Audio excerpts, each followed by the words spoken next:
If She Saw, a Kate Wise Mystery, Book 2, by Blake Pierce. Narrated by Laura Bannister. Prologue. Growing up, Olivia never thought she'd see a day when she was actually glad to be home. Like most teens, she'd spent her high school years dreaming of getting away from home, of going to college and starting a life on her own. She'd followed through on her plan, getting out of Whip Springs, Virginia, and attending the University of Virginia. She was in her junior year now, heading into a summer that would be ripe with job opportunities and, by the end of the summer, an apartment search. Olivia enjoyed living on campus, but as a senior, she figured it was time to live elsewhere in the city. For now, though, it was a full month back with her parents in Whip Springs. And she knew her high school self would never forgive her for the relief and surge of love she felt as she pulled into her parents' driveway. They lived just off a secondary road in Whip Springs, a sleepy little central Virginia town with a population of less than 5,000 that was surrounded by forest on all sides, plus a stretch of forest that ran through most of Whip Springs. It was beginning to get dark when she pulled into the driveway. She had fully expected her mother to have turned the porch light on for her, but there was no glow lighting up the front door. Her mom knew she was arriving this afternoon.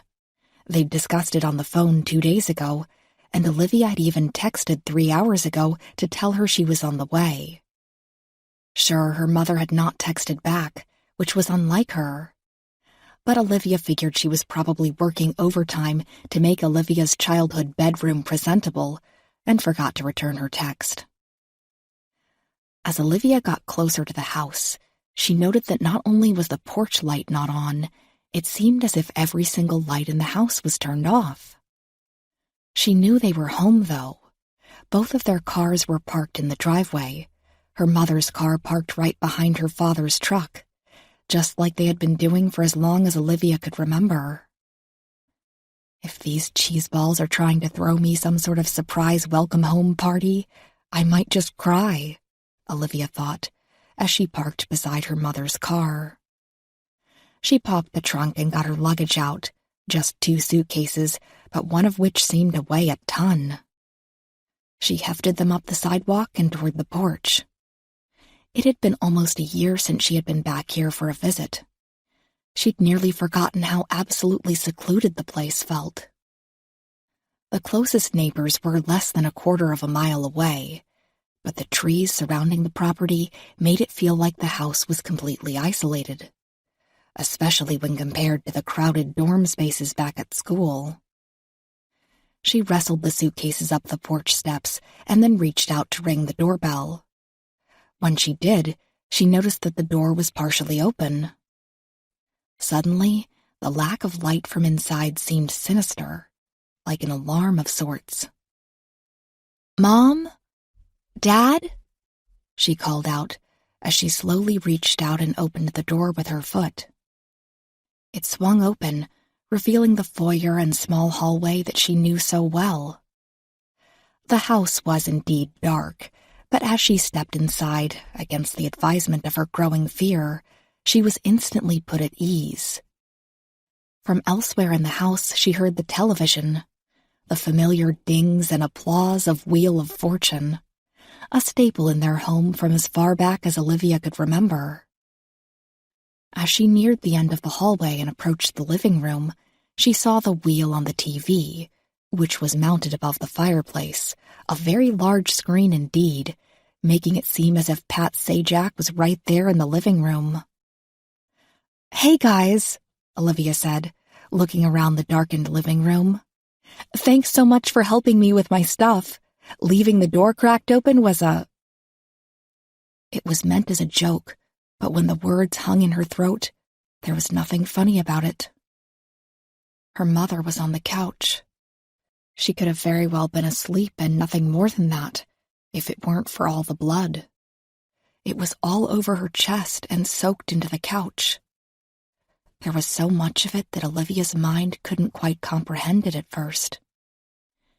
Seeing it to the sounds of the clacking of the Wheel of Fortune wheel made it somehow even harder to comprehend. "Mom!" Olivia felt as if her heart had stopped. She backed slowly away as the reality of what she was seeing sank in. She felt like a small part of her mind had come unhinged and was floating off into space somewhere. Another word formed on her tongue, "Dad," as she backed slowly away. But that's when she saw him. He was right there on the floor. He was lying just in front of the coffee table, and he had just as much blood on him as her mother had. He was lying face down, motionless. But it looked like he was in a crawling position of sorts, as if he had tried to get away. As she took it all in, Olivia saw what looked to be at least 6 very visible stab wounds in his back. She suddenly understood why her mother had not answered her text. Her mother was dead. Her father, too. She felt a scream rising into her throat as she did her best to unlock her legs. She knew that whoever did this might still be here. That thought did it. It brought the scream out. It brought the tears on, and it unlocked her legs. Olivia dashed out of the house and ran and didn't stop running until her screams finally caught in her throat. Chapter 1. It was funny how quickly Kate Wise's attitude had changed. When she had spent a year in retirement, she'd done everything she could to avoid gardening. Gardening, knitting, bridge clubs, and even book clubs she had avoided like the plague. They had all seemed like cliché things that retired women did. But a few months back in the FBI saddle had done something to her. She was not so naive to think that it had reinvented her. No, it had simply reinvigorated her. She had purpose again, a reason to look forward to the next day. So maybe that's why she found it okay that she had now resorted to gardening as a pastime. It wasn't relaxing as she had thought it would be. If anything, it made her anxious. Why put the time and energy into planting something if you were working against the weather to make sure it stayed alive? Still, there was a joy in it, putting something into the ground and seeing the fruits of it over time. She'd started with flowers, daisies and bougainvilleas at first, and then went on to planting a little veggie garden in the back right corner of her yard.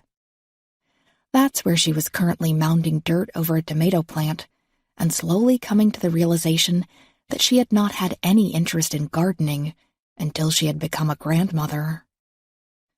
She wondered if it had something to do with the evolution of her nurturing nature. She'd had friends and books tell her that there was something different about being a grandmother, something that a woman never truly tapped into while serving as a mother. Her daughter, Melissa, had assured her that she had been a good mother. It was an assurance that Kate needed from time to time, given the way she had spent her career. She had admittedly put career over family for far too long, and she counted herself lucky that Melissa had not ever resented her for it, except for a period after she had lost her father. Ah, the one downside to gardening, Kate thought, as she got to her feet and dusted off her hands and knees. Thoughts tend to wander, and when that happens, the past starts creeping in, uninvited. She left the garden, walking across the backyard of her Richmond, Virginia home and to the back porch. She was careful to kick off her dirt-smeared Keds at the back door. She also dropped her gloves beside them, not wanting to get any dirt in the house. She'd spent the last 2 days getting the house clean. She was babysitting Michelle, her granddaughter, tonight, and even though Melissa wasn't a neat freak, Kate wanted to have the place sparkling clean. It had been almost 30 years since she'd been in the company of a baby, and she didn't want to take any chances. She glanced at the clock and frowned. She was expecting company in 15 minutes. That was yet another negative aspect of gardening. Time easily slipped away from you. She freshened up in the bathroom and then went to the kitchen to put a fresh pot of coffee on. It was about halfway through percolating when the doorbell rang. She answered right away, happy as always to see the two women she had been spending a few hours with at least twice a week over the last year and a half or so. Jane Patterson stepped through the doorway first, carrying a plate of pastries. They were homemade Danishes and had won the Carytown Cooks Contest for 2 years straight. Clarissa James came in behind her with a large bowl of freshly sliced fruit. They were both dressed in cute outfits that would work either at a brunch at a friend's house or casual shopping, which was something they both did quite a bit of. "You've been gardening again, haven't you?" Clarissa asked as they set their food down in the kitchen island. "How can you tell?" Kate asked. Clarissa pointed to Kate's hair, just below the shoulders where it came to a tapered end. Kate reached back and found that she had missed a bit of stray dirt that had somehow ended up in her hair. Clarissa and Jane chuckled at this as Jane took the plastic wrap off her Danishes. "Laugh all you want," Kate said. "You won't be when those tomato vines are loaded down." It was a Friday morning, which automatically made it a good one. The three women situated themselves around Kate's kitchen island, sitting on bar stools and eating their brunch and drinking coffee. And while the company, the food, and the coffee were all good, it was still hard to overlook the missing piece.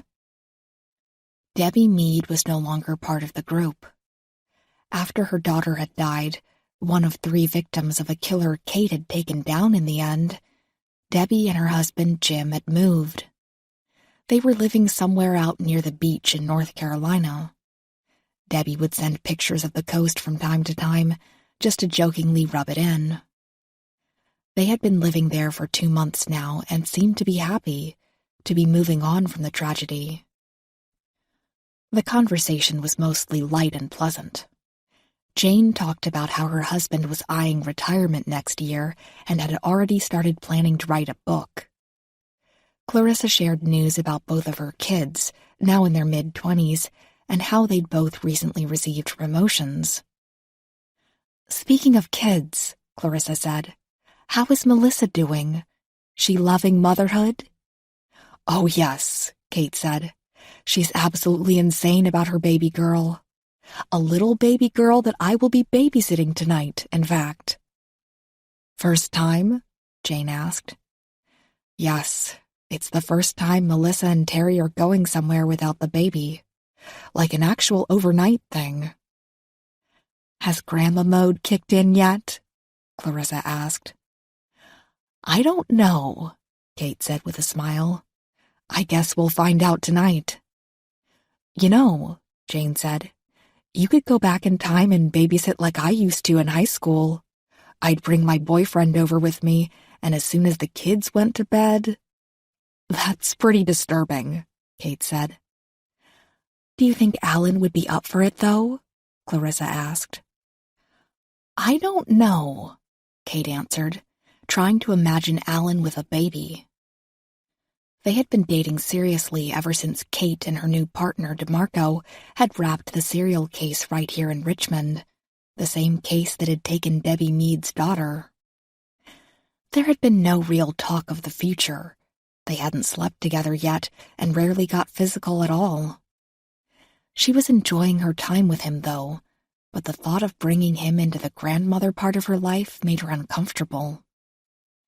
"Things still going well with you two?" Clarissa asked. "I think so. The whole dating thing still seems weird to me. I'm too old to date, you know?" "Hell no," Jane said. "Don't get me wrong. I love my husband, my kids, and my life in general. But I'd give anything to be back on that dating scene for just a while, you know? I miss it. Meeting new people, sharing firsts."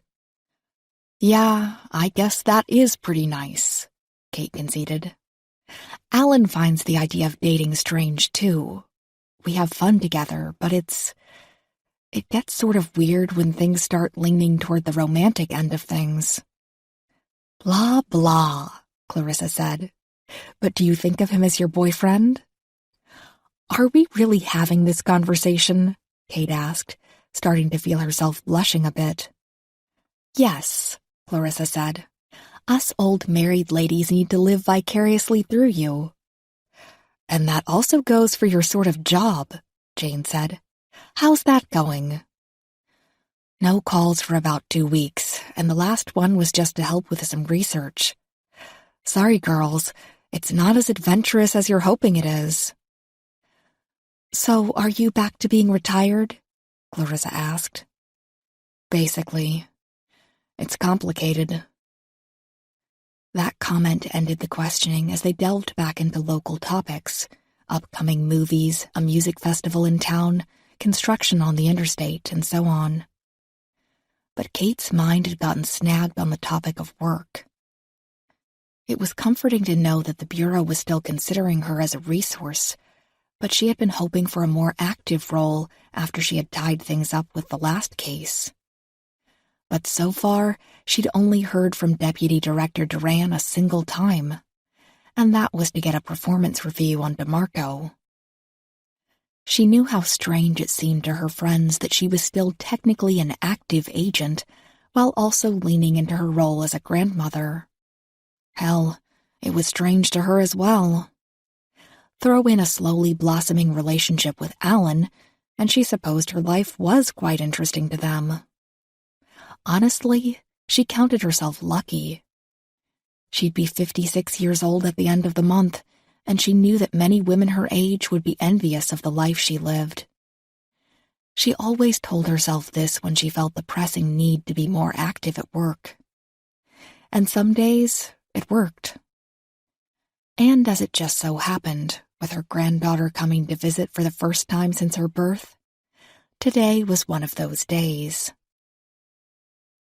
One thing that made it difficult to balance her new role as grandmother with her desire to get her hands deep into another case was trying to think like a grandmother. That afternoon, she left her house and walked down to some of the thrifty little shops in the Carytown district of Richmond. She felt like she had to get Michelle a gift to celebrate her first overnight stay at Grandma's house. It was hard to push sidearms and suspects aside to focus on stuffed animals and onesies instead. But as she checked out a few shops, it became somewhat easier. She found that she actually enjoyed shopping for her granddaughter, even though she wasn't even 2 months old yet and would, honestly, not care about any gift she got. She found it hard not to snatch up every cute thing she found and buy it. After all, wasn't it the responsibility of a grandmother to spoil her grandchildren? As she paid for her purchases at the third shop she visited, she received a text. She wasted no time in checking it. Over the last few weeks, she'd had a small hope every time she got a call or a text, thinking it might be Duran or someone else within the Bureau. She mentally scolded herself when she was disappointed to find that it was not the Bureau, but Alan. Once she got over the sting of not being called upon by the Bureau again, she realized that she was happy to hear from him. Was always happy to hear from him, in fact. "Alan, you have to help me," she joked as she answered the phone. "I'm shopping for Michelle, and everything I see I want to buy for her. Is that normal?" "I don't know," Alan said. "Neither of my sons have settled down and made me a grandpa yet." "Take it from me. Start saving up." Alan chuckled, a sound that Kate was growing to like quite a bit. "So tonight's the big night, huh?" "It is. And I know I raised a kid already and I know what to expect, but I'm a little terrified." You'll be great. You want to talk terrified? I'm going out with my boys for drinks tonight, and I haven't had more than 2 drinks in a single sitting in about 5 years. Have fun with that. I was wondering if you might want to get together tomorrow for dinner. We can share our survival stories of tonight. I'd like that. You want to come by my place at 7 or so? Sounds like a plan. You have fun tonight. Is little Michelle sleeping through the night yet? I don't believe so. Ouch, Alan said, and ended the call. Kate pocketed her phone, juggling her bags of purchases as she did. She smiled in spite of herself. She was standing in the sunshine in her favorite part of town, having just gone shopping for a 2-month-old granddaughter whom she was babysitting tonight. Given the way her day was going, did she really want the bureau to call at all? She was walking back to her home, a 3-block walk from where she had taken Alan's call, when she saw a little girl with a My Little Pony t-shirt. She was walking with her mother hand in hand, just a few feet ahead of her, traveling in their direction. She was 5 or 6 years old, her blonde hair up in a ponytail only a mother's care could create. She had blue eyes and a sharp end to her nose that looked rather pixie-like. And it was that feature that sent a spike of despair through Kate's heart. An image flashed through her mind, a little girl who looked almost identical to this one.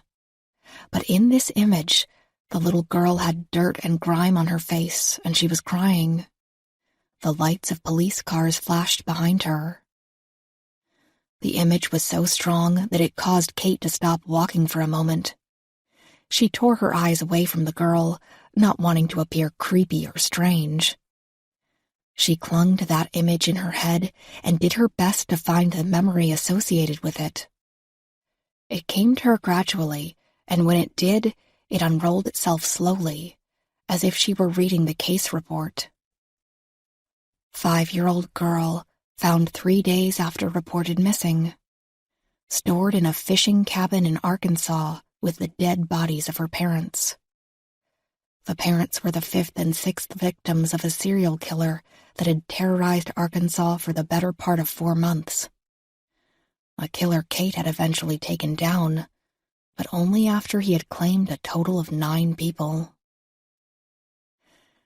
Kate was aware that she was suddenly standing as still as a statue on the street, but couldn't seem to move. That case had haunted her for a while. So many dead ends, so many false leads. She had been running around in circles, unable to find the killer, while he continued to add to his body count. God only knew what he had planned for that little girl. But you saved her, she told herself. In the end, you saved her. Kate slowly started to walk again. It was not the first time a random image from her past work had slammed itself across her mind and caused her to zone out. Sometimes they came casually, albeit out of nowhere. But there were other times when they came on strong and fast, like a post-traumatic stress flashback. The image of the girl from Arkansas was somewhere in between, and Kate was thankful for that. That particular case had nearly caused her to step down as an agent back in 2009. It had been soul-shattering, enough for Kate to request 2 weeks off from work. And all of a sudden, for just a split second while walking back home with gifts for her granddaughter in her hand, Kate felt like she had been pushed back in time.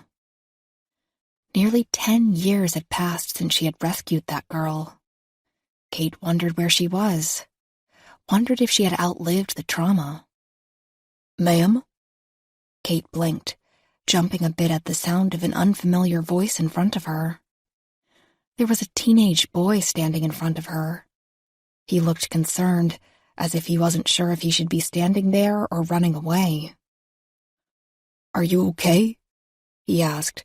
"You look, I don't know, sick, like you're about to pass out or something." "No," Kate said, shaking her head. "I'm good, thanks." The kid nodded and carried on his way.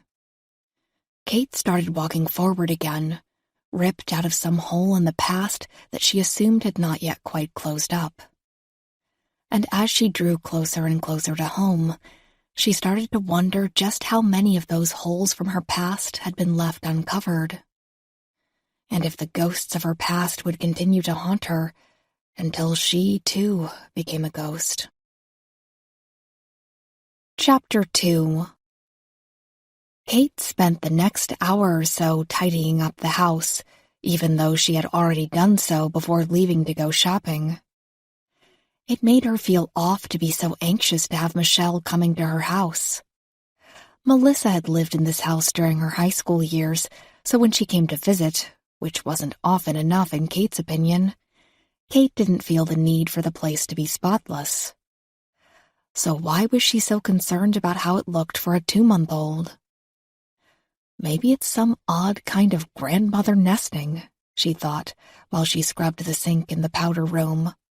A room she was well aware that her granddaughter would not even see, much less actually use. As she rinsed the sink out, her doorbell rang. She was flooded with an excitement that she had not quite been ready for. She was smiling from ear to ear when she answered the door. Melissa stood on the other side, carrying Michelle in her car seat. The baby was fast asleep, a thick blanket tucked around her legs. "Hey, Mom," Melissa said as she stepped into the house. She took a quick look around and rolled her eyes. "How much did you clean today?" "I plead the fifth," Kate said as she gave her daughter a hug. Melissa set the car seat down carefully on the floor and slowly unbuckled Michelle. She picked her up and handed her softly to Kate. It had been almost a full week since Kate had visited Melissa and Terry, but when she took Michelle into her arms, it felt like much longer. "What do you and Terry have planned for tonight?" Kate asked. "Not much, really," Melissa said. "And that's the beauty of it. We're going to go out for dinner and drinks, maybe some dancing. Also, we changed our minds about asking you to watch her overnight because we realized we're not quite ready for that. The unbroken sleep is much needed, but I just can't be away from her for that long." "Oh, I think I can understand that," Kate said. "You guys go out and enjoy yourselves." Melissa shrugged the diaper bag from her shoulder and set it by the car seat. "Everything you need is in here. She's going to want to eat again in about an hour, and she's going to fight sleep. Terry thinks it's cute, but I think it's of the devil. If she gets gassy, there are gas drops in the back pocket, and... Lissa, we'll be fine. I have raised a child, you know. She turned out pretty good, too." Melissa smiled and surprised Kate by giving her a quick kiss on the cheek. "Thanks, Mom.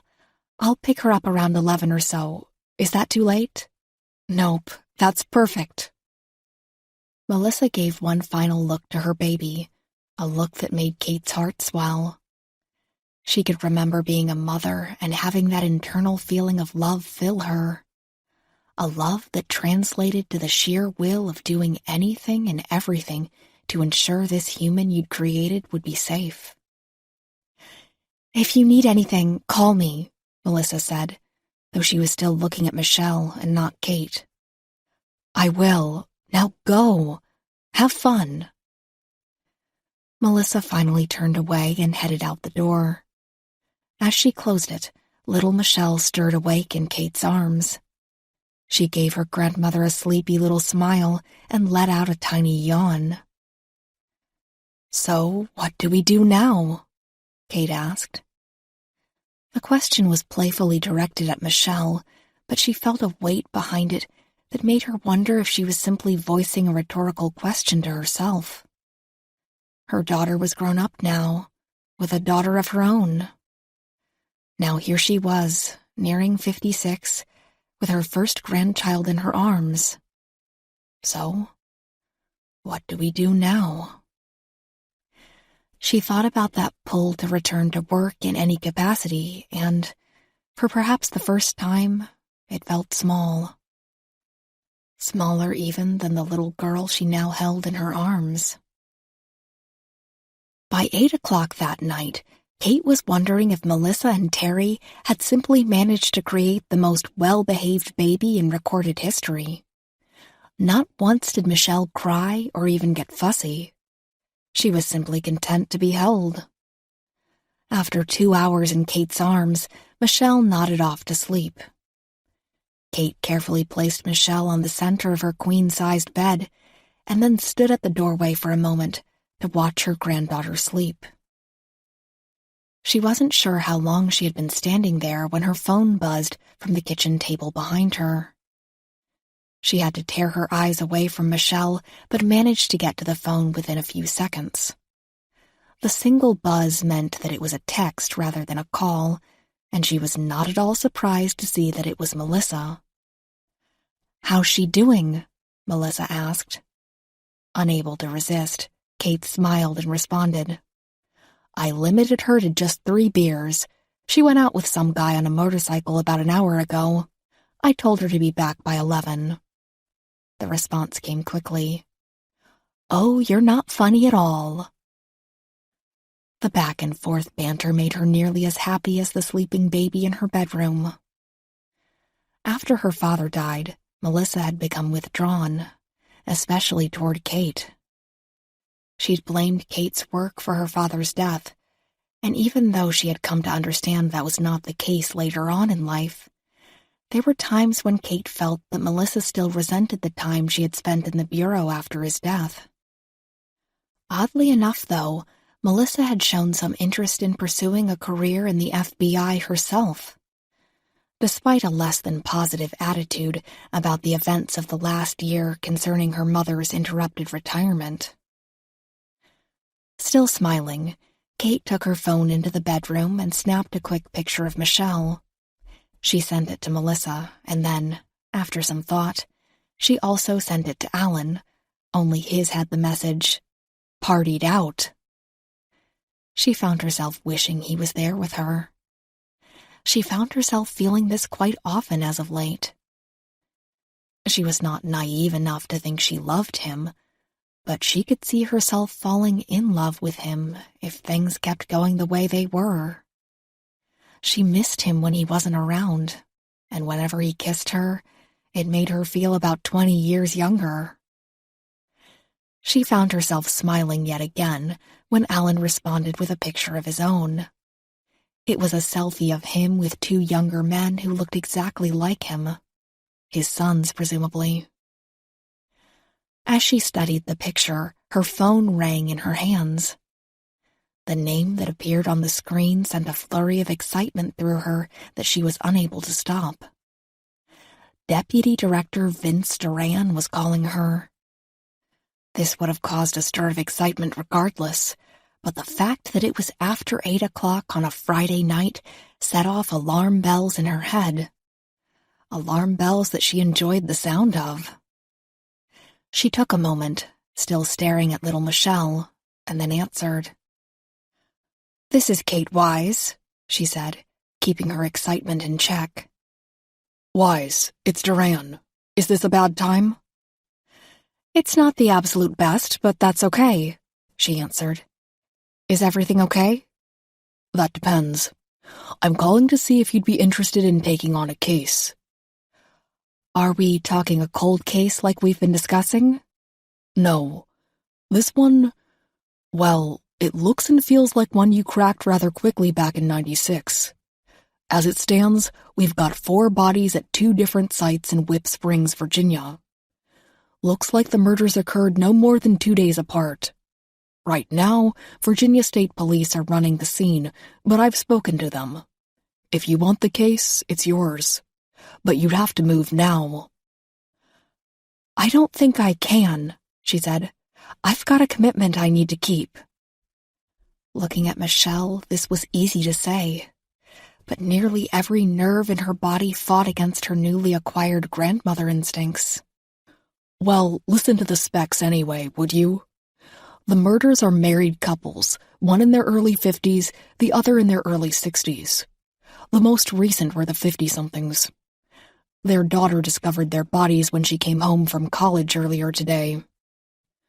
The murders occurred within 30 miles of one another, one in Whip Springs and the other one just outside of Roanoke. Couples?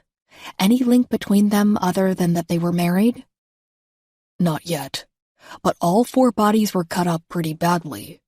The killer is using a knife, making it slow and methodical. As far as I'm concerned, it points to another couple going down within 2 days or so. Yeah, it sounds like a serial in the making, Kate said. She thought back to the case in 1996 that Duran had mentioned.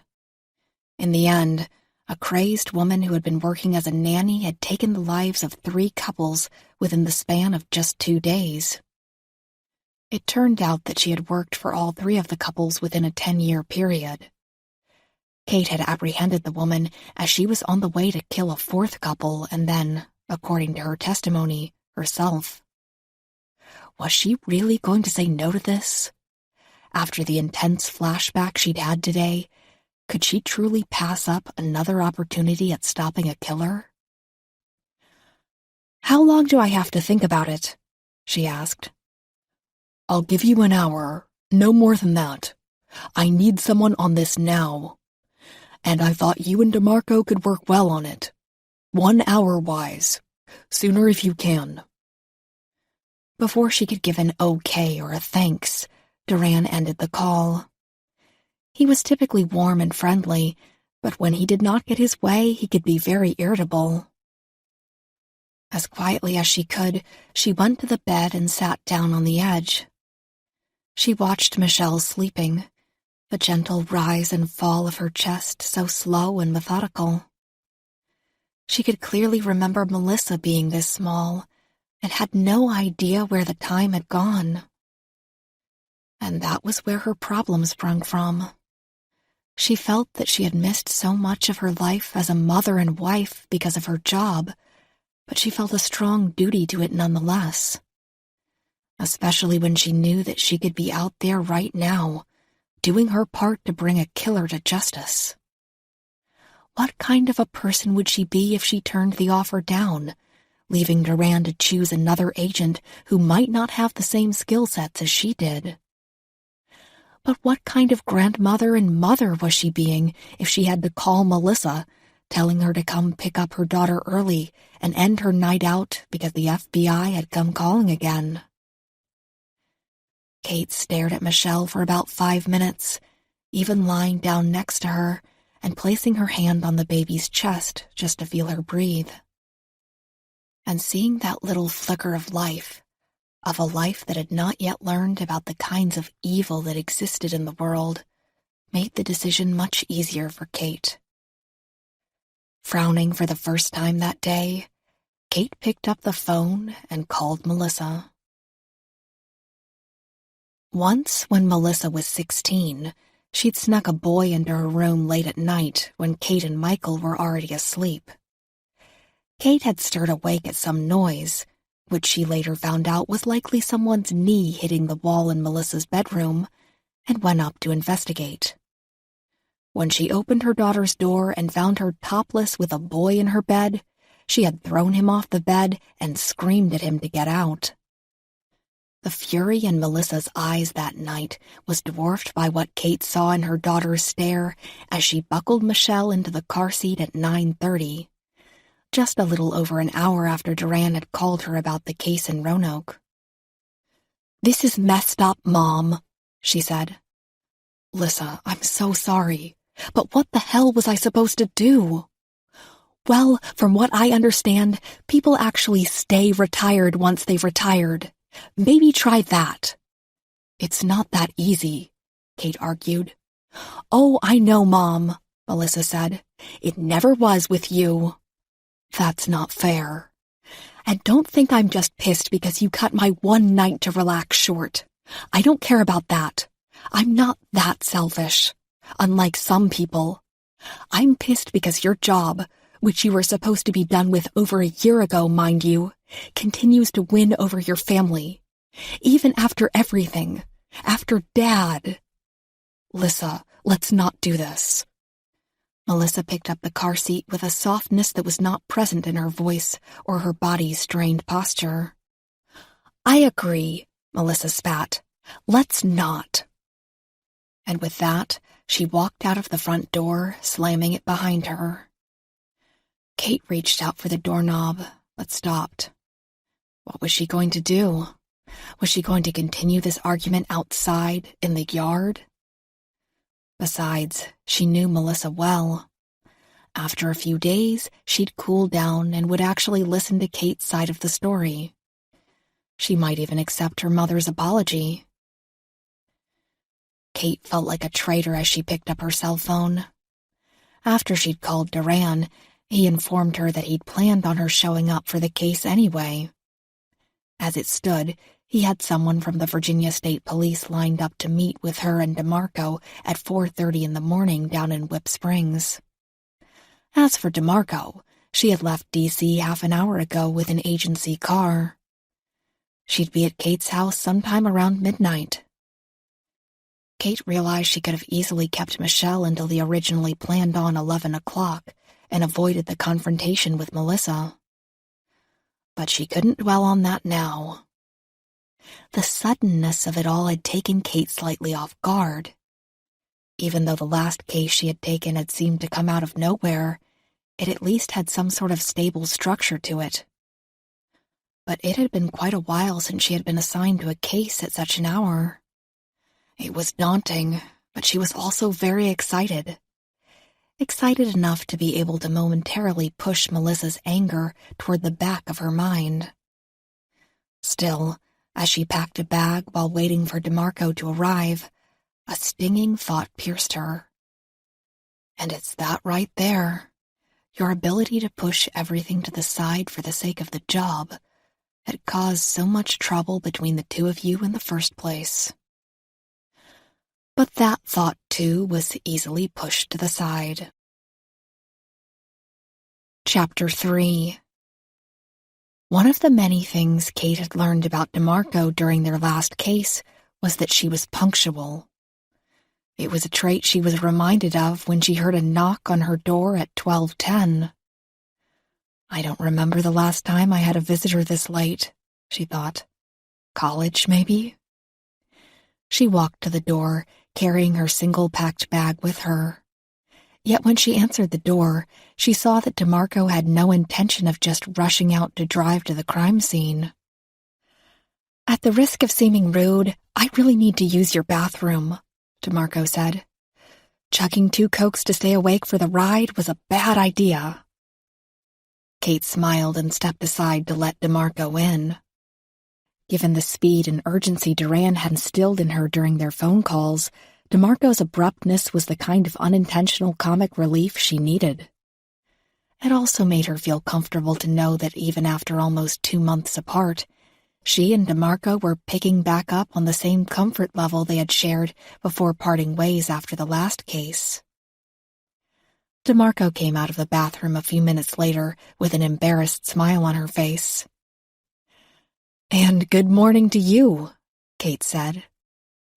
Maybe it was because of the caffeine intake, but DeMarco did not seem any worse for the wear, apparently not fazed by the early hour. DeMarco looked at her watch and nodded. Yeah, I suppose it is morning. When did you get the call? Kate asked. Around 8 or 9, I guess. I would have left earlier, but Duran wanted to make 100% sure you were on board. Sorry about that, Kate said. I was babysitting my granddaughter for the first time. Oh no. Wise, that sucks. I'm sorry this is screwing with that. Kate shrugged and waved it away. It'll be fine. You ready to get going? Yeah. I fielded a few calls on the way over while this was being managed by the guys back in D.C. We're scheduled to meet with one of the guys from Virginia State PD at 4:30 at the Nash residence. The Nash residence? Kate asked. The most recent couple to be murdered. They fell into step together back toward the front door. As they made their way out, Kate turned the living room light off and picked up her bag. She was excited about what might lie ahead, but she also felt like she was leaving her home rather irrationally. After all, just a few hours ago, her 2-month-old granddaughter had been snoozing on her bed. And now here she was, about to drive straight to a murder scene. She saw the standard Bureau sedan parked in front of her house, right along the curb. It looked surreal, but also inviting. "You want to drive?" DeMarco asked. "Sure," Kate said, wondering if the younger agent was offering the role as a show of respect or because she simply wanted a break from driving. Kate got behind the wheel while DeMarco pulled up directions to the location of the most recent murder. It was in the town of Whip Springs, Virginia, a little hole-in-the-wall town situated at the base of the Blue Ridge Mountains, just outside of Roanoke. They spent only a little time on small talk, Kate filling DeMarco in on how it felt to be a grandmother, while DeMarco remained mostly silent, mentioning only yet another failed relationship after her girlfriend left her. This came as a surprise, as Kate had not pegged DeMarco as being gay. If anything, it showed her that she really needed to spend more time getting to know the woman who was more or less her partner. Punctuality she had picked up on. Homosexuality she had missed. What the hell did that say about her as a partner? As the crime scene drew closer, DeMarco read over the reports that Duran had sent them pertaining to the case. As she read them, Kate kept looking for any traces of the sun breaking the horizon, but saw none. "2 older couples," DeMarco said. "Sorry, one in their late 50s. So, no offense." "None taken," Kate said, not sure if this was DeMarco's weird attempt at humor. At first glance, they appear to have nothing in common other than location. The first scene was right in the heart of Roanoke, and this most recent one was no more than 30 miles away in Whip Springs. There appear to be no signs that the husband or the wife were the preliminary targets. Each murder was gruesome and a little overdone, indicating that the killer enjoys it.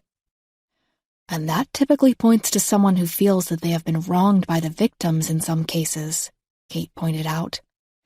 That or some twisted psychological craving for violence and bloodshed. The most recent victims, the Nashes, had been married for 24 years. They have 2 children, one who lives in San Diego and another who is currently attending UVA. She's the one who discovered the bodies when she came home yesterday. "What about the other couple?" Kate asked. "They have any kids?" "Not according to the reports." Kate mulled all of this over, and for reasons she could not grasp, found herself thinking of the little girl she had passed on the street earlier in the day.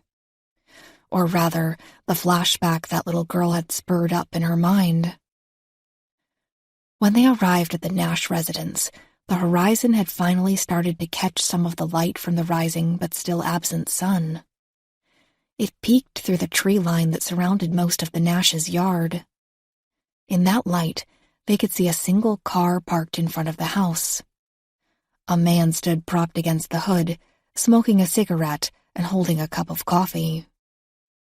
"You guys Wise and DeMarco?" the man asked. "That's us," Kate said, stepping forward and showing her ID. "Who are you?"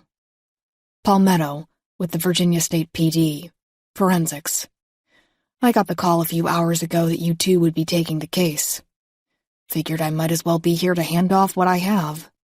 Which, by the way, isn't much." Palmetto took one final drag from his cigarette and tossed it to the ground, snuffing it out with his foot. "The bodies have obviously been moved, and there was very little evidence found anywhere. But come on inside anyway. It's eye-opening." Palmetto spoke with the emotionless tone of a man who had been doing this for quite some time.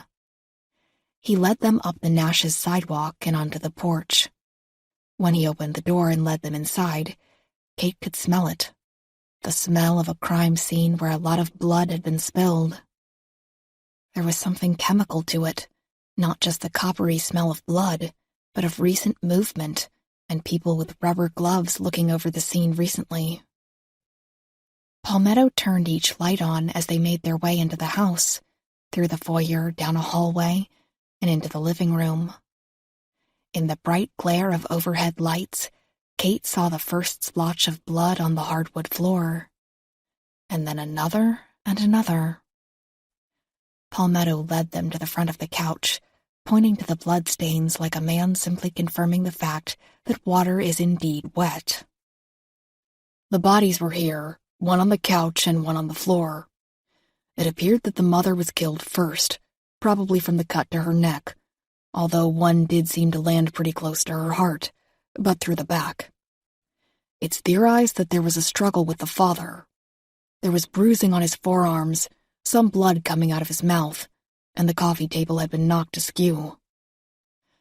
Any early ideas on the time that passed between the murders and the daughter discovering them? Kate asked. No more than a day, Palmetto answered. And it was probably more like 12 or 16 hours. I'm sure the coroner will have something a little more concrete at some point today. Anything else of note? DeMarco asked. Yes, actually. It's a piece of evidence. Just one single piece. He reached into the inner pocket of his thin jacket and pulled out a small evidence baggie. I kept this. Got permission, so don't get all spooked. I figured you'd want to take it and run. It's the only evidence we found, but it's pretty unnerving. He offered the clear plastic baggie to Kate. She took it and eyed the contents inside. From what she could tell, it was a simple piece of cloth, about 6 by 3 inches. It was thick, blue in color, and had a fluffy texture to it. The entire right side of it was stained in blood. Where was this found? Kate asked. Stuffed into the mother's mouth. It was pushed deep down there, almost down her throat. Kate held it up to the light. Any idea where it came from? She asked. No idea. Looks to be just a random scrap. But Kate wasn't so sure. In fact, her grandmother's intuition started storming to the front. This was not some random piece of fabric. No. It was soft, it was light blue, and looked to be quite fluffy. This was part of a blanket, perhaps a child's security blanket. You holding any other surprise evidence for us? DeMarco asked.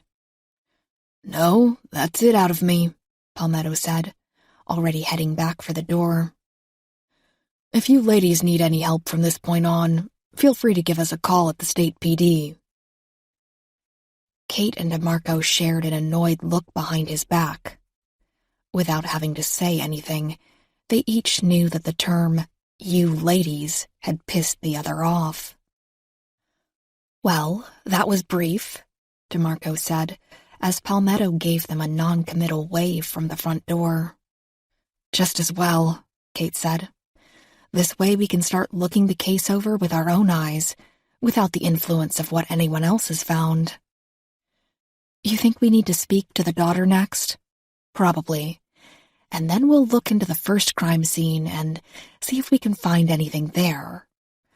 Hopefully we'll find someone who's a bit more sociable than our friend Palmetto. They headed back out of the house, turning off the lights as they went. As they headed back outside, the sun finally peeking out from the edge of the world, Kate carefully placed what she thought was a scrap of a child's blanket into her pocket, and could not help but think of her granddaughter sleeping under a similar blanket. Walking toward the sun did nothing to suppress the chill that crept through her. Chapter 4. Breakfast consisted of a Panera Bread drive-thru in Roanoke. It was there, while waiting in the small early morning line, that DeMarco placed several calls to set up a meeting with Olivia Nash, daughter of the recently slayed couple. She was currently staying with her aunt in Roanoke and was, by her aunt's own words, an absolute wreck. After getting the address and approval from the aunt, they headed for the aunt's house just after 7 o'clock. The early hour was not an issue because, according to the aunt, Olivia had refused to sleep ever since having discovered her parents. When Kate and DeMarco arrived at the house, the aunt was sitting on the porch. Cammie Nash stood when Kate got out of the car but made no move to come meet them. She had a cup of coffee in her hand, and the tired look on her face made Kate think it was certainly not the first she had enjoyed this morning. "Cammie Nash?" Kate asked. "Yeah, that's me," she said. "First and foremost, please accept my sympathies for your loss," Kate said. "Were you and your brother close?" "Pretty close, yeah. But right now, I have to look past that. I can't grieve right now, because Olivia needs someone. She's not the same person I spoke with on the phone last week. Something in her is broken. I can't even imagine what it must have been like to find them like that, and—" She trailed off and sipped down some of her coffee very quickly, trying to distract herself from the onslaught of tears that seemed to be rapidly approaching. "Is she going to be okay to speak with us?" DeMarco asked. "Maybe for a while. I told her you were coming, and she seemed to understand what I meant. That's why I'm meeting you out here before you go in. I feel like I need to tell you that she's a normal, well-rounded young woman. In the state she's in now, though, I didn't want you to think she had some sort of mental issues or something." "Thanks for that," Kate said. She had seen people absolutely devastated by grief before, and it was never a pretty sight. She couldn't help but wonder how much experience DeMarco had with it. Cammie led them into the house. It was quiet as a tomb inside, the only sound coming from the hum of the air conditioner. Kate noticed that Cammie walked slowly, making sure not to make too much noise. Kate followed suit, wondering if Cammie was hoping the silence would help Olivia finally fall asleep, or if she was simply trying not to alarm the already fragile young woman in any way. They entered the living room, where a young woman was half sitting, half lying on the couch. Her face was red, her eyes slightly swollen from recently weeping. She looked as if she hadn't slept in about a week, rather than just a day or so. When she saw Kate and DeMarco enter, she sat up a bit. "Hi, Miss Nash," Kate said. "Thank you for agreeing to meet with us. We're so sorry for your loss." "It's Olivia, please." Her voice was hoarse and tired, almost as worn out as her eyes seemed to be. "We'll make this as quick as possible," Kate said. "I understand that you had just come in from college. Do you know if your parents had planned to have anyone else over that day?" "If they did, I didn't know about it." "Please forgive me for asking, but do you know if either of your parents had any long-standing grudges with anyone? People they might have considered enemies?" Olivia shook her head firmly. "Dad was married once before he met Mom. But even with his ex-wife, he was on good terms." Olivia started crying noiselessly. A series of tears slipped from her eyes, and she did not bother trying to wipe them away. "I want to show you something," Kate said. "I don't know if it has any significance to you or not. If it does, it could be quite emotional. Would you be willing to take a look and let us know if it looks familiar to you?" Olivia looked alarmed, maybe even a little scared. Kate really didn't blame her, and almost didn't want to show her the scrap of fabric Palmetto had handed them, the scrap Kate felt certain was part of a blanket or quilt. A bit reluctantly, she pulled it out of her pocket. She knew right away that Olivia didn't recognize it. There was an immediate sense of relief and confusion on the young woman's face as she looked at the plastic bag and what it held inside. Olivia shook her head, but kept her eyes locked on the clear plastic bag. "No, I don't recognize it. Why?" "We can't reveal that right now," Kate said. Truthfully, there was nothing unlawful about revealing it to the next of kin, but Kate didn't see the point in traumatizing Olivia Nash any further. "Do you have any idea who did this?" Olivia asked. She looked lost, like she did not recognize where she was, maybe not even herself. Kate couldn't recall the last time she had seen someone so clearly detached from everything around her. "Not right now," she said, "but we will keep you posted.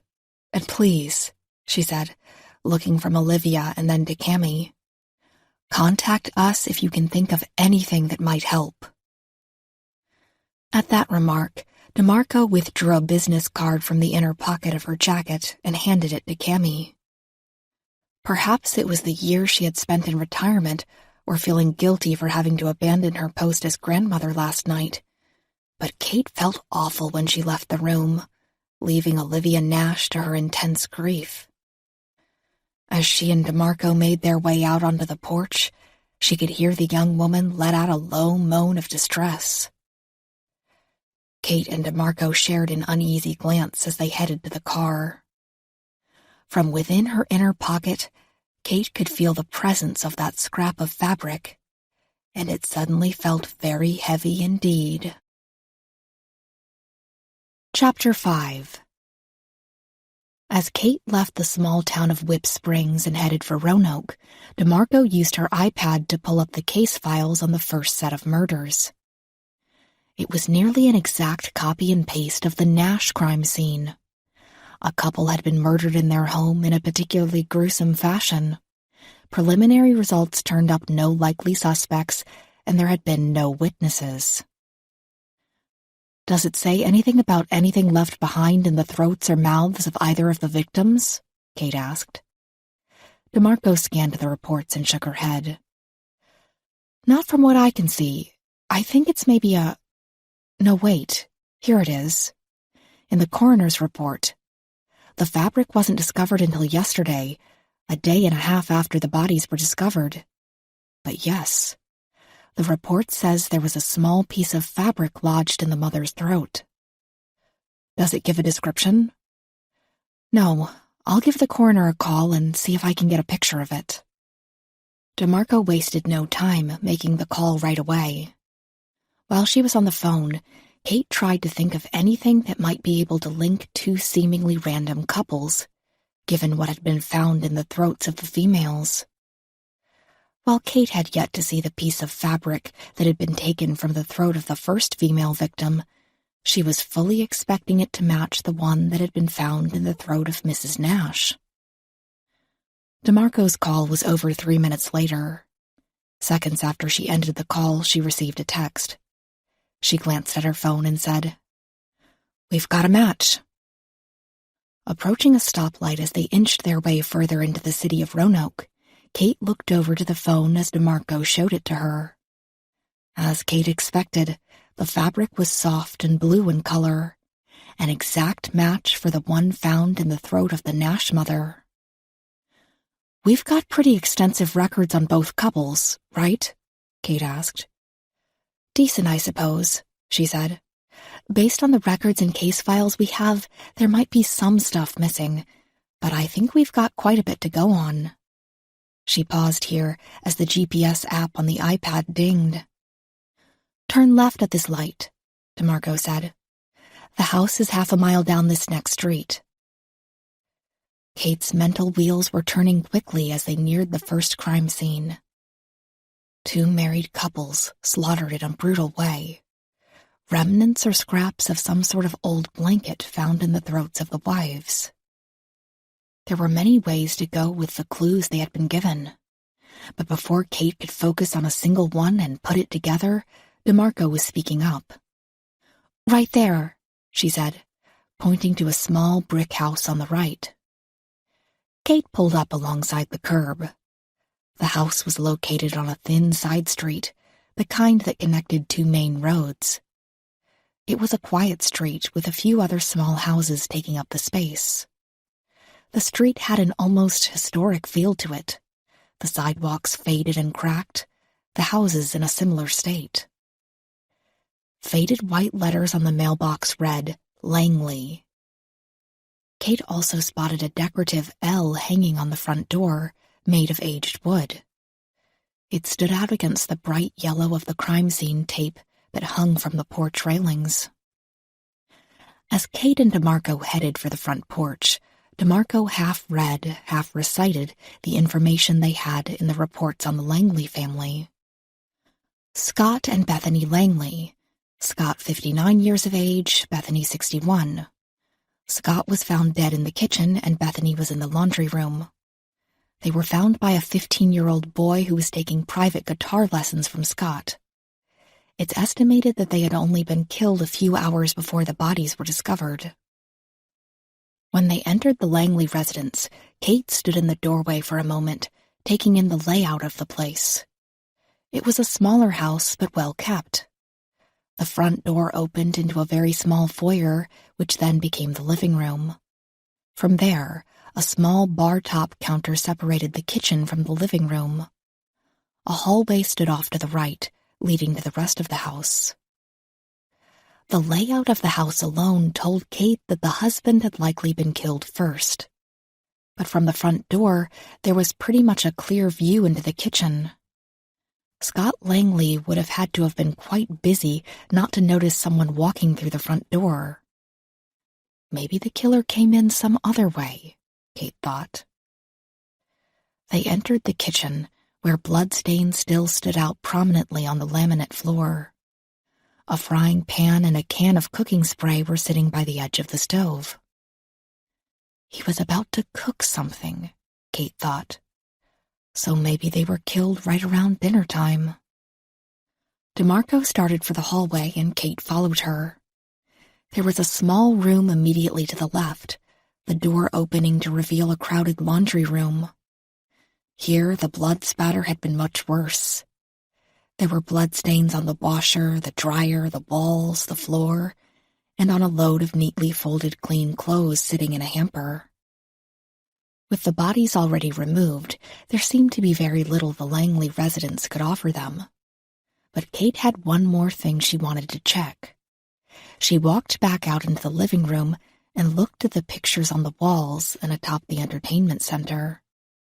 She saw the Langleys smiling and happy. In one picture, she saw an older couple with the Langleys posing by the end of a pier at the beach. "Do we have a breakdown of the Langleys' family life?" Kate asked. DeMarco, still holding the iPad in her right hand, scrolled through the information and started to read out the details they had. With each one, Kate found that the hunch she had been sitting on for a few minutes was likely true. They were married for 25 years. Bethany Langley had a sister that died in a car accident 12 years ago, and neither of them have any surviving parents. Scott Langley's father passed away recently, just 6 months ago, from an aggressive form of prostate cancer. Any mention of kids? Nope, no kids. DeMarco paused here and seemed to catch on to what Kate was speculating on. You're thinking about the fabric, right? That it sort of looks like a kid's blanket. Yeah, that's what I was thinking. But if the Langleys didn't have kids, I don't think there would be any obvious connection to be found. I don't know that I've ever seen an obvious connection to anything, DeMarco said with a shaky little laugh. That's true, Kate said, but she felt like there had to be one here. Even with the seemingly random victims, there were a few things they did have in common. Both couples were in their mid to late 50s, early 60s. Both were married. The wife of each couple had a piece of what appears to be a blanket shoved down her throat. So yes, there were similarities, but they were leading to no real links. Not yet, anyway. Agent DeMarco, do you think you could make a call or two and make sure we can get some office space at the local police department? Already done, she said. "I'm pretty sure Duran handled all of that before we even arrived here." "He thinks he knows me so well," Kate thought, a little irritated. But then, on the other hand, it appeared that he did know her pretty damned well. Kate glanced around the house again, at the pictures, at the bloodstains. She was going to have to get deeper into the details of each couple if she wanted to get anywhere with this. And she was going to need to get some kind of forensic results on the fabric pieces. Given the similarities between the two scenes, she assumed some good old basic research, more than anything, would uncover some leads and clues. They returned to the car, Kate again reminded that they had started this day ridiculously early. When she saw that it was just after 10 in the morning, she was somewhat invigorated. They still had most of the day ahead of them. Maybe, if she was lucky and the case broke the way she felt it might, she'd be back in Richmond by the close of the weekend to see Michelle one more time. If that was, Melissa would allow it. "See," some wiser part of her spoke up as she got behind the wheel of the car. "Even in the midst of multiple bloody murders, you're thinking of your granddaughter, of your family. Doesn't that tell you something?" She supposed it did. But even as she stepped foot into the later quarter or so of her life, it was still very hard to admit that there was something more to life than her work. It was especially hard when she was on the trail of a killer and knew that at any moment he could be killing again. Chapter 6. A small conference room in the back of the City of Roanoke Police had been set aside for Kate and DeMarco. Once they arrived at the station, a small, portly woman at the front desk led them through the building into the room. As soon as they sat down and started to set up a makeshift workstation, there was a knock at the door. "Come in," Kate said. When the door opened, they saw a familiar face. Paul Meadow from the state PD, the somewhat curmudgeonly man who had met them in front of the Nash residence much earlier in the day. "I saw you guys headed back this way while I was signing all of my paperwork," Paul Meadow said. "I'm on the way out, driving back to Chesterfield in a few hours. I thought I'd check in to see if there was anything else I could help with." "Nothing big," Kate said. "Did you happen to know that there was also a scrap of that same fabric discovered in the throat of Bethany Langley?" "I didn't until about half an hour ago. Apparently one of you called the lab to ask them to send a picture." "Yeah," DeMarco said. "And it seems to be a match with the one you gave us." At the mention of the scrap of fabric, Kate set the plastic bag Palmetto had given her on the table. "As of right now, it's the only solid evidence we have that links the murders in any concrete way." "And forensics found pretty much nothing on that one," Palmetto said. "Aside from Mrs. Nash's DNA. "The forensic report I'm seeing from the scrap from the Langleys offers up nothing either," DeMarco said. "Still might be worth a trip to the forensics lab," Kate said. "Good luck with that," Palmetto said. "When I spoke with them about the Nash scrap, they were clueless." "Were you at all involved with the scene at the Langley home?" Kate asked. "No. I came in right after it had happened. I saw the bodies and checked the place over, but there was nothing. When you talk to forensics, though, ask them about the stray hair found on the clean laundry. It didn't seem to belong to Mrs. Langley, so they're going to run some tests on it." "Before you go," Kate said, "do you want to offer up any theories?" "I don't have one," Palmetto said dryly. "From the digging I've done, there seems to be absolutely no link between the Nashes and the Langleys. The fabric in the throats, though, something that personal and explicit to the killer, has to link them somehow, right?" "That's my thought," Kate said. Palmetto gave the door a playful slap, and then Kate saw him smile for the first time. "I'm sure you'll figure it out. I've heard about you, you know. A lot of us on the state PD have." "I'm sure," she said with a smirk. "Mostly good things. And then you came out of retirement to bring someone down a few months ago, right?" "You could say that." Palmetto, seeing that Kate wasn't going to just sit there and soak in accolades, gave her a shrug. "Give the state boys a call if you need anything on this one, Agent Wise." "I'll do that," Kate said, as Palmetto took his leave. When Palmetto had closed the door behind him, DeMarco playfully shook her head. "You ever get tired of hearing people sing your praises?" "Yes, actually," Kate said, but not in a rude way. While it was uplifting to be reminded of all that she had done throughout her career, she knew deep down that she had always just been doing her job. Perhaps she had done her job with a bit more passion than others had, but it had been just that, a job well done. A job she could not seem to leave behind her. Within a few minutes, and some help from the station's systems administrator, Kate and DeMarco had access to the station's database. They worked together, looking into the pasts of the Nashes and the Langleys. Neither family had records of any kind.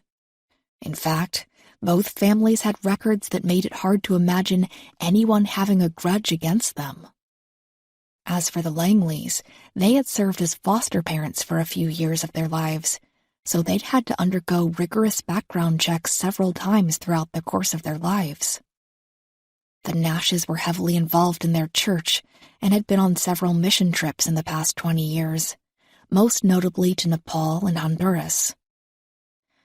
Kate gave up after a while and started pacing the floor.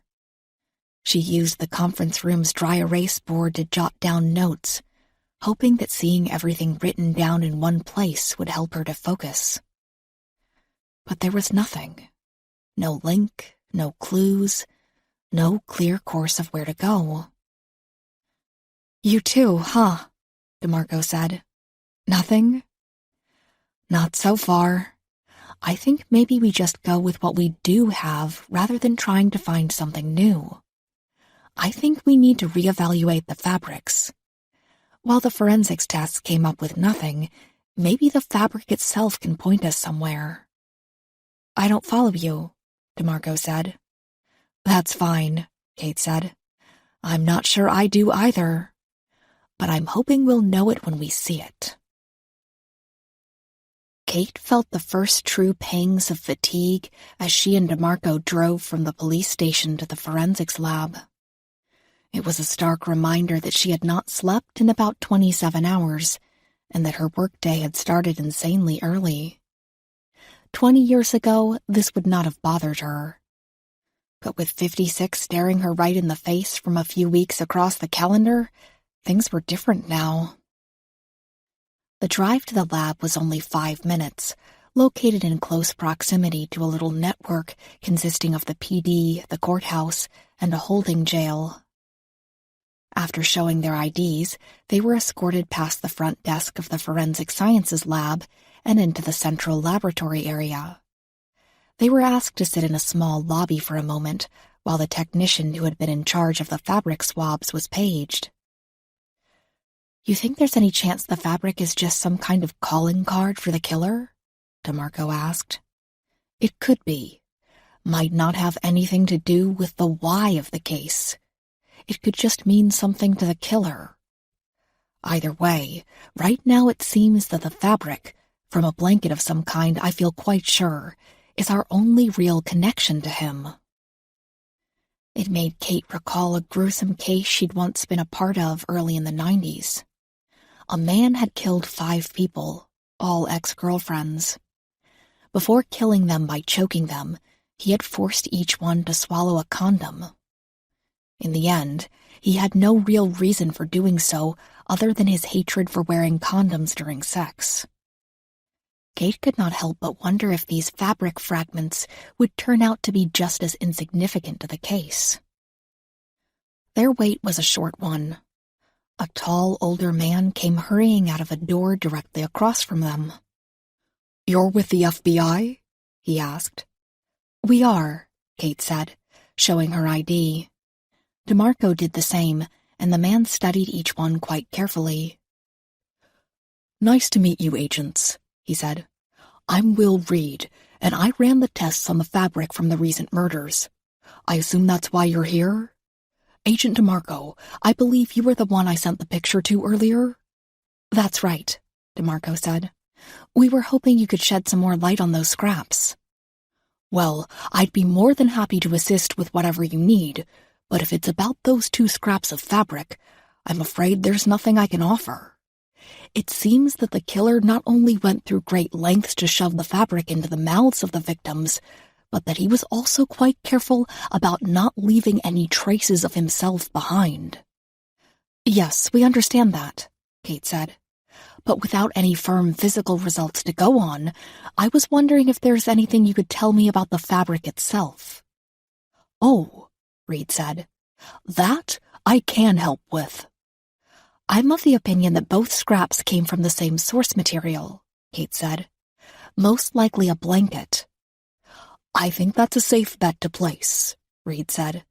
"I wasn't too sure until I saw the second scrap. They fit together rather well, color, texture, and so forth." "Is there any way to tell how old the blanket might be?" Kate asked. "I'm afraid not. What I can tell you, though, is what the blanket is made up of. And it stuck with me because, as far as I know, it's an odd fabric combination for a traditional blanket as you'd think of one. The vast majority of the blanket is made of wool, which, of course, is not uncommon at all. But the secondary material used in the fabric is bamboo cotton." "Is that all that different from regular cotton?" Kate asked. "I'm not positive," he said. "But we see a lot of clothes and fabric-related material come through here. And I can count on one hand the number of times I've come into contact with something with noticeable traces of bamboo cotton. It's not a very rare material, but it's just not as widespread as your basic cotton." "In other words," DeMarco said, "it wouldn't be too hard to locate companies that use it as a primary material?" "That I don't know," Reed said. "But you may be interested to know that bamboo cotton is present in lots of fluffier blankets. It's quite breathable from what I've seen. You're probably looking for something on the pricier side. As a matter of fact, there's a warehouse just outside of town that manufactures the very sort of thing I mean. Pricey blankets, throws, sheets, that sort of thing." "Do you know the name of it?" DeMarco asked. "Biltmore Threads. They're a smaller company that nearly went belly up when everyone started buying everything online." "Anything else you can tell us?" Kate asked. "Yes, but it's sort of grisly. With the Nash woman, I believe the fabric was shoved so far down that she nearly vomited, even that close to death. There was stomach acid on the fabric." Kate thought about the amount of force and effort it would take for someone to do that.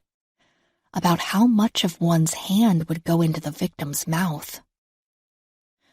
"Thank you for your time, Mr. Reed," Kate said. "Certainly. Let's just hope I don't see a third piece to that blanket anytime soon." Chapter 7. Eerily enough, the drive to the Biltmore Threads warehouse took Kate and DeMarco down the same stretch of road they had taken into Whip Springs at 4 o'clock that morning. The factory and warehouse were located down a 2-lane road that snaked off of the main highway. It was tucked away, along with the stretch of dying grass that served as its landscaping, in the very same woods that had hidden the Nash home from the main road. From the looks of the parking lot, Biltmore Threads wasn't doing quite as badly as Will Reed had suggested. The place looked to employ at least 50 or so people, and that was based on just this time of day. With a factory like this, Kate assumed there was shift work involved, meaning another 50 or so would probably come in later on for the night shift. They made their way inside, walking into a dingy lobby. A woman sitting behind a counter looked up at them with a peculiar expression. It was evident that they didn't get many visitors. "Can I help you?" she asked. DeMarco went through the round of introductions, and after they showed their IDs, the woman at the counter buzzed them in through a door on the far end of the lobby. That same woman met them there and then led them down a small hallway. At the end of the hall, she opened a set of double doors that led onto the Biltmore Threads production floor. Several sets of looms and other equipment Kate had never seen were thrumming with life. On the far side of the large work floor, a compact forklift was carrying a pallet of stacked cloth elsewhere into the warehouse. After leading them carefully around the edge of the floor, the woman stopped at another door and led them inside. Here, there was a thin hallway adorned with 5 rooms. The woman brought them to the first one and knocked. "Yeah?" a man's voice boomed from inside. "We've got visitors," the woman called before opening the door. "2 ladies from the FBI. There was a few seconds' pause, and then the door was opened from the other side. A dark-haired man wearing thick glasses greeted them. He looked them up and down, not out of nervousness, but sheer curiosity. "FBI," he asked. "What can I do for you?" "Can we have a minute of your time?" Kate asked. "Sure," he said, standing aside and allowing them into his office. There was only one seat in the office other than the one behind his desk. Neither Kate nor DeMarco took it. The dark-haired man did not take his seat either, electing to stand with them. "I assume you're the supervisor?" Kate asked. "I'm the regional manager and day shift supervisor, yes," he said. He extended his hand quickly, as if embarrassed he had forgotten to do so earlier than this. "Ray Garrity." Kate shook the offered hand and then showed her ID. She then reached into her pocket and withdrew the scrap of fabric from the Nash scene. "This is a scrap of fabric from a recent crime scene," she said, "and we believe it could be key in catching a killer. The forensics lab found bamboo cotton in it, and I understand that Biltmore Threads uses bamboo cotton rather regularly." "We do," Garrity said. He reached for the bag and then hesitated before asking, "Do you mind?" Kate shook her head and handed it to him. Garrity looked it over closely and nodded. "Without actually tearing it further apart, I can't give you any guarantees, but yeah, it looks to have some in it." "Do you know where the fabric came from?" "I'm assuming it's a blanket," Kate said. "Looks like it," Garrity said. "And while I'm not 100% sure, I think it might have been designed and manufactured here." "Right here at Biltmore Threads?" Kate asked. "Perhaps." Garrity handed the plastic bag back to Kate and then walked to an old beaten-up filing cabinet tucked away in the back corner of the small office. He opened the bottom drawer and, after fishing through its contents for a while, pulled out 2 different books. They were both quite large, and as he started leafing through one, Kate saw that they were both inventory catalogs. "The color and the design you can sort of make out look familiar," Garrity explained as he went through the pages. "If it was made here, it will be in one of these books." It was an exciting thought, but Kate wasn't quite sure what it would mean. If the blanket in question was made in Biltmore Threads, did it really even open up that many possibilities? There were many more questions to ask before coming to such a conclusion. "Right here," Garrity said. He turned the book toward them and pointed to one of several different blankets listed on a page about 3/4 of the way through one of the books. "Does that look like a match to you?" Kate and DeMarco both studied the page. Kate looked back and forth, making sure she wasn't making herself see some semblance of similarity. But after a few seconds, DeMarco answered for her. "I mean, the fabric we have is faded, but it's the same. Even that little faded white checkered pattern." "Well, it's faded because it's an older product," Garrity said. He pointed to a line from the item description. Right here, it says it started being produced in 1991 and was eliminated from our production cycle in 2004. So you made this same blanket for 13 years? DeMarco asked. Yes, it was a very popular item, which is how I was able to recognize it so quickly. In other words, the last time you would have passed this blanket out of your warehouse was 2004, Kate said, meaning that this sample is somewhere between 15 and 30 years old. That's correct. Well, even if there could be a link due to the blanket, Kate thought, that 30-year window makes it very hard. Mr. Garrity, how long have you been in your position here? Going on 26 years, Garrity said. I've got retirement coming up next year. While you've been here, has Biltmore Threads employed Scott or Bethany Langley, or Tony or Derek Nash? Garrity thought about it for a moment and then shrugged. The names don't ring any bells for me, but if we're looking over a span of more than 10 years, I'd refer you to records. There are a lot of employees that come in and out of here. How soon can you find out for sure? DeMarco asked. Within the hour. That would be appreciated, Kate said. And if you don't mind, just one more question. Have you had any employees cause problems for you or the factory in the past month or so? Any troublemakers, or just someone you and other management knew to keep an eye on? Funny you should ask, Garrity said. I had to fire a guy just 2 weeks ago.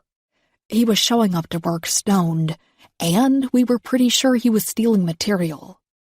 When I confronted him about it, he got violent and I had to call security. And since we only have one security guard, the police got involved, and he was eventually arrested. But he was out the next day.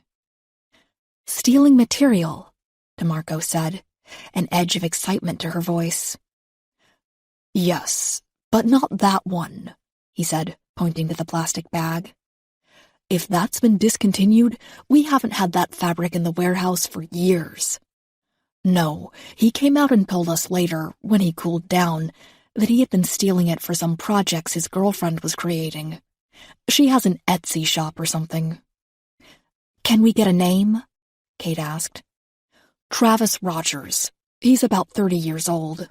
Has a record, I think. Some mild violent crimes.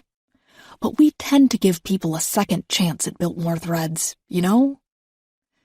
Is he local? DeMarco asked. Yeah, over in Whip Springs. I can get you his address. Again, that would be appreciated, Kate said. Garrity led them out of his office and back down the same path the receptionist had led them, only in reverse. When they were back in the lobby, Garrity spoke with the receptionist, while Kate and DeMarco huddled by the lobby doors. The blanket being manufactured here, DeMarco said. You think that's just a creepy coincidence? It could be. I'm inclined to think so, given that the blanket hasn't been produced in so long. It does make me wonder, though. Wonder what? No matter where the blanket was from, we know it's got to be old, at least 15 years and as much as about 30. And if that's the case, it makes me think someone held on to it. Why use something so old unless it has some sort of meaning or significance to you? She let the question linger as Garrity walked back over to them.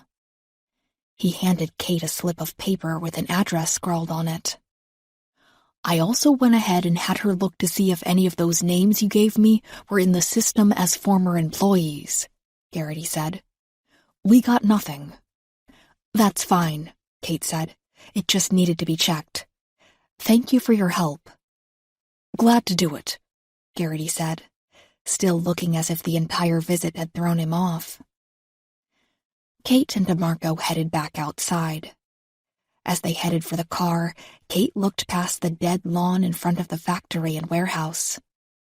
The expanse of trees made her nervous in a way she could not explain.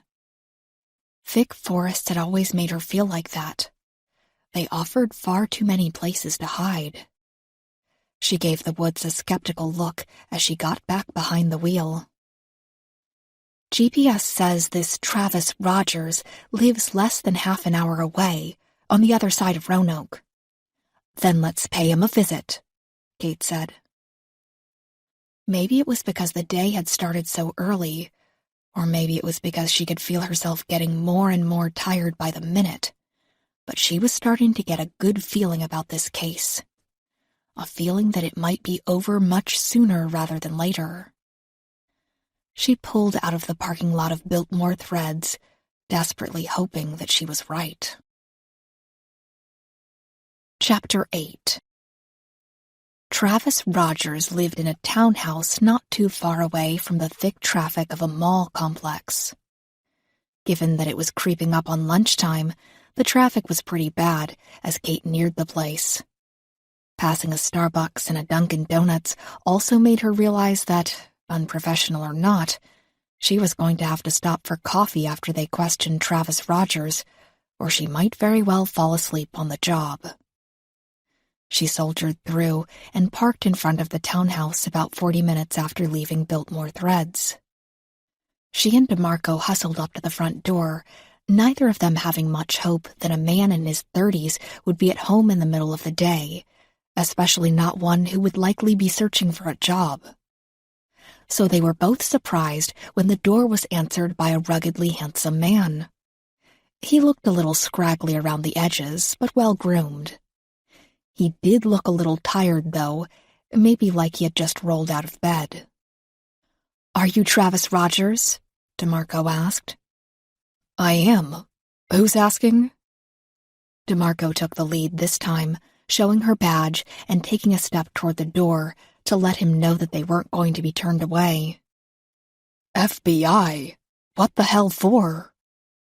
"Your name came up in passing in regards to a case we're working," Kate said. "If you'd give us just 5 minutes of your time, we can be on our way." Clearly confused and a little alarmed, Travis stepped to the side and opened the door. When he did, Kate saw that his right hand was in a cast from high on the wrist all the way to the knuckles of his fingers. It'd be pretty hard to kill someone the way the Nashes and Langleys were killed if you had a cast on your right hand, Kate told herself. The front door opened into the living room, which was quite clean. A laptop sat on the coffee table. She saw a LinkedIn profile on the screen. Apparently, Travis was indeed doing some job hunting. "I'm going to assume this is about what happened with the whole thing at Biltmore Threads, right?" Travis said as he sat down on the couch. "Although I don't know why the FBI would get involved in something that small." "Can I ask why you got violent with Mr. Garrity?" Kate asked. "It was just months and months of frustration, you know? I'd been asking for a raise for about half a year. I'd been there for almost 5 years and had only gotten 2 small pay bumps, so I thought I was due. Garrity basically told me that he could pass on my complaint, but if I kept pestering them, it was going to look bad. We had some words and, quite frankly, I lost my shit. I threw his little name placard thing from his desk at him. I started to rush across the room at him, but thought better of it." "And what about your past offenses?" "A bar fight when I was 19, and then defending myself when some dipshit lost his cool in a fit of road rage when I accidentally clipped his car. Not to be a smartass, but you're welcome to look all of that up. Look, this whole thing with Garrity and Biltmore Threads, it's embarrassing. So if there's anything you need from me, just let me know. I'd like to get it behind me as soon as I can." "Well, what about the material you were stealing?" DeMarco asked. "I only did it twice, and that was after I had started to get pissed off about not being paid fairly. I'm not proud of it, but I've been to court, and I'm going to pay the fines." "Garrity said you stole the materials for your girlfriend." "Yeah. Jess runs this little Etsy shop. She makes these trendy little custom clutch purses and shoulder bags. She makes more than I did doing it. So yeah, I took some material for her. Kate was all but certain that Travis was innocent. He'd made some dumb choices, sure, and he had unfortunate luck when it came to physical altercations, but he sure as hell wasn't a murderer. "What happened to your hand?" DeMarco asked. Travis rolled his eyes and looked at the floor. "Just another genius decision on my part. I was so pissed when the cops got called on me at Biltmore Threads that I punched the wall outside the building. It's a brick wall, and it hurt like a bitch. I broke 3 fingers and got a hairline fracture down the base of my hand." "Do you have any proof of when you did this?" DeMarco asked. "Yeah. Actually, the first bill for the X-ray came today." He got up and went to the edge of the counter in the attached kitchen. He retrieved a piece of mail from it and brought it back to them. Kate and DeMarco looked it over and saw that the initial consult for the X-ray had been 3 weeks ago, at least 2 full weeks before the Langleys had been murdered. "At the risk of sounding nosy, can I ask what this is about?" Travis asked. Kate had just one more thing left to do. She almost decided against it because she was that certain that Travis Rogers was innocent. She took the evidence bag with the scrap of blanket inside of it and showed it to him. "Does this look familiar to you?" she asked. His initial reaction told her what she needed to know. There was no alarm, no guilt, no fear.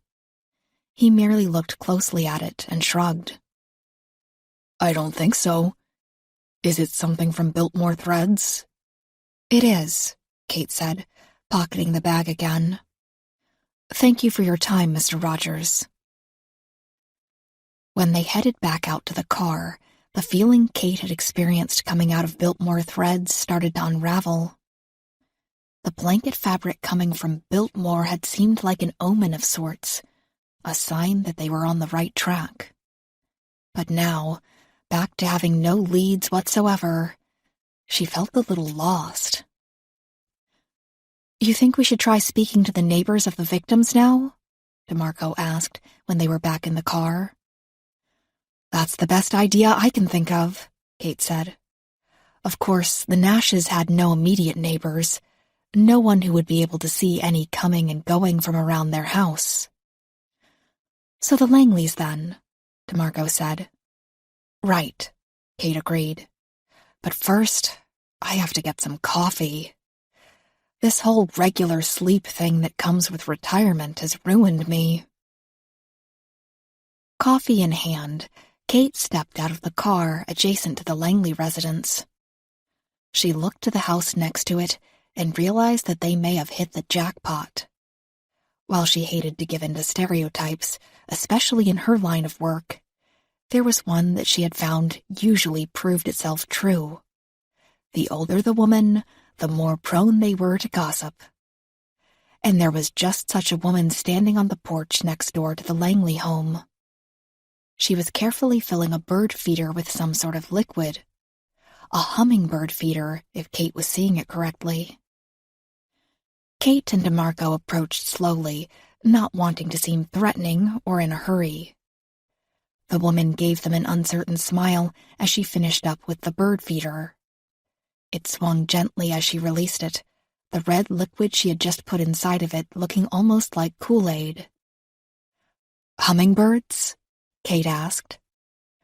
"That's right," the old woman said. She was pushing 70, maybe 80. It was hard to tell due to the beaming smile on her face. "They come by and see me at least twice a day as long as I keep the feeder full. Now, can I help you ladies?" "Yes, ma'am. I'm Agent Wise, and this is Agent DeMarco," Kate said, showing her ID. "We've been assigned to the case involving the Langleys, and we're hoping you could take some time to speak with us." The woman looked over Kate's shoulder toward the Langley house. The radiant smile on her face was gone now. There was no frown there either, just a resigned look, a "what has the world come to" look. "Nice to meet you, agents, I suppose," the woman said. She hunkered down in a lawn chair that sat against the porch rails and looked up at them. "I'm Callie Spencer, by the way. Been living here in this house for about 25 years now." "So you've been here the entire time the Langleys lived there?" "Yes, indeed. Scott and Bethany moved in sometime in the early 90s, I'd say." "Would you call them friendly?" DeMarco asked. "Social?" "I guess so. I mean, they weren't rude or mean or anything like that. They were an okay couple, but a little private. Especially over the last few years." "Any idea why?" Kate asked. Callie frowned and nodded. "Bethany sort of got different after her sister died in that car accident. 10 years ago or so, I suppose." "Can you expand on what you mean by private?" DeMarco asked. "Well, private might not be the best word. If we crossed paths on the sidewalk, we'd chat it up for a while. But they never came over just to visit. Never really volunteered any information. Scott would catch me out trying to mow the lawn from time to time and insist on finishing. So, no, not private, but not really outgoing either." "Do you know if they had any regular visitors?" Kate asked. "None that I know of. I believe Scott had a friend or two from work come over every now and then during football season. And there was a period of time, when Davy was living with them." "Davy?" Kate asked. "Yes.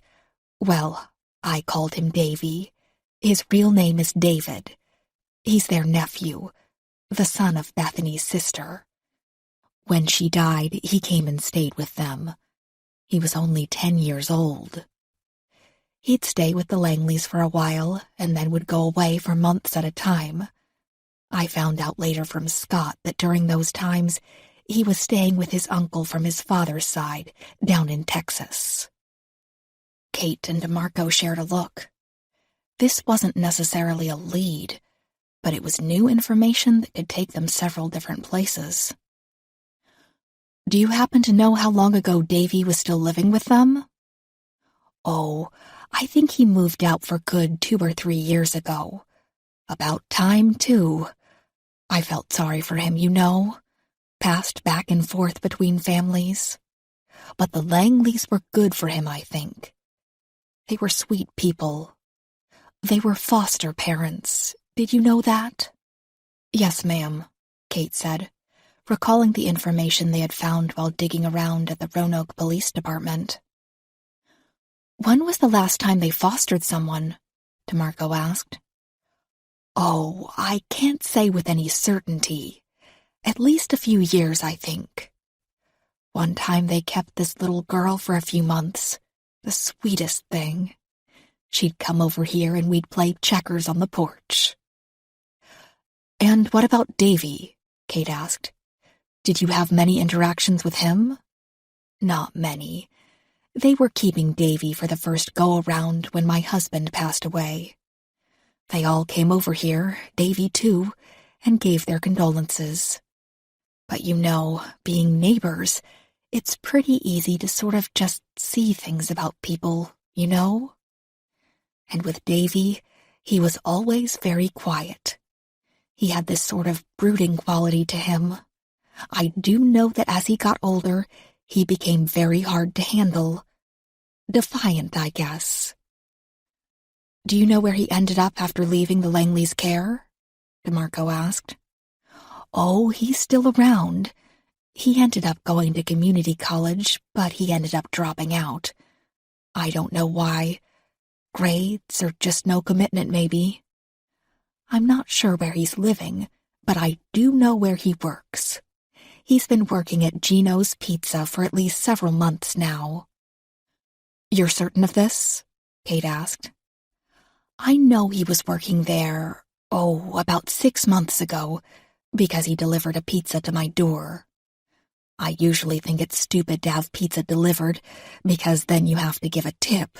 But I was sick, so... She realized she was trailing off here. She smiled, rolled her eyes at herself, and continued. Anyway, and then my friend Janelle, whom I have tea with twice a week, said she saw him working down at Gino's not too long ago.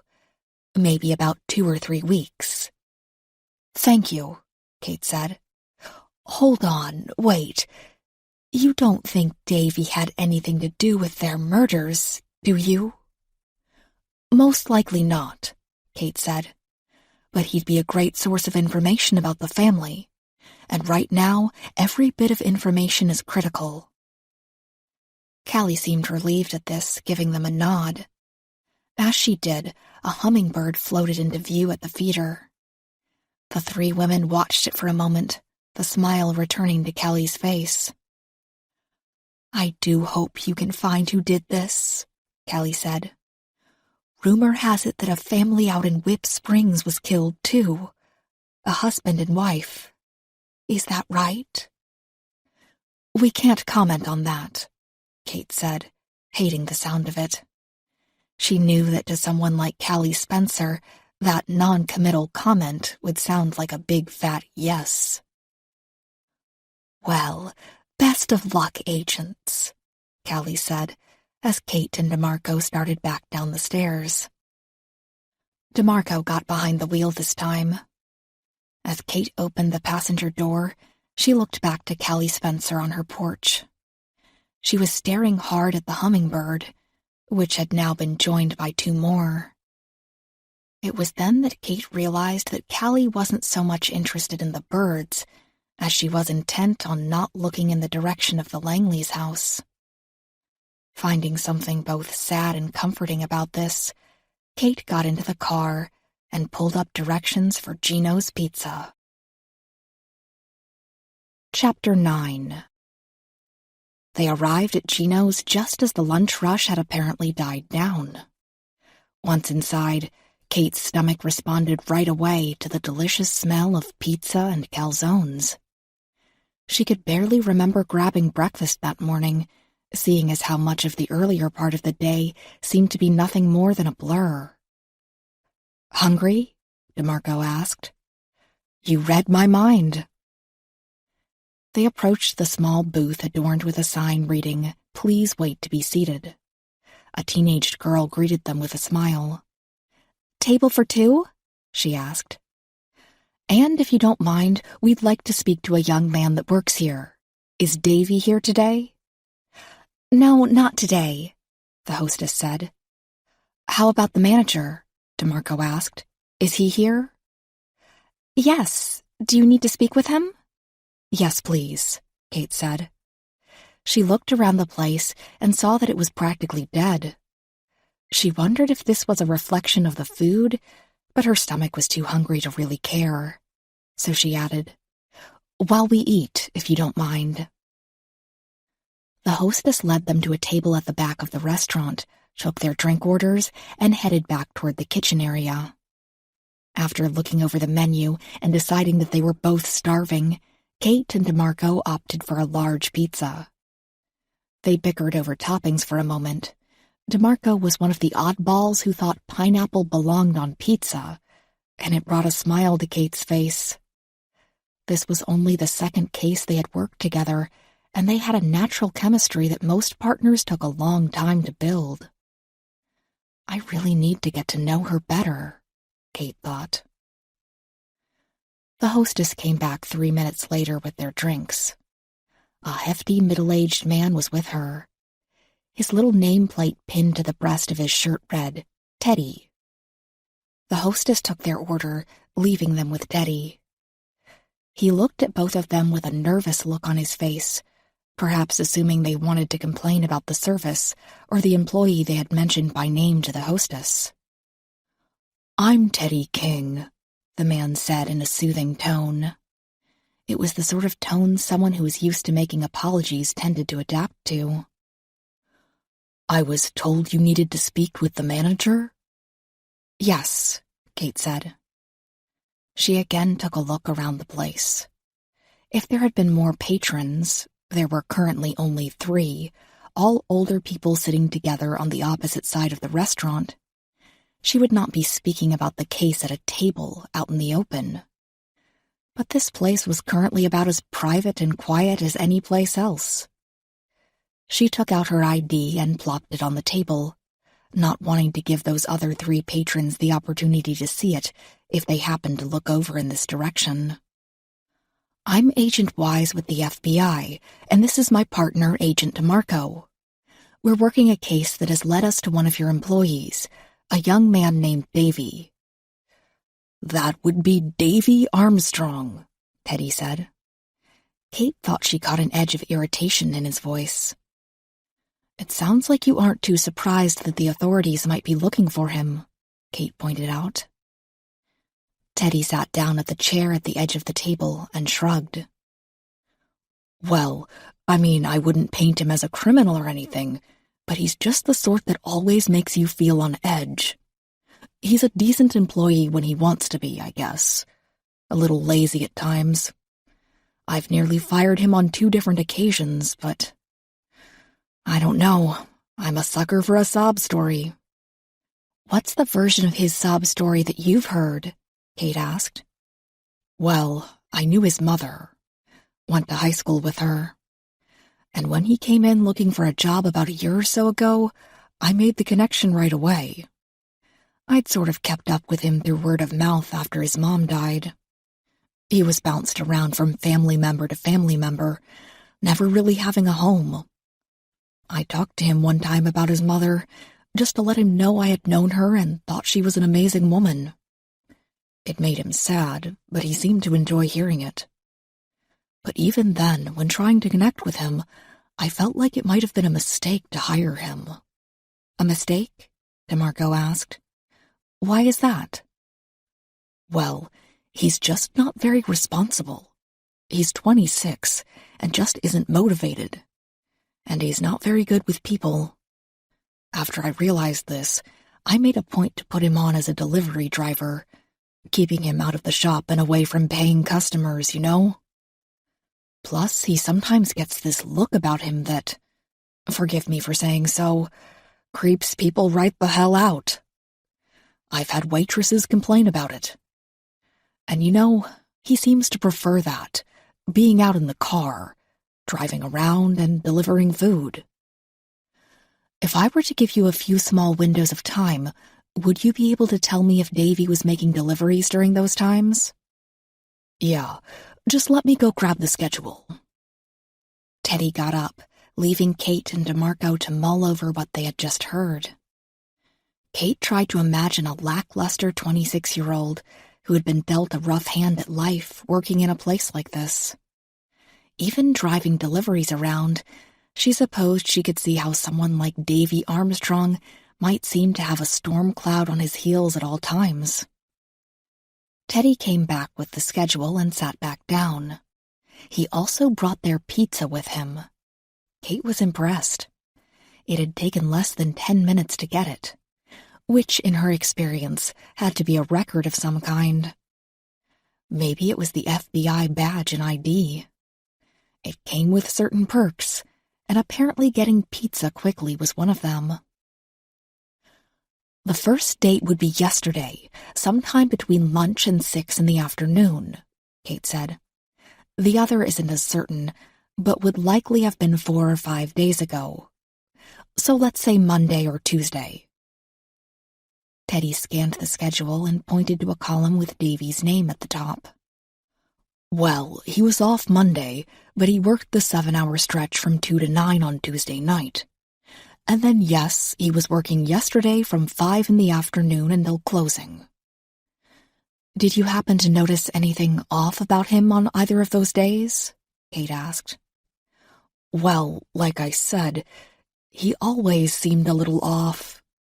But no, I didn't notice anything out of the ordinary. Although—" He stopped there, as if a thought had just sprung to the forefront of his mind. "What is it?" Kate asked. "He was late as hell getting back from one of those deliveries on Tuesday. I didn't lay into him too badly because we weren't all that busy. He claimed he knocked and knocked on this person's door, but it took them forever to show up. Said that was why he was late. How late are we talking? DeMarco asked. The run there and back should have only taken him about half an hour, but he was gone for a little over an hour. Can we get the addresses he delivered to during that run? Sure. I'll have to look back through the receipts and orders, though.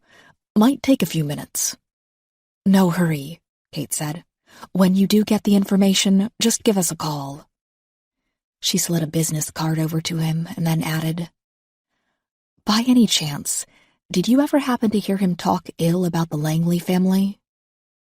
Not at all. He liked them quite a bit. Why? Is there something wrong?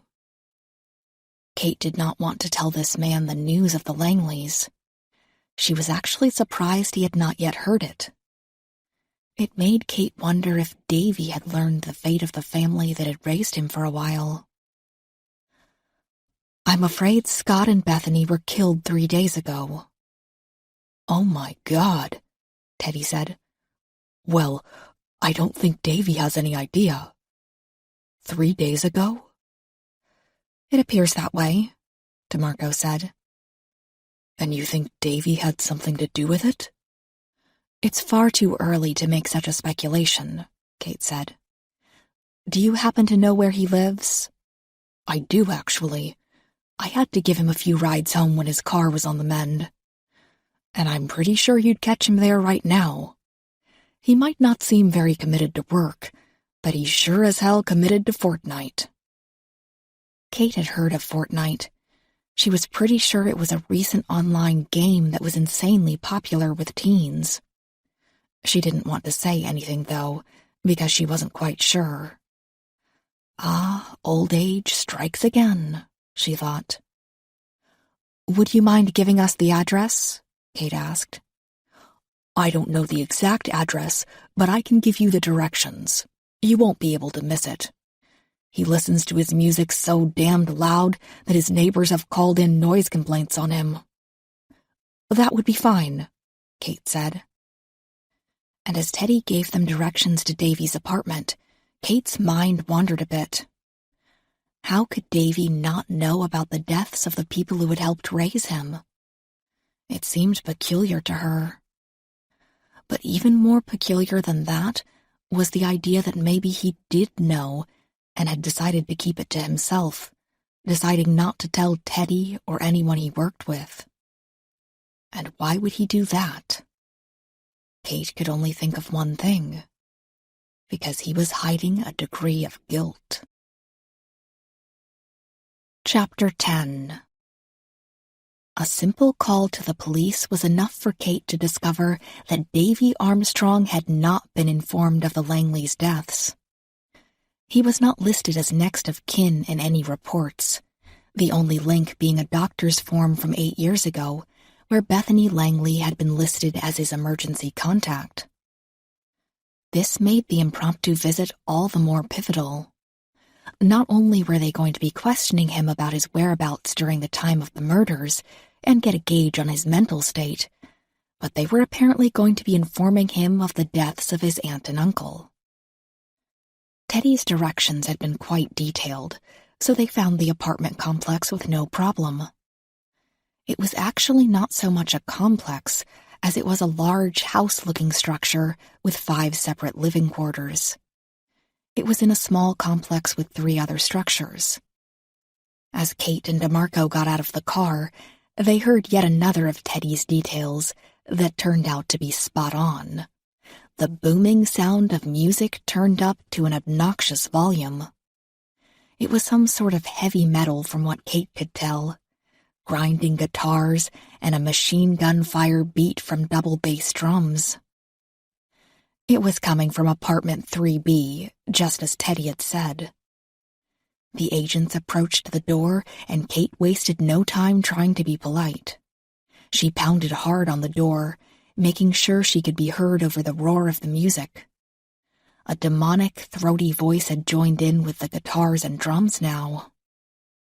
After a few moments, the music came to a stop. Hurried footsteps could be heard coming toward the door. It opened quickly, but only enough for a hectic-looking man to peer through the doorway at them. "Yeah?" he asked, clearly feeling that he was being horribly inconvenienced. "Are you David Armstrong?" Kate asked. "Yeah? And you are?"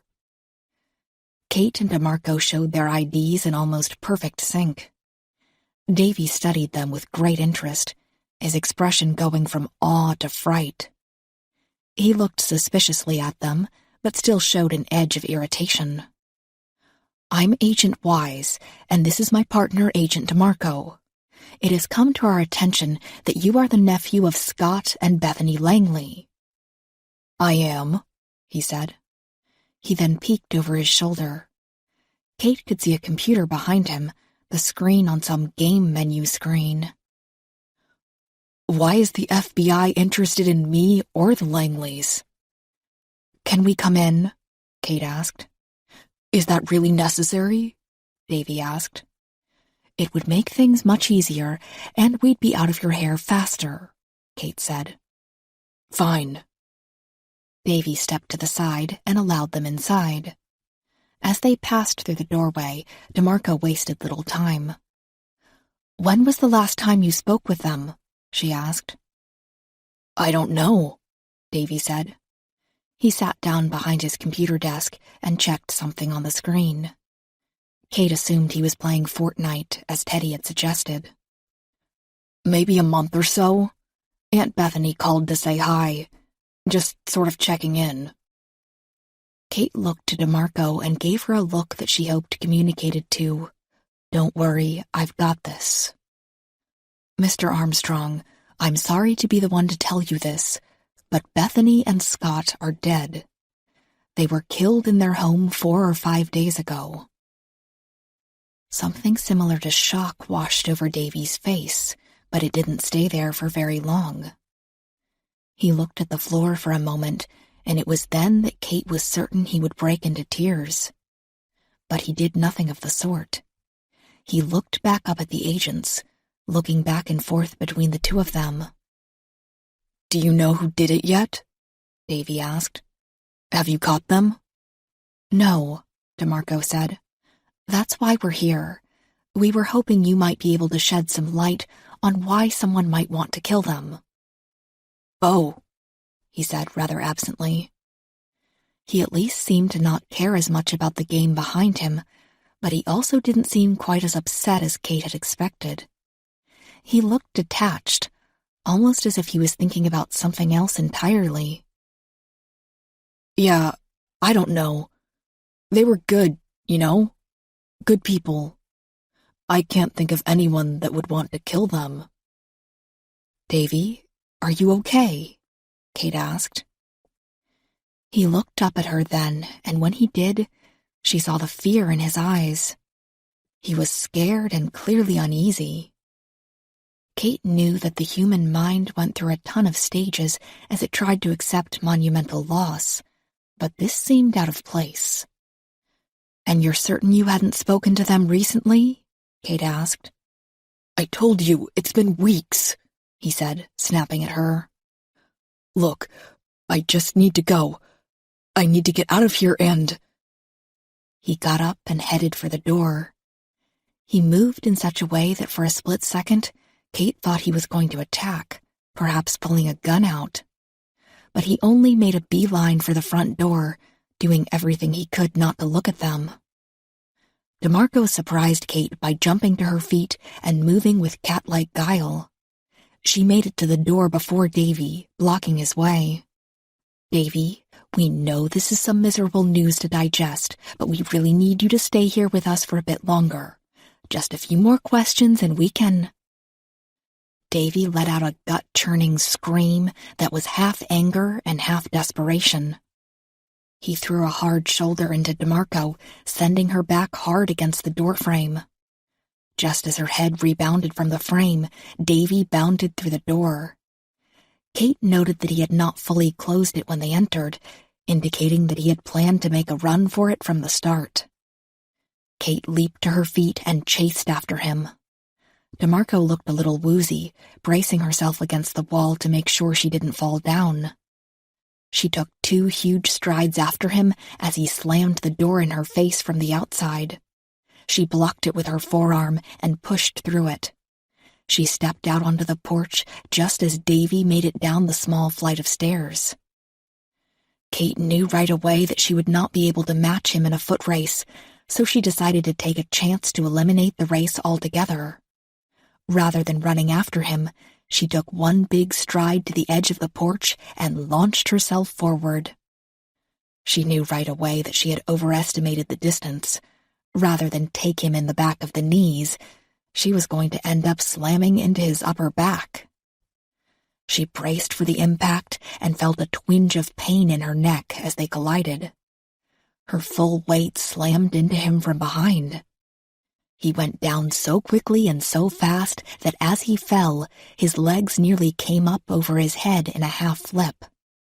Kate managed to lock her right arm around his neck as they both fell, applying a rear neck choke as they hit the ground.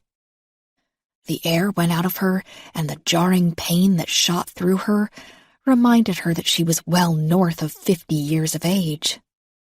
Still, the adrenaline was enough to help her roll on top of him, plant a knee in his back, and pull his arms behind him. She cuffed him with expert precision and was relieved when she heard DeMarco approaching from behind. With her help, they pulled Davy Armstrong to his feet. Kate hid a grimace when she saw that he had skinned up the side of his face in the fall. The fault was hers, though, as she could have been a bit gentler. "Why do you run?" DeMarco asked. Davy said nothing. As they led him to the car, Kate hurried ahead. She popped open the trunk, hoping for a first aid kit. She found one, plucked out the antibacterial wipes, and opened them. Before putting Davy in the back of the car, she wiped the blood away from the nasty scratch on his face. He winced at the sting but said nothing. "Do you know why we're taking you with us, David?" DeMarco asked. "Because they're dead," he said. "And I guess you think I did it." As he scooted into the back seat, Kate and DeMarco shared an uneasy look over the roof of the car. "You okay?" DeMarco asked quietly. Kate nodded, though it was hard to tell if she was hurt in any way. The adrenaline was still rushing through her. In that moment, she felt more than okay. She felt great. "How about you?" Kate asked. "My head hurts. He gave me a good whack. But I'm okay." "I should drive then," Kate said. "I'll call ahead to the station and let them know we're coming with a what? I guess he's a suspect?" "Seems that way," Kate said as she got behind the wheel. She recalled the fear she had seen in his eyes and the absolute berserker's speed and fury in his escape and scream. It made no sense to her that he would be the killer. But then again, why was he remaining silent? Why did he run?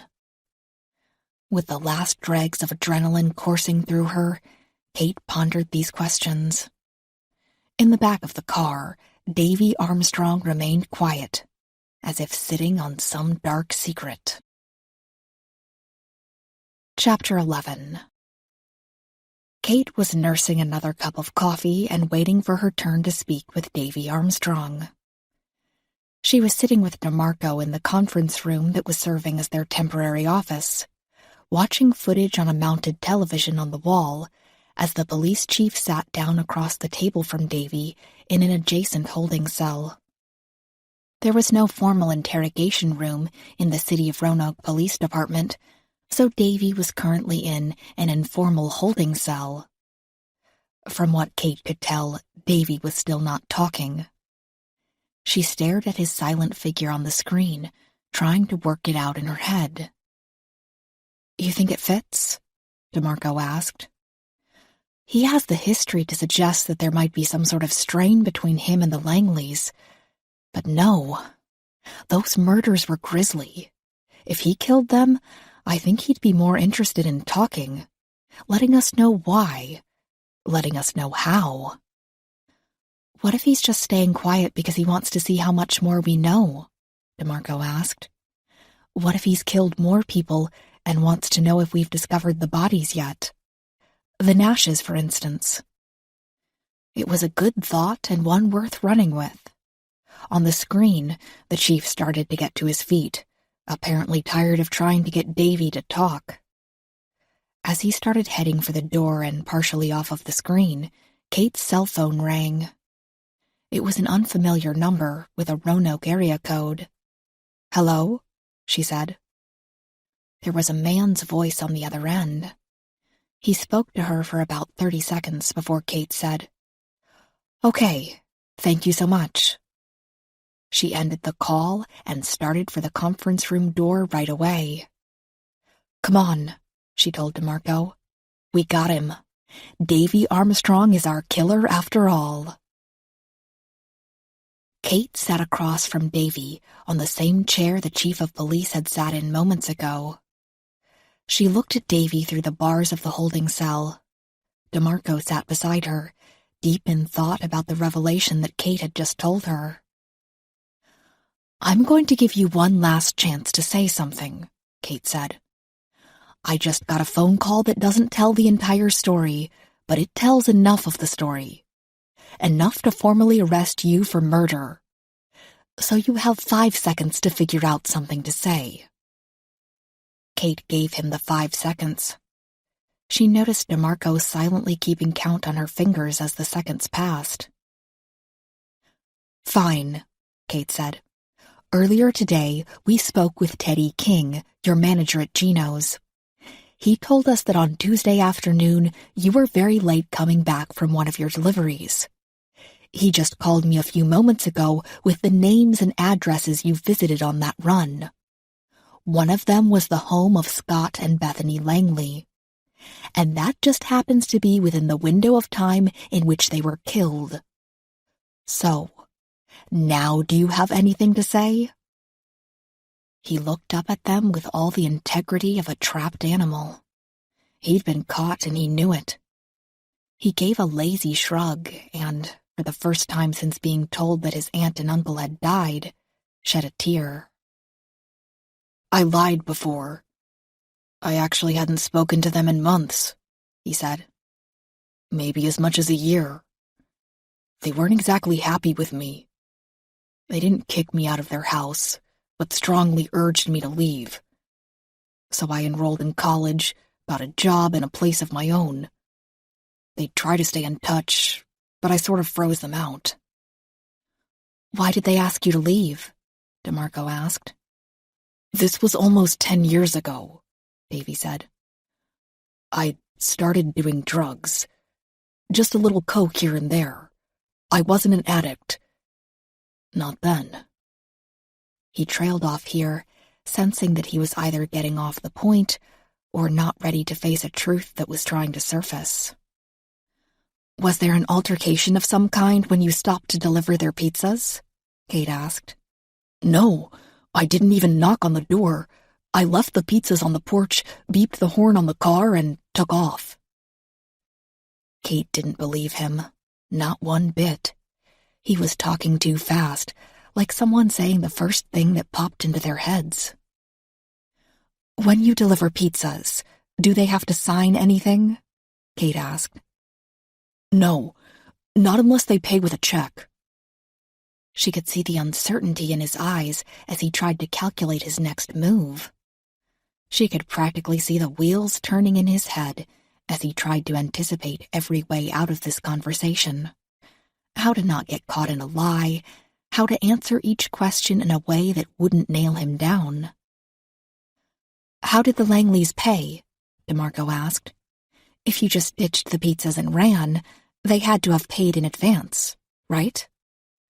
"Yeah, I guess they did. With Gino's, you can order online. We just started it a few months back.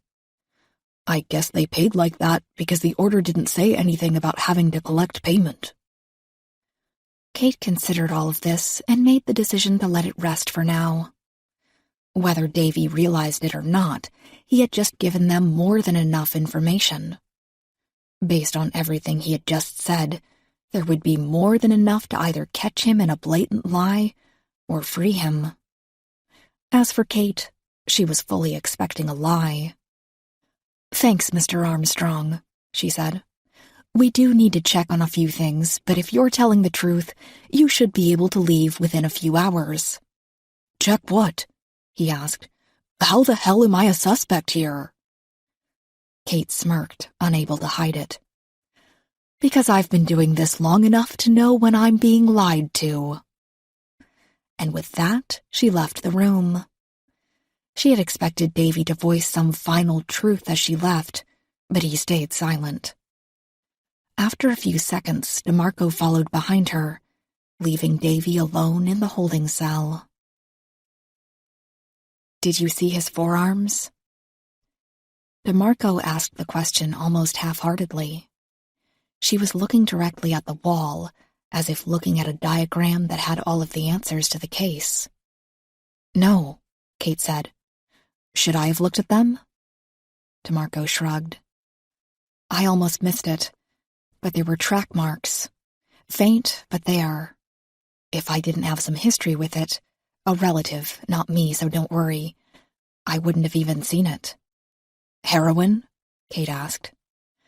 "Yeah, pretty sure," DeMarco said. "So maybe he's in denial about it," Kate suggested. "Maybe he was late from those deliveries because he was using. Maybe the thought of having to see the Langleys stressed him out. Could be. Some users are so ashamed of their habit that they'll keep it a secret at any cost. But still, I don't think that warrants attacking an FBI agent in an effort to escape." "Agreed," Kate said, looking at the TV monitor on the wall. Davy still sat there, slightly hunched forward and looking at the floor. Kate wanted another crack at him, wanted to ask him about the drug use, and if there was any connection to his using and the Langleys. Based on what she knew of the Langleys, she doubted there was a connection at all.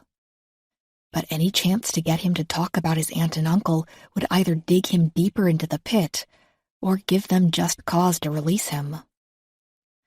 Before she could start to formulate a line of questioning, though, her cell phone rang.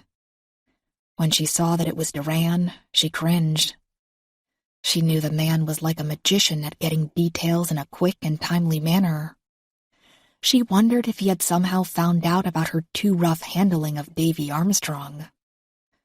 "It's Duran," she told DeMarco. She then answered, "This is Wise." "Where are we on the case?" Duran asked. "We've got a man in custody right now," Kate said. "I just finished questioning him." "You think it's the guy?" "I don't know yet. He's guilty of something. Drug use, most likely, but I'm not certain there would be enough to pin the murders on him." "Send me whatever notes you have, as well as the arrest report. I've got a research issue here in Washington that I could use your help on. One of your old cases that a few agents think might help put an end to a string of kidnappings and a suspected pedophile ring in the Baltimore area. You remember Frank Costello?" "I do," she said with a chill. Costello had abducted and killed 7 children in 1998, taking them from an area that sprawled between Washington, D.C. and Louisville, Kentucky. It was one of the cases that she looked back on as her crowning achievement, but, at the same time, an ultimate failure. When Costello had been booked, he claimed to have abducted 3 more kids, and that he had not worked alone. He had never given up the locations of the 3 other children or the person he claimed to have been working with.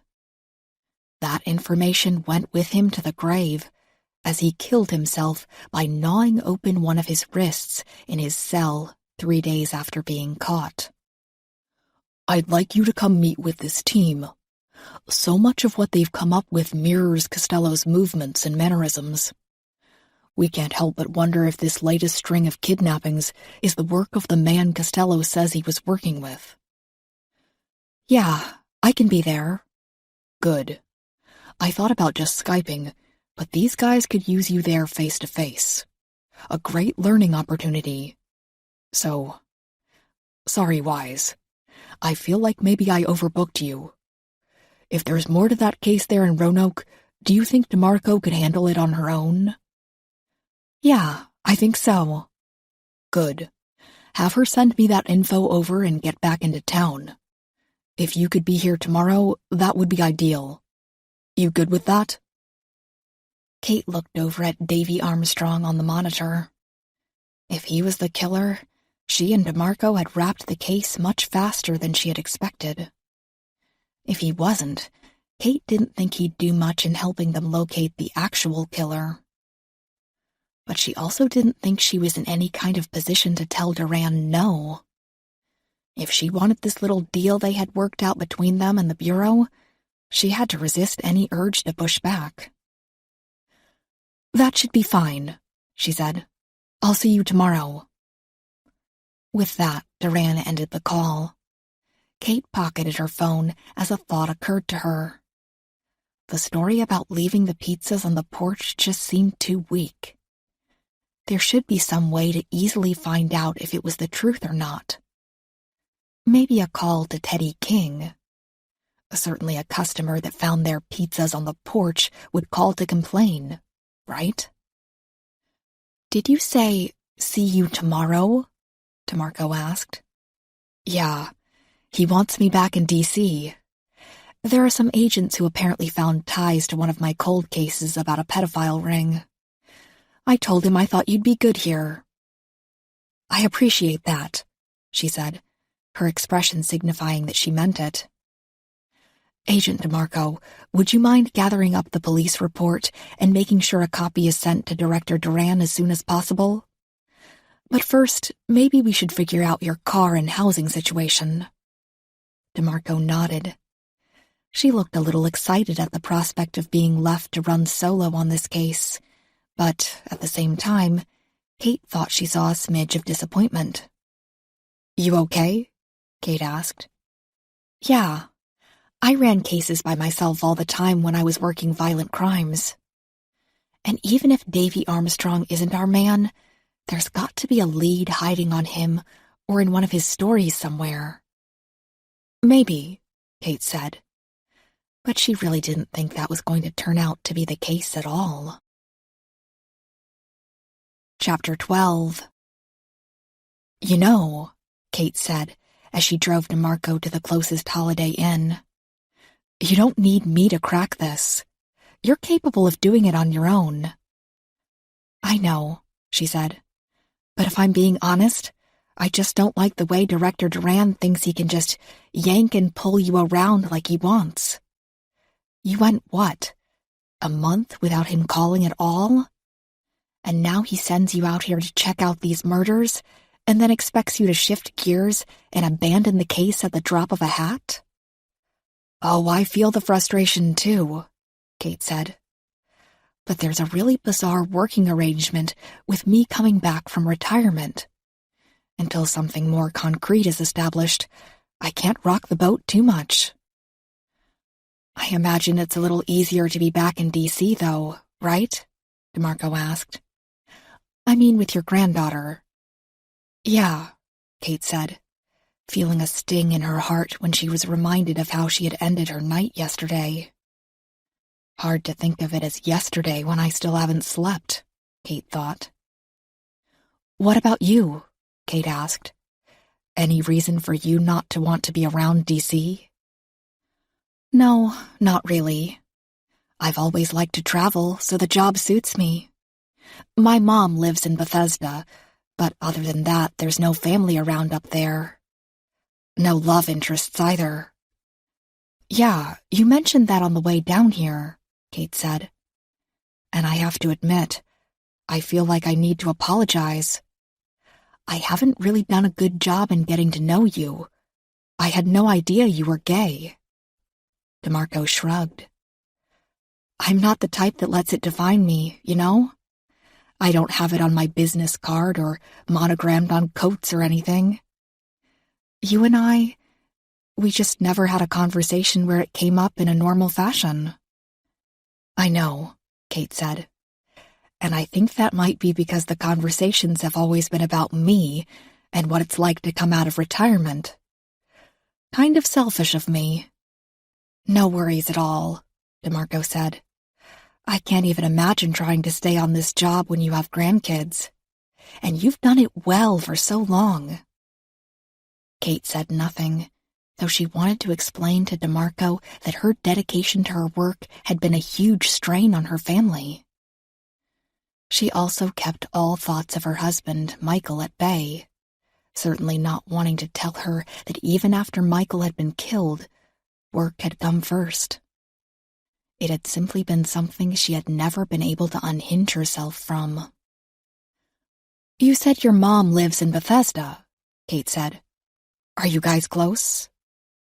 "I suppose. We've never been really tight or anything. But I'm all she's got, as sad as that sounds, so I suppose we're close enough." DeMarco looked blankly out of the windshield as she briefly discussed her mother. She spoke quickly and in a flat tone as well. To Kate, it was a nonverbal and polite way of saying, "I'd really rather not talk about it." As the Holiday Inn sign came into view, Kate felt a feeling of guilt for the first time. Was she abandoning DeMarco? Sure, she was only following Duran's orders, but still. They had come here together to attempt to solve these murders, and here she was, barely over 12 hours later, about to head back without her. "Please don't hesitate to call me with any new information. If this thing starts to escalate, I imagine Duran would send me back to assist." "I'll keep that in mind, but I think I'll be okay," DeMarco said. "Want me to call ahead to a car rental place?" Kate asked. "Nah, I'll delegate that to the police. Maybe I'll get Palmetto to do it." Kate chuckled as she pulled into the parking lot of the Holiday Inn. "I fully expect you to have this wrapped up by the time I return home," she said with a smile. "We can't all knock cases out of the park like Kate Wise," DeMarco said. "But thanks for the vote of confidence." Kate parked in front of the motel. She had been here before, stuck in limbo without knowing exactly where she was going to stay or how she was going to get from point A to point B. She remembered that part of her career fondly, particularly a case out in Utah where she had been stranded for 2 days because her rental car had broken down and there had been some miscommunication between the bureau and the airport. She did miss those days, and she envied DeMarco a bit.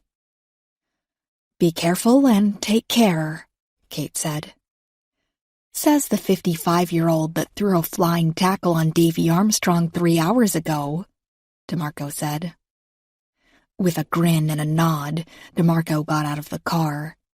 She gave one final wave as she headed in through the lobby doors and then disappeared inside. Kate checked the time and saw that somehow it was only 4:47 in the afternoon. She was no longer truly tired, having been reinvigorated by coffee and finding her second wind after chasing down Davy Armstrong. If she drove straight through without stopping, she figured she could be back home sometime around 8:30. She could sleep the night through and wake up around 7 in the morning to call Duran to see how she could help with the research job. While she hated to leave a case when it had not yet been officially closed, she could also not deny that it felt very good to feel wanted, to feel needed in a job that had once so strongly defined her. Still, that promise of normal life shone bright. It was what caused her to pull out her phone and send a quick text to Melissa before pulling back out of the parking lot. She thought about what to say for several seconds and, after some trial and error, finally decided on something simple and to the point. "Sorry about last night. Can we meet sometime Monday?" She honestly wasn't expecting a response, but she figured she had to at least try. And as she pulled back out onto the street and in the direction of D.C., She tried to imagine how to explain herself to Melissa. What the hell was she supposed to say? Sorry, sweetie, but that job that took so much of your childhood away from me is already starting to do the same with my granddaughter, too. It was miserable, and it broke her heart. But God help her, she worried that it was going to end up being the truth. Chapter 13. Kate managed to keep the pull of exhaustion away up until she got on the exit that would lead her into Richmond. There, she let out a yawn so long and deep that she could practically already feel her bed beneath her. She had estimated her time almost perfectly, finally coasting slowly down the streets of Carytown toward her house at 8:40. Still, despite being somewhere beyond tired, she could not stop thinking about DeMarco. Kate had always had a habit of not wanting to stop working on a case until a final, official, and unbreakable arrest had been made. Naturally, she felt as if she had left the murdered couple's case long before it had been truly wrapped up. She knew it would nag at her until the case was closed. And while she trusted DeMarco to get the job done, Kate Wise had never enjoyed feeling as if she had given up on something. She found a parking spot close to her house and felt like she was sleepwalking as she walked from her car to her front porch. She was so tired that she made it all the way up on the porch steps before she saw the man on her porch. He was sitting in one of her little faux Adirondack chairs, smiling sheepishly at her. It was Alan. And despite the thin smile, Kate could tell that he was hurt. Shit, she thought. We were supposed to go out for dinner tonight, and I totally forgot. She walked over to him and plopped herself down in the chair beside his. They'd sat like this on her porch a few times before. There had usually been a glass of wine in her hand and a beer in his. But now there was none of that. Now she knew she had dropped the ball and needed to apologize. "Alan, I'm so sorry," she said. "I got a call last night from the bureau. They sent me out to Roanoke on this rush thing, and I just plain forgot." "It's okay," he said. Alan looked at his watch and added, "I was going to give you until 9 and then head back home. I figured it had something to do with your daughter, granddaughter, or work." "Why didn't you call to remind me?" she asked. Not that it would have mattered, Kate thought. All that would have accomplished was making me feel guilty while trying to find a killer. Alan shrugged. "Because I knew it wasn't my place. I know that you have a life, a very busy life. I don't say this looking for pity, but I know I'm not on the list of high priorities, and I'm fine with that. It's the sort of relationship I need in my life right now." "That's not fair to you," Kate said. "How long have you been waiting here?" 2 hours. But it's cool. It was a nice break. I read some news on my phone, got to play on my Sudoku app too. At the risk of sounding cheesy, I like it on your porch. It makes me happy. It makes me happier when you're on it with me, but I'll take what I can get." Kate reached out and took his hand. "Have you had dinner yet?" "No." "Come inside. We can whip something up together." He gave her hand a squeeze and chuckled. "Kate, I'm not sure where you've been and what you've been doing, but you look exhausted. Go in and get some sleep. We can do this some other time." "No. Look, yes, I'm running on 0 sleep for the last day and a half or so, but I want to see you. So why don't you figure out what you want to eat and call it in? I'll grab a shower really quick and we can head out and just pick it up. Or we could have it delivered here," he said. "If you don't mind me hanging around, of course." "That sounds like a plan," she said. She bit her lip when she nearly found herself inviting him into the shower with her after he made the call for the food. The thought of it excited her, but no man had seen her naked since Michael died nearly 6 years ago. It had been a long stretch of time, and while she desperately wanted some kind of physical intimacy again, she wasn't sure if she could be so blatant and inviting about it. "Go take your shower," he said, with more than a hint of suggestiveness in his eyes. "I'll be on the way to pick up our food when you get out. It'll be quicker than waiting for it to be delivered." "Thanks for understanding," Kate said. She leaned in and kissed him slowly. They had kissed many times, often actually, but there had never been one that had left her feeling lightheaded. This one did, but it might have been because closing her eyes reminded her of just how tired she was. "Are you okay, Kate? You look more than tired. You look, I don't know, troubled?" A million things went through Kate's mind in that moment. An image of Michelle on her bed, looking up at her with hopeful and expectant eyes. Davy Armstrong sitting in a holding cell in Roanoke. The bloodstains on the Nash's living room floor. The hateful and hurt look on Melissa's face as she walked away with Michelle in the car seat. "I'll be okay," Kate said. "I think the shower will help." With that, she headed back inside. She felt herself wanting to cry, something that she rarely did.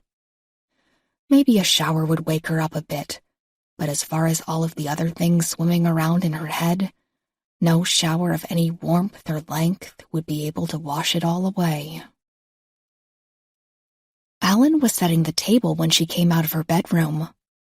The shower, getting dressed, and making some sense out of her wet hair had taken a little less than half an hour.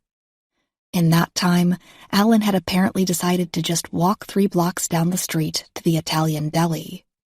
He knew her order there, a traditional meatball sub, and he had it on her plate when she came in. The shower had helped a bit in terms of how tired she was, but she knew she'd crash soon. It wasn't much of a date, but she was glad to see Alan at all, especially after the way the last 24 hours of her life had gone. "I know we have this dinner a lot," Alan said, plopping his pastrami sandwich down on his plate. "But it was getting late, and I didn't want you to stay up any later than you had to." "No, this is perfect," she said. She started eating right away, having not had anything of substance since the pizza at Gino's. And that was already starting to feel like a lifetime ago. They ate in silence for about 3 minutes before Alan spoke up. When he did, Kate could tell that he was very hesitant to ask his question. She respected him for going there, for asking the tough questions to make sure she was okay. "Do you want to talk about it?" he asked. "Whatever it is that had you called away. I can listen, you know?" "I know," she said, "but the case isn't closed yet, so I'm not supposed to give out any pertinent information. You understand that, right?" "Absolutely.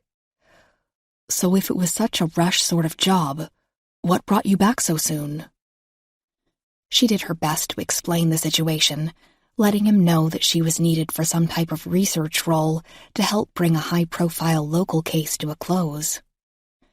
As she did, she started to understand how self-obsessed she must seem to him. Leaving her granddaughter and ending her daughter's night out. Dropping everything right away just so she could recapture a feeling of purpose. God, have I always been like this? She wondered, as she finished up her explanation, and the table fell to silence again. With dinner eaten and conversation at a standstill, Alan stood up and cleared their plates and the takeout containers. "Off to bed, you. Do you need a wake-up call in the morning? You look like you're going to sleep pretty hard." That same spark she'd felt when she had nearly asked him to come into the shower with her reignited. This time, she did not ignore it. Maybe if she had not been so tired, she would have put up more of a mental block against it. "Yeah, a wake-up call would be good," she said.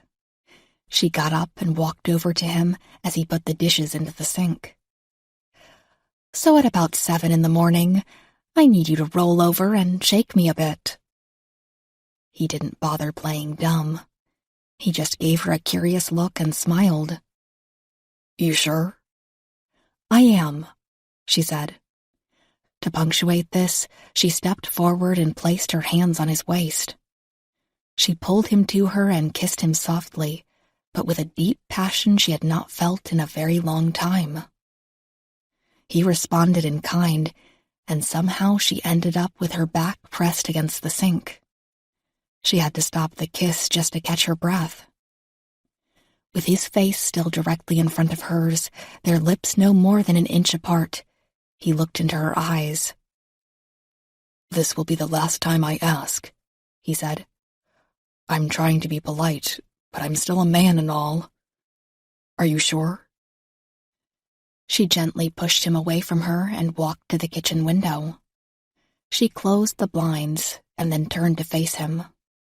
That done, she reached up to the top button of her shirt and undid it. The second one followed. As she started working on the third, she looked up at him with what she hoped was a seductive stare. "This would go quicker if you would lend a hand." Alan, as it turned out, was happy to oblige. He walked quickly over to her, and in the whirlwind of another of those kisses, helped her finish the task. Before Michael, Kate had only slept with 2 men. That made Alan the 4th. And as she stirred awake at 3 in the morning, she tried to recall if she had ever climaxed as hard as she had the night before. She'd reached it twice, and the second one had been so powerful that it had scared her a bit. Thinking back on it in that 3 a.m. darkness, she smiled to herself. She rolled over and looked at Alan, sleeping as peacefully as she had hoped to. But sleep had been tricky. First, her nerves had remained on fire when she and Alan had finished. It hadn't lasted long, and they had both fallen into bed quite tired.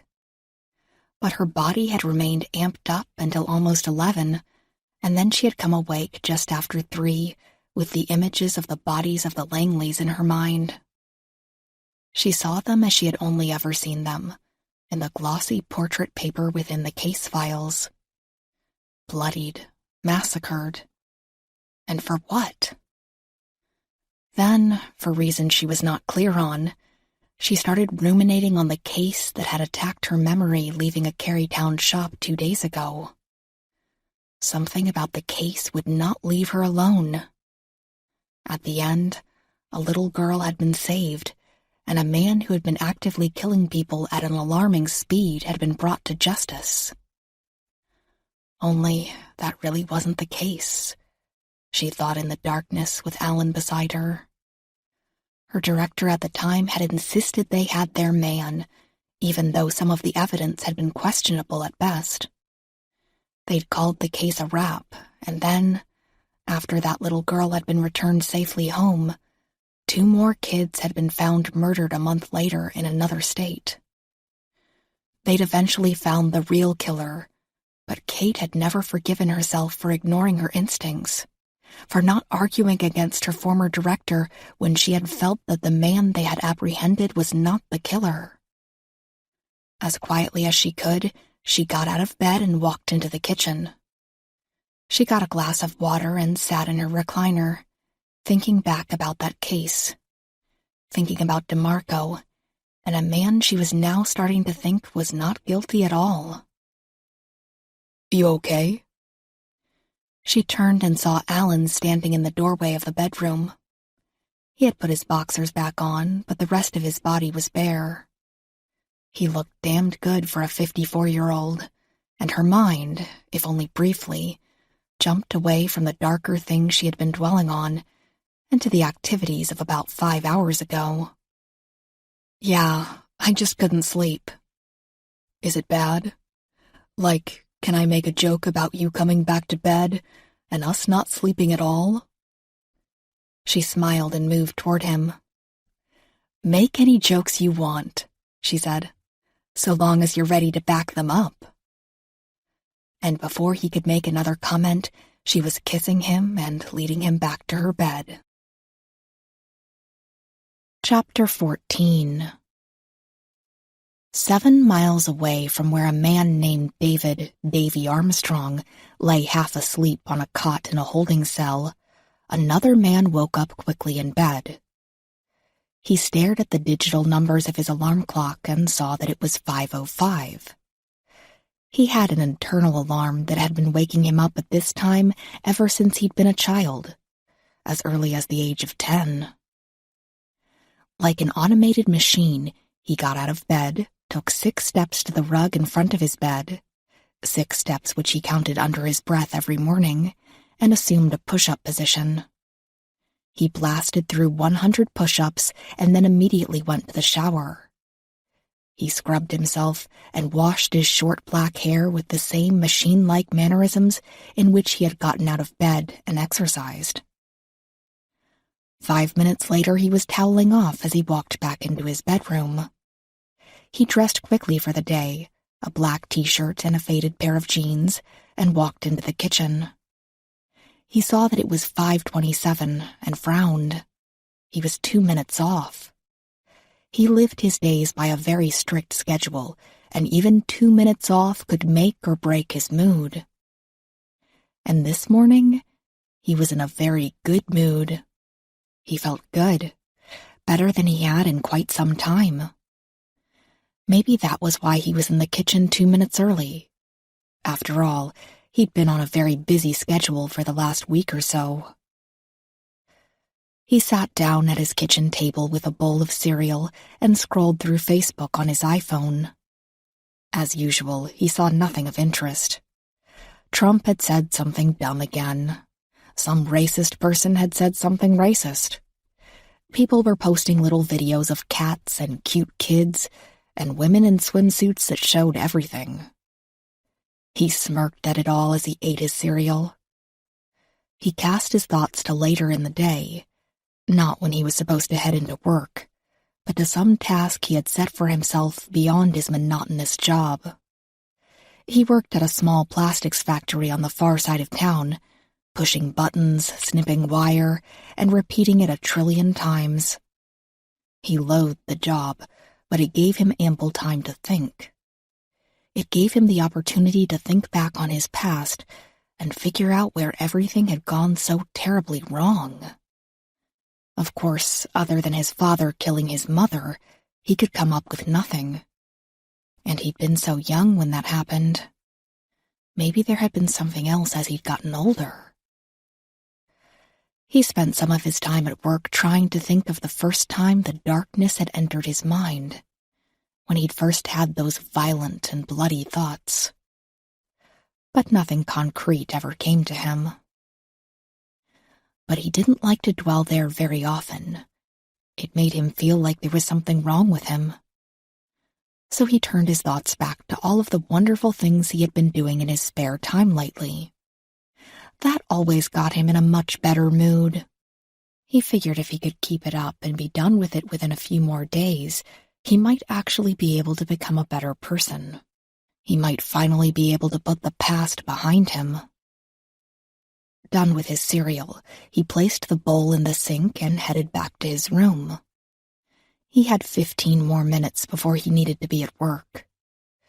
Usually, he would read when he had downtime, but he had been too busy and distracted to read as of late. Instead of pulling one of his books from the stack along the side of his bed, he reached under his bed and pulled out the shoebox. Up until recently, the lid of the shoebox had been coated with a layer of fine dust. But he had brushed the dust off 2 weeks ago and started to dwell on what was inside. As a matter of fact, the things that were inside the shoebox had been consuming his thoughts as of late. He pried the lid from the box with deliberate care and smiled at what he saw inside. He took out the stuffed animal, a little gray rabbit with one ear droopy and the other standing at attention. It smiled dumbly up at him with its little glass eyes. And even though he was now an adult, that goofy smile made him feel safe and secure, like there was someone or something in this fucked-up world that actually cared for him. He placed the rabbit on his bed and looked back into the box. There was one more thing in there, which he took out with the same loving care he had showed the rabbit. He handled the blanket in a way that was childlike, as if he might lie back down on his bed with it and snuggle up to its tattered shape. Instead, he held it up by its torn edge and started to tear it. It gave way easily, just as it had done the 2 other times he had torn a strip from it.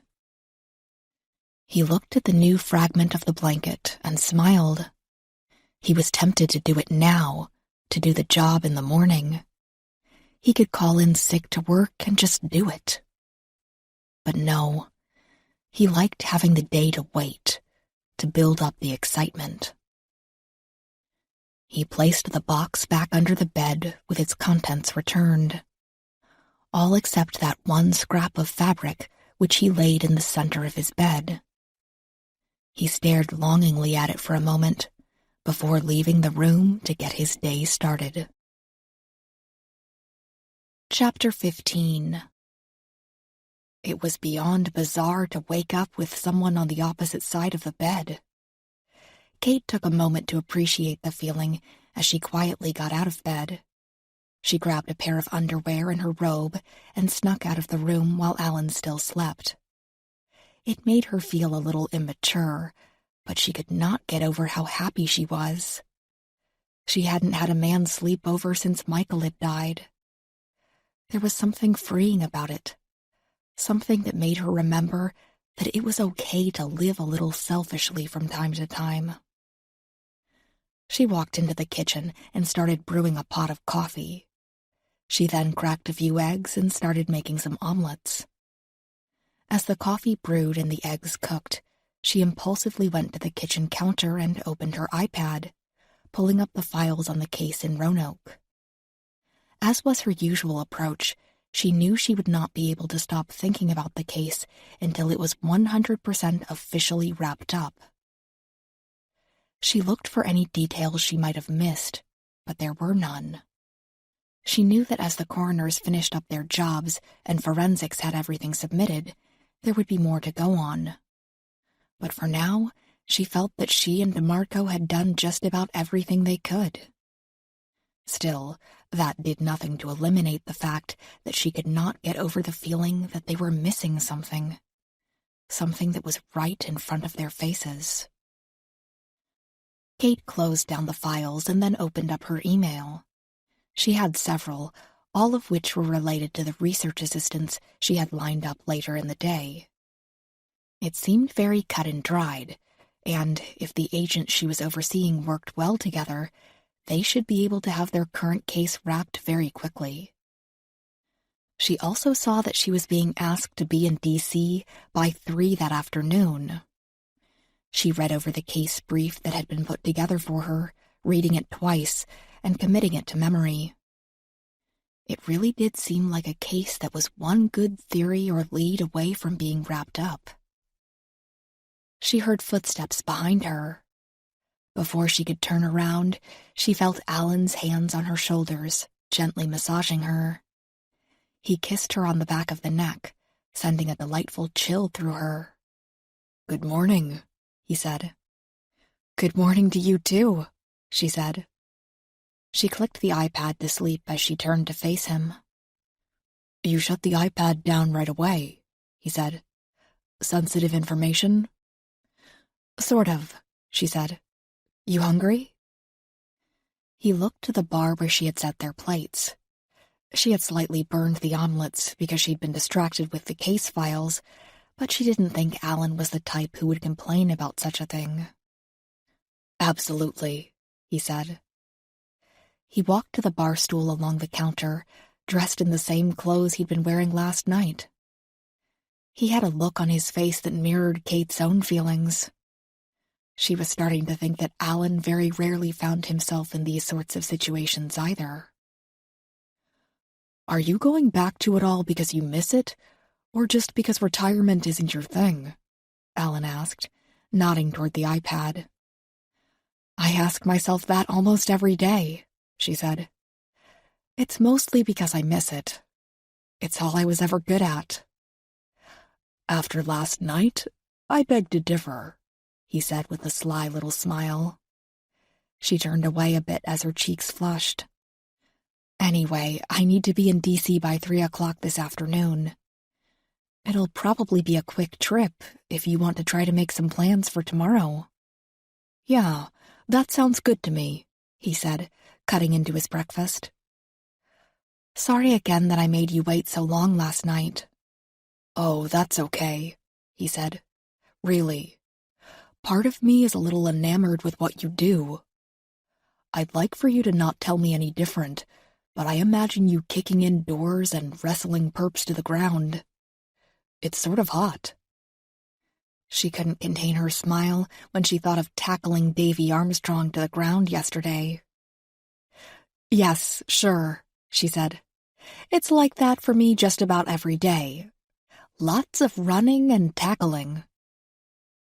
"So," he said, forking up the last bit of omelet, "if you're supposed to be in DC at 3, I guess you need to get a move on, huh?" "Yeah, I probably should get ready." "Am I a terrible guest if I ask if I can use your shower before I head out?" Alan asked. "Not at all," she said.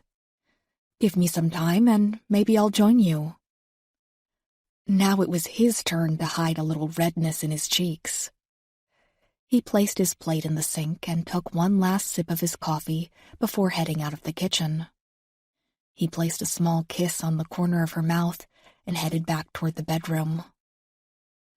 Kate did fully intend to join him, but her mind instantly went back to the case. She kept seeing those pieces of fabric, portions of a blanket that had been shoved into the mouths of the victims. She looked to the clock over the kitchen sink, saw that it was 8:37, and decided to call DeMarco. She answered on the second ring and sounded pleased that Kate had called. "It's feeling pretty lonesome down here in Roanoke," DeMarco said. "Nothing new?" "Nothing. I've even gone so far as to check high school records for the Nashes and the Langleys, hoping to find some sort of connection. I also requested all of the forms and paperwork from the county that concern anything to do with the Langleys' foster care process. I'll be getting that today, but based on what the Department of Social Services thinks, the Langleys are pretty much perfect. No criminal records or red flags of any kind. So I'm not expecting to find skeletons in their closet. And the Nashes were never foster parents, right?" "Not from what we have. There's nothing that points there anyway. That would be a pretty notable link, though, wouldn't it?" "Yes, but if it's not there, it's not there." She sighed and then added, "How about Davy Armstrong? Everyone down there still seemed to think it's him?" "Yeah, and there's at least some evidence to back it. It's not as strong as I'd like, but it's enough to keep him for a while. For instance, there's a police record from when Davy was 17. He locked himself in the Langleys' bathroom with a handgun and was threatening to kill himself. There are also some pretty bad G-chat messages that were just found last night on his computer. He was talking to some friend of his from the community college about his experiences with the Langleys. He talks about some pretty sick sex fantasies about Bethany Langley. He mentioned rape a few times." "You think you can send them to me?" Kate asked. "Yeah, if you want." "Anything else?" "No, that's about it. I spoke with the college friend about those messages, and he swears he doesn't think Davy would have it in him to kill anyone. He did say that Davy seemed a little spacey at times, though.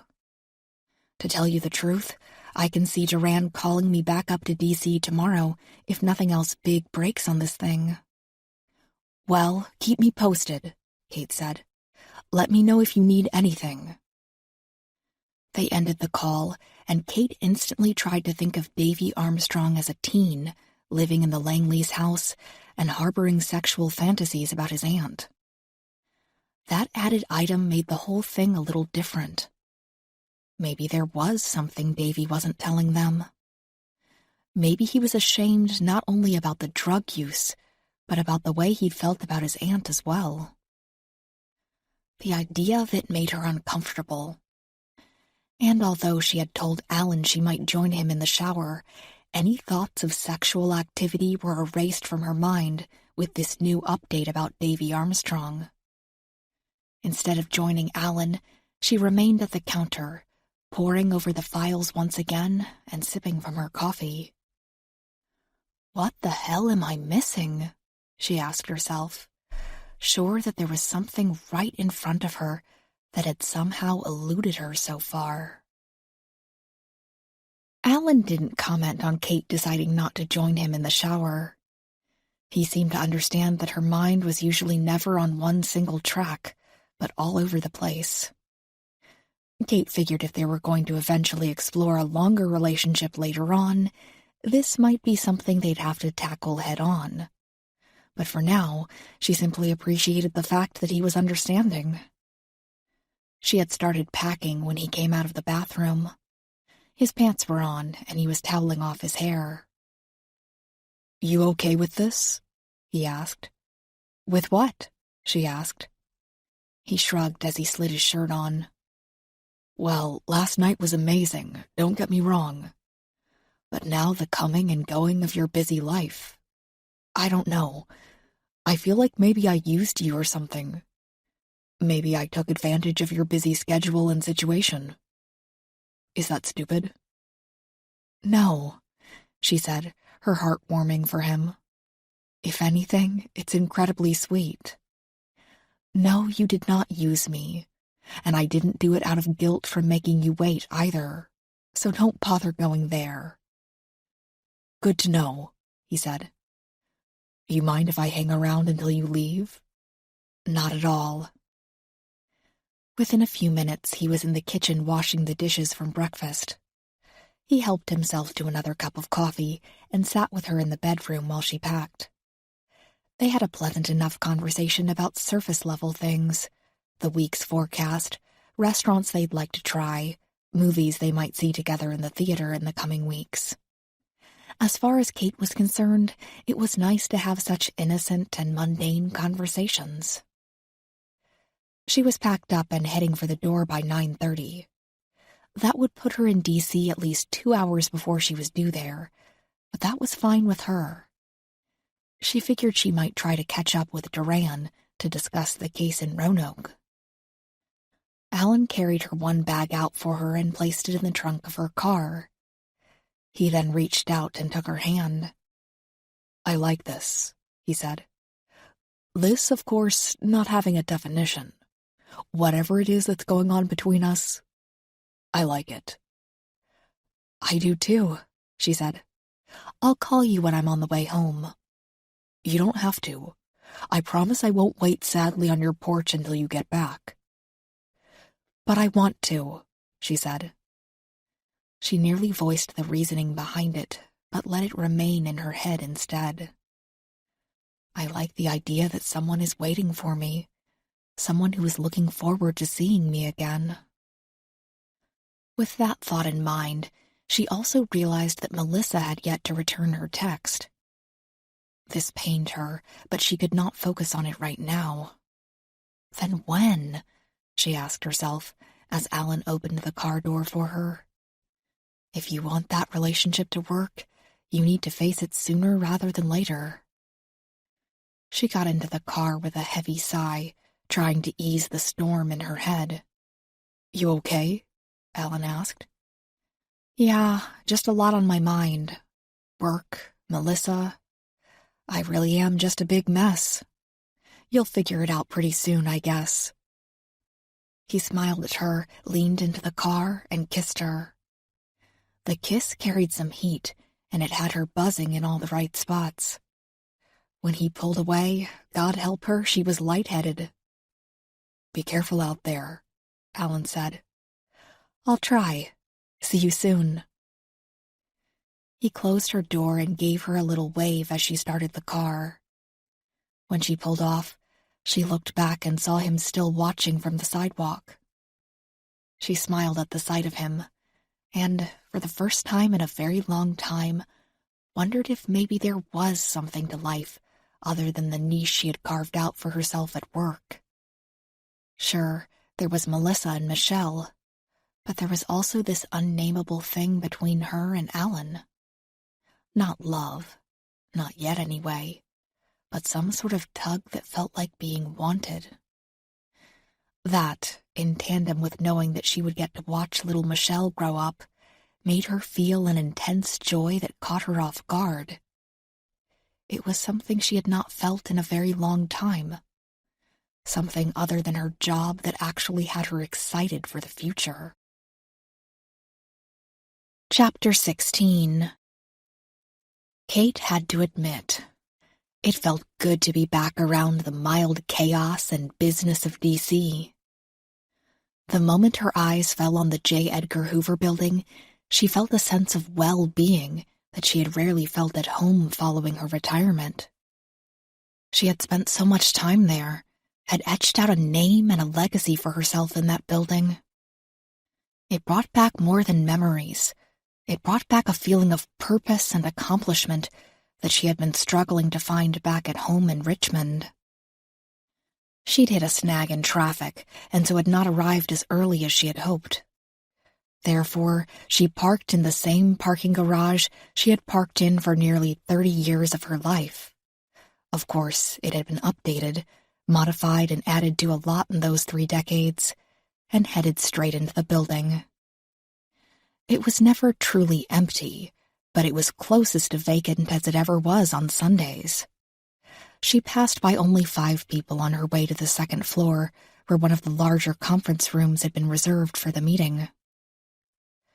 When she stepped into the room nearly 20 minutes early, she was pleased to see that a few members of the investigative unit were already there. A projector had been set up, and the Keurig on the back table was purring as it filled a cup with coffee. She noticed right away that several of the members of the team looked tired, an indication that they had been putting countless extra hours into this case. She knew the look well. It meant that the case was either on the verge of being cracked, or that they were throwing one last Hail Mary attempt at closing it. "Agent Wise," a tall-statured woman from the front of the room said, "thank you so much for agreeing to meet with us." Rather than letting this woman know that Duran had not really given her much of a choice, Kate simply said, "Of course," and shook the woman's hand when it was offered. The 6 other agents and assistants in the room also made their way over to her, introducing themselves and giving their thanks. Midway through this, Duran entered the room. He looked like he was in a hurry as usual, but also looked satisfied that everyone was present and accounted for a full 10 minutes before the meeting was set to begin. He gave a quick nod around the room and then motioned Kate forward. "Can I see you outside for a moment?" he asked. She followed him out into the hall, taking note that he closed the door behind them. "This team is made up of agents who have less than 5 years of experience each," Duran explained to her. "But they all had tremendous results in the academy and, I believe, have the potential to be great agents with legacies maybe as stellar as yours. I tell you all this so you can understand how motivated they are. They are extremely close to catching this guy, and, as I explained earlier, a lot of what they've come up with mirrors the Frank Costello case. You remember the details well enough to help?" "I remember the details of the Costello case a little too vividly." "Good. Help them out, but don't demean them. You're here as support, not as a teacher. But, at the same time, if you could manage to lead them to where you think the path needs to lead." She nodded. "I understand." When they stepped back into the conference room, the team of 7 were sitting around the table. 5 of them were on devices, laptops, their phones, or tablets. 2 preferred the old-school approach and were at the ready with pen and paper. "So," she said, as she claimed one of the 3 free seats at the table, "I've read over the case brief and am up to speed on the amazing work you all have done. But who would like to tell me how you got here? How are you this close to bringing this guy in?" A sleek-looking man who looked to be in his late 20s took the cue. He didn't even let the others think about answering her question. Kate tried to decide if he was a kiss-ass or just extremely dedicated. 4 kidnappings in the last 3 weeks, this man said. 1 in Bethesda, Maryland, 2 outside of Fredericksburg, Virginia, and the other 2 in Louisville, Kentucky. There have been no bodies and no letters from the abductor. No demands. Which, honestly, is almost as bad as finding a body. Kate didn't agree with this, but she understood where he was coming from.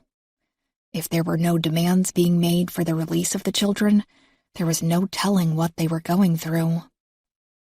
As the sleek-looking man paused, the tall woman who had introduced herself to Kate spoke up. "Obviously, the area of interest mirrors the same locations as Frank Costello. Not to a T, but too close to ignore.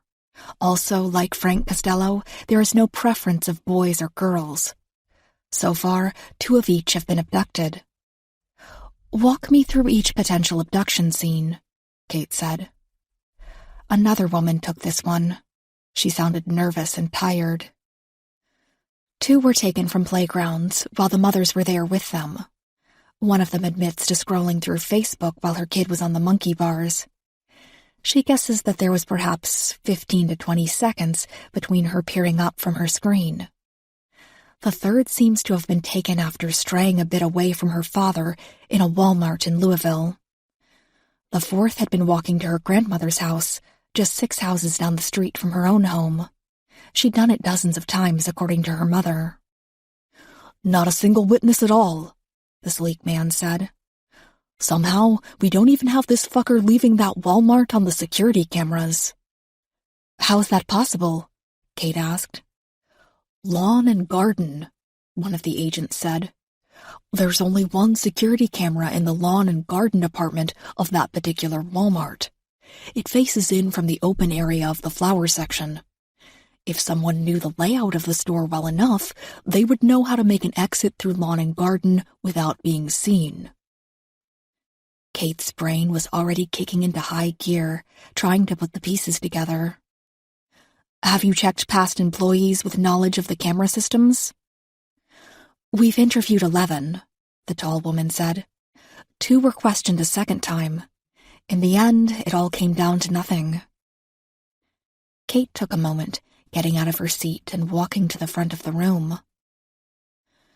"If the presumption is that this man is connected to Frank Costello, it is not even necessarily the locations that would matter, though it is very odd about the security cameras. We have to think like Frank Costello thought. Have you all looked at the footage from his interrogations?" "Several times," a particularly tired-looking man at the back of the table said. "We've looked at the profiles of the kids, of the families, of even the fucking grandparents," an angry-looking hefty man on the other side of the table said. "But there doesn't seem to be anything." "The thing that ended up tripping Frank Costello wasn't any of that," Kate said. "You're looking in the wrong place if you think you're going to catch this guy by hoping he's using the same methodologies as Costello. Instead, you have to look at where Costello messed up. And as the files show you, the thing that led him to us in the end was the smallest of details. A small thing that connected each of the families, not in genetics or daily routines, but in something so trivial it was never even looked at until it smacked me right in the face." "You mean the YMCA?" the tall female agent said. "Hey, that's right," the sleek agent said. He now looked very pleased that he was in the room. He was also looking at Kate with the same sort of reverence that most younger agents had when she had been filling out the last of her days as an on-duty agent. You found out in the end that the parents of those kids all had memberships to the YMCA. Costello was a member too. But that's really not too remarkable because tons of people have memberships to the YMCA. Exactly, Kate said. She paused for a moment when she realized that every eye on the room was on her, even the pear in Duran's head. He was smiling approvingly at her as he nodded for her to go on. Costello used the YMCA as his hunting grounds. He scoped out the gyms for about 7 months, according to his story. He even played a few games of pickup racquetball with the father of one of his victims. So we need to be looking for links outside of the basic family aspects of it all, another of the agents said. But I don't even know if there are any. If so, we would have stumbled across it by now. Maybe you have, Kate said. Maybe it was right there in front of you the entire time, but it looked so mundane and ordinary that you looked past it. Frank Costello did not adjust his life when he started abducting kids. He never stopped going to the YMCA, and he never quit his job, never took any extra sick days or anything. And if we know that about him, and we also know that he was working with someone else, then they're probably doing the same things, the sleek agent said. But why wait nearly 20 years to start again? The angry-looking agent asked, typing something into his laptop without looking up. Maybe it took that long for him to work up the nerve, Duran suggested. He's never done this on his own before. It's pretty much a textbook example of a man who's been left behind by a partner in this kind of thing, Kate said. When Costello was apprehended and their little adventures came to an end, whatever partner he had likely found himself lost. Now what sort of mentality. But something like abducting and killing kids, that just doesn't go away. So yes, maybe it was just a matter of working up the nerve to get back to it. It's likely even. But we have to think about the sorts of things he might have been harboring or even putting into practice during that time. If he's like Costello, he's likely trying not to stand out. He's not interrupting his daily life. And that's a plus for you because that means he should be leaving a pretty big footprint. We just need to know where to start looking. Yes, and that's where we're coming up empty, the tall female agent said. When you've got a guy that moves around like a phantom, it's hard to pin him down. We've checked security cameras, traffic cameras. We even had a team of agents check security camera footage of every gas station within 20 miles of each abduction site for anything we could find, the formerly angry man said. And nothing. Have you checked over the sites of Costello's abductions? Kate asked. No use, the sleek-looking agent said. Of the 2 for sure sites, one is a street that has now basically been bulldozed and turned into a high-end community. The other was a small playground that has gone to rot. But you know, the female agent said thoughtfully, you mentioned normal things a moment ago, about looking into things that are so obvious you overlook them until they slap you in the face. She then started to rapidly flip through the pages of a case file in front of her.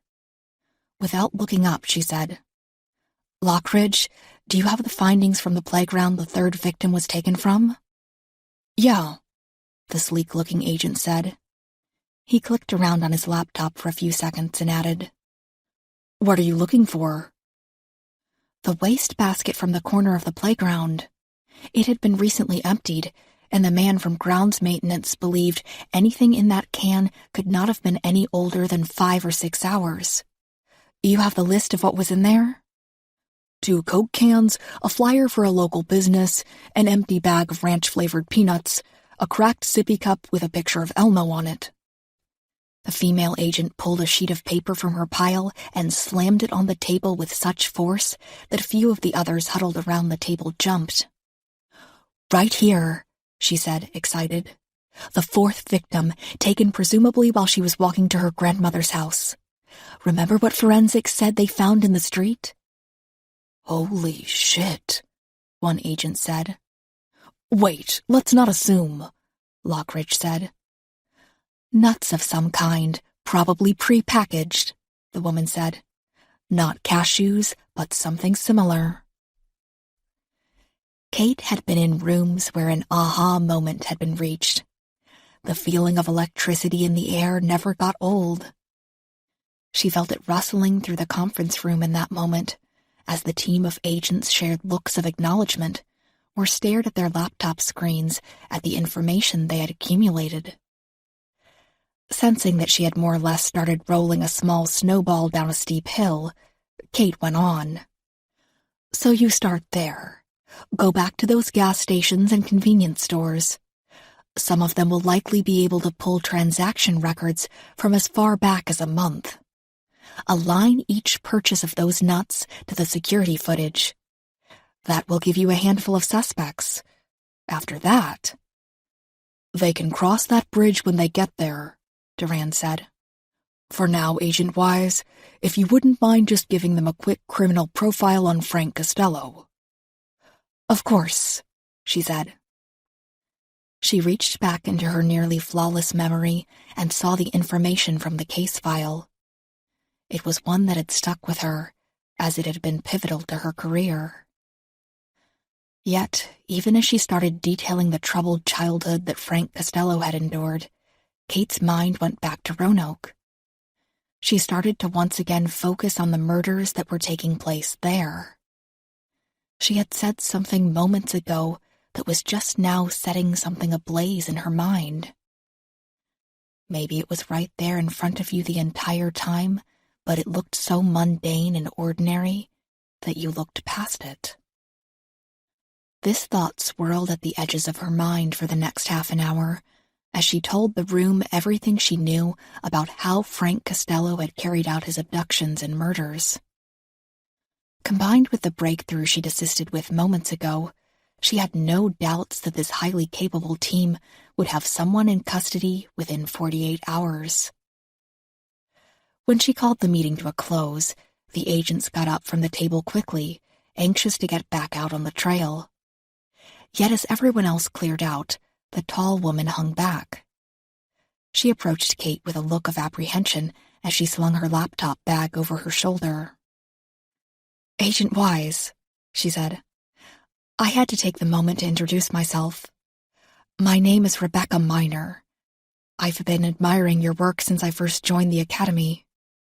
You're the sole reason I wanted to pursue a career as a field agent rather than a lab tech, which is what I was originally going to be.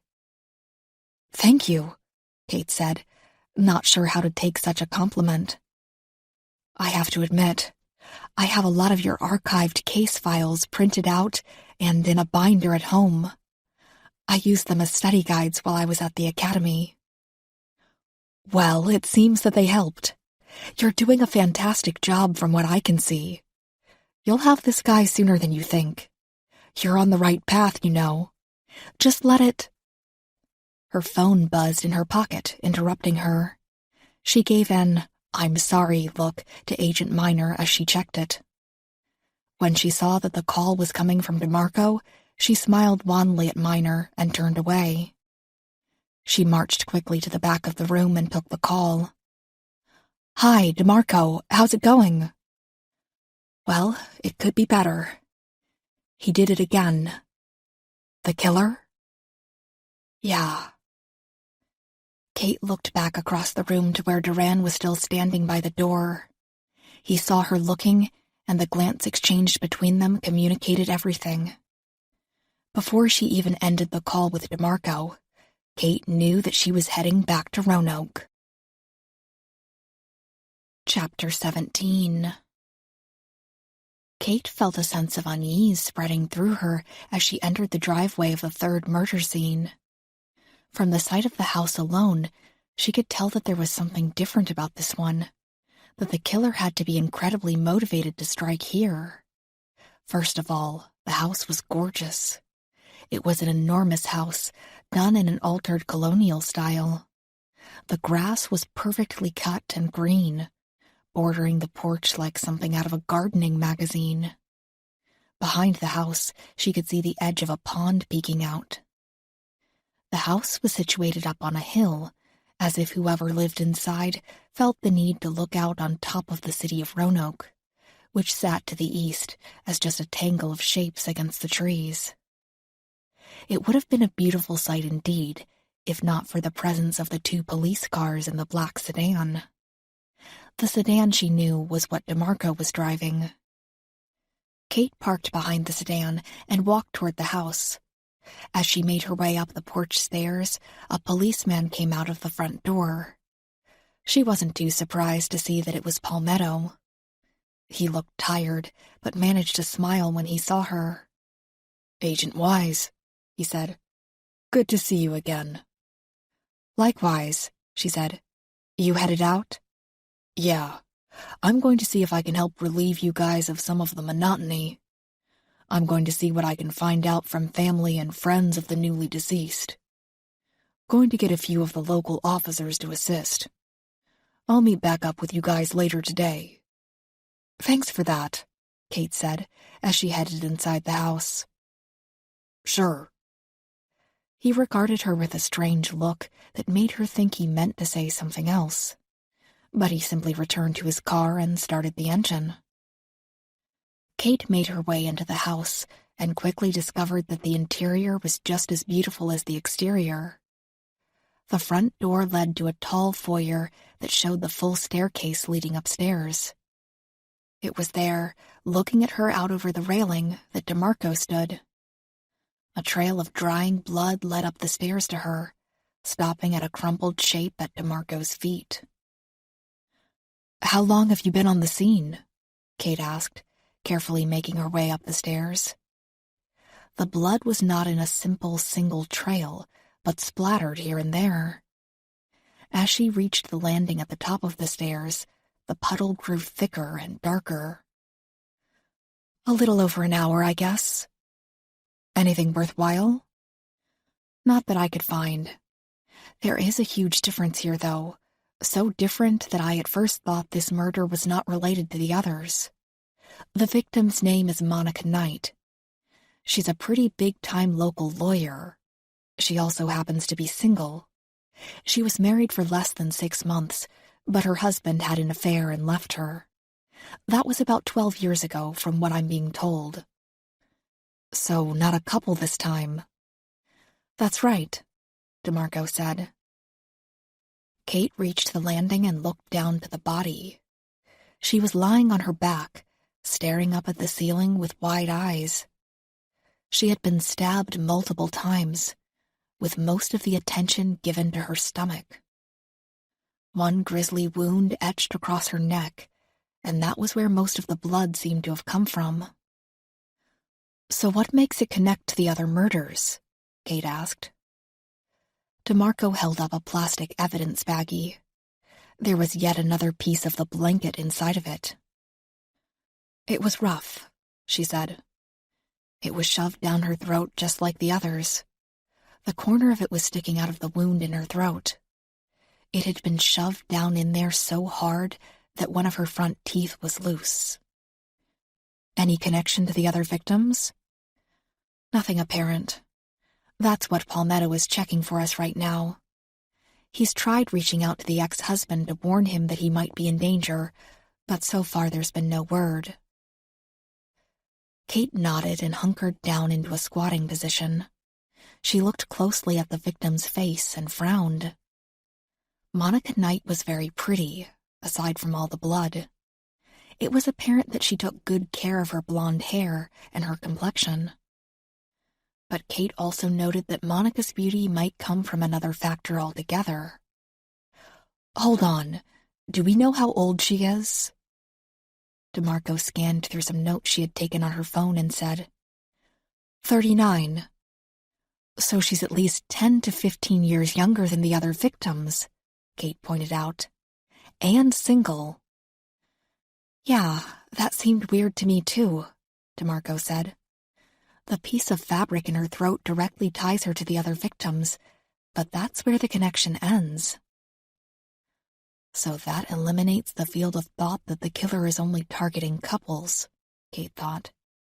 It'll be interesting to see what we find out about the ex-husband. She took a closer look at the victim. Based on the trail of blood that led upstairs, there had apparently been some kind of a struggle or a chase. While it seemed odd at first glance that Monica Knight would have chosen to try running upstairs to escape, Kate had seen similar scenarios multiple times over the course of her career. Sometimes the victim had a gun upstairs and chose to try to get to it in order to defend themselves. Other times, the killer blocked the doorway and the victim chose to run upstairs to lock themselves in a bedroom or bathroom, which, in the grand scheme of things, was a pretty good method. In the age of cell phones, it worked more times than not. Looking over the body, Kate counted at least 7 stab wounds in the stomach, but it was hard to tell. They were all so close to one another that the area started to look like nothing more than a mess of flesh, cloth from her shirt, and blood. The closeness of the wounds spoke of quick movements, the killer working like a machine. But the one along the throat was not as exact or neat as the others. There was tearing in the flesh as well as slicing. That cut had been done with extreme force, likely out of a deranged anger that was apparently not behind the stab wounds they had seen out of him so far. As Kate looked Monica Knight's body over, DeMarco's phone rang. She answered it and spoke in a quick and efficient manner. Kate was impressed. DeMarco was able to cut straight to the point without coming off like a bitch, or as if she did not care at all about the person on the other end of the line. Kate knew full well just how difficult that was to do. "Hey, you got something?" DeMarco said as she answered the phone. Her eyes wandered as she listened to the person on the other end. "And someone actually spoke with him? Yeah? Okay. And would he be okay if I called as well?" "Great. Thanks." She hung up without a goodbye and looked at Kate. "That was Palmetto," DeMarco said. "Someone on the police force got in touch with Knight's ex-husband. He's alive and well in Nashville, Tennessee. When he was told that his wife had been killed, he was quiet but didn't seem to care too much. But he managed to answer some questions satisfactorily. We should still maybe reach out to him when the dust has settled. I don't think it would be necessary to bring him here, but still. Unless there's reason to believe he did it. And if he lives in Nashville and is there right now, that basically rules him out. Monica Knight hasn't been dead for much more than 8 hours." Downstairs, someone knocked on the door. "Agents? We good to come in?" DeMarco nodded at Kate. "Forensics. I sent them packing for a little while when I knew for sure you were on the way." Kate smiled. DeMarco had been by herself on the case for less than a day, but was already running things as if it had been solely hers from the start. She was able to adapt and had the ability to make people respect her from the get-go. Again, Kate knew how difficult this could be for a young, attractive woman, as she had lived through it herself. "Yeah, I think we're good here," Kate said to the man at the door below them. She took one final look back at the body, taking a mental picture. She and DeMarco walked down the stairs as 2 more members of the forensics team walked into the house. They all passed one another with polite waves as Kate and DeMarco stepped out onto the porch. "Who discovered the body?" Kate asked. "Her boyfriend. They've been dating for about a year. His story checked out right away. He was on a plane, touching down in Raleigh, North Carolina, right around the time it's believed she was killed. I already had the flight logs checked, and it's all legit." "Did he name anyone who might have had a beef with her?" "Well, she was a lawyer, so really there's no shortage of people that might have something against her. But he was at a loss. Couldn't come up with anyone who might have wanted her dead." "Who is Palmetto going to speak with today?" Kate asked. 2 of her most recent clients. One was wrongly accused of abuse, or so the story goes. Seems it might be worth at least looking into, and besides, Palmetto says he knows the defendant pretty well. We know where her parents live? In Charlottesville, which is about an hour and a half away from here. I have them on the list of people to speak with. You think it's worth a visit? I do. It goes back to the blanket. Something about including those scraps, shoving it down their throats. It seems personal in a weird way. I think if we get any leads at all on this, it's going to be from people who knew the victims intimately. More than just a boyfriend of 1 year or a cheating ex-husband. And yet again, something she'd said to the assembled team in D.C. for the child abduction case repeated in her head. Maybe it was right there in front of you the entire time, but it looked so mundane and ordinary that you looked past it. Yeah, that sounds legit, DeMarco said. I know you just got off of the road and... Again, she was interrupted by her phone. She looked at it and said, Palmetto again. She answered it with the same authoritative yet somehow warm tone. Something else? Kate listened to one side of the conversation for about 20 seconds before DeMarco hung up. Got something? Kate asked. No, but it turns out we won't have to go to Charlottesville. Her parents are coming to Roanoke to stay with Monica's best friend while they plan for the funeral. They're asking to speak to whoever is in charge of her daughter's murder investigation right away. I suppose that would be us, Kate said. She looked back to the home of Monica Knight. There was a skeptical look on her face, as if she thought the house might be keeping a secret from them. I'm missing something, Kate thought, growing more and more frustrated. But what? Maybe speaking to Knight's parents would push her closer to discovering what it was. Or maybe, just maybe, they were dealing with a killer just crafty enough to leave no trace. Of course, she knew that even the type of mindset that set a killer toward a super obsessive and neat crime scene could be a clue in and of itself. Maybe that's where I need to look, Kate thought. Maybe. Agent Wise? DeMarco asked. You okay? Yeah, just trailing off with my thoughts, she said. She headed for the car, knowing the house would not give up any secrets it might have. Instead, she was going to have to dig them up herself. And that just happened to be something she was very good at. Chapter 18. While the parents of Monica Knight gathered their bearings and took care of all the necessities once they arrived in Roanoke, Kate sat in the conference room she and DeMarco had been given at the Roanoke Police Department. She read through every available file and form the PD had on the Langleys and the Nashes, while roughly a dozen pages were being printed out concerning Monica Knight. She was thinking of the Frank Costello case, of the YMCA in particular. And that got her to thinking about this unidentified partner that could very well be at work, leaving little inconspicuous clues behind in the form of empty nut wrappers and spilled snacks.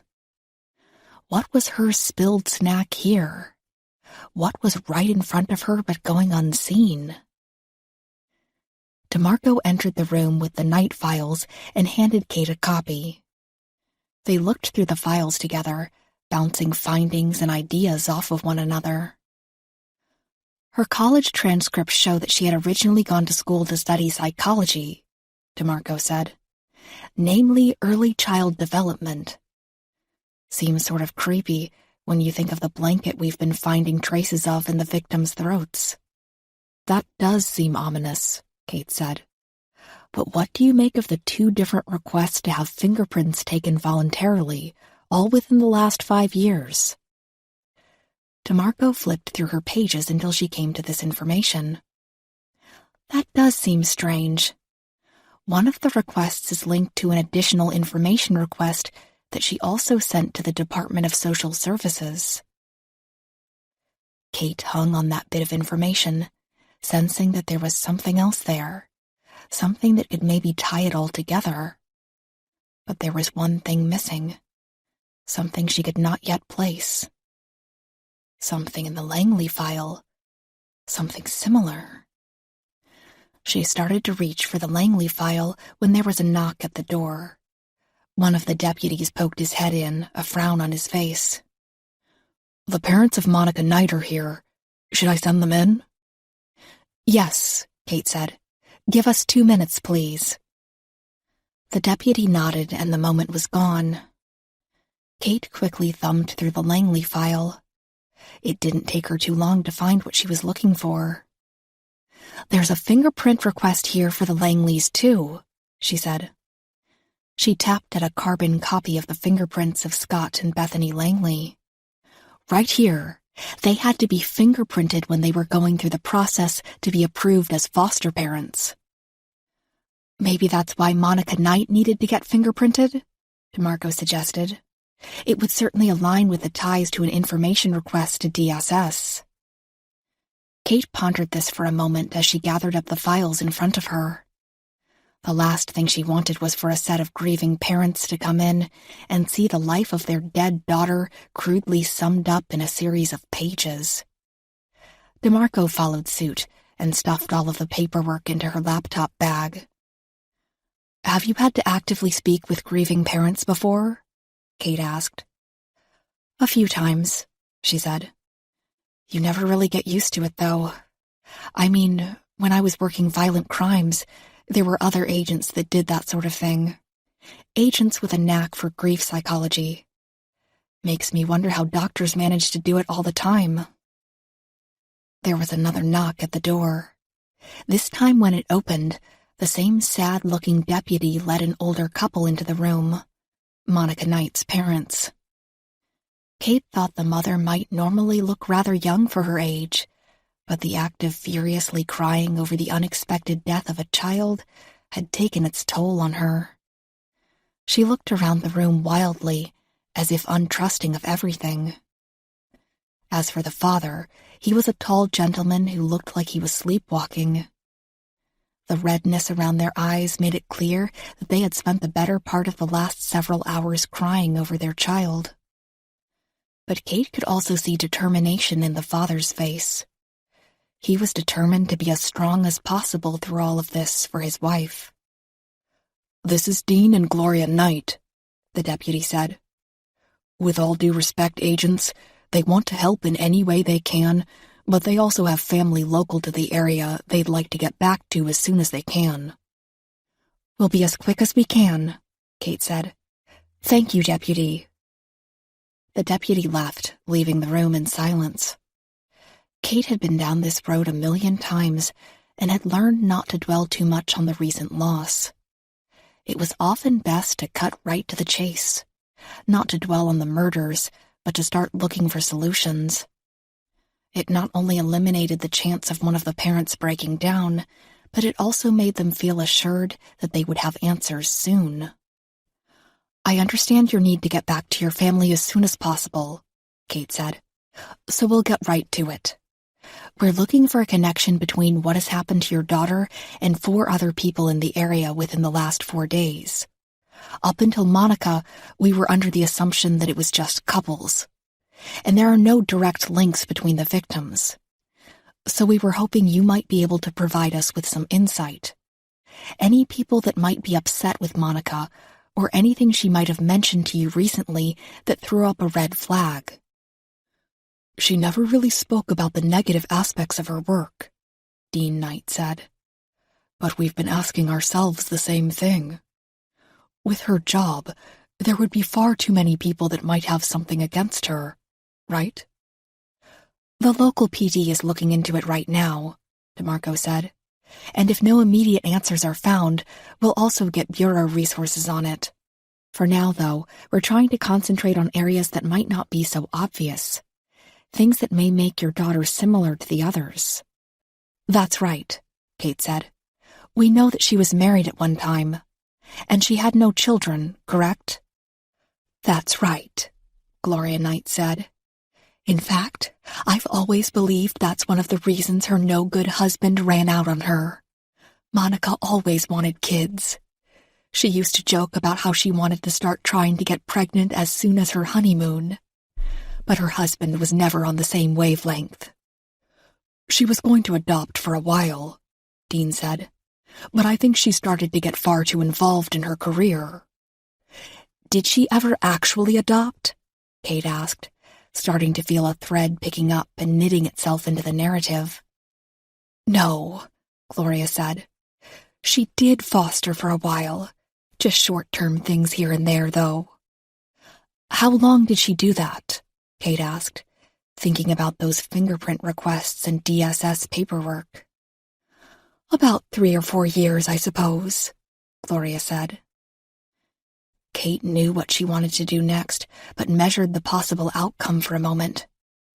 She and DeMarco shared a glance, both aware that they had perhaps stumbled upon something within the foster parent connection. The Langleys, after all, had served as foster parents as well.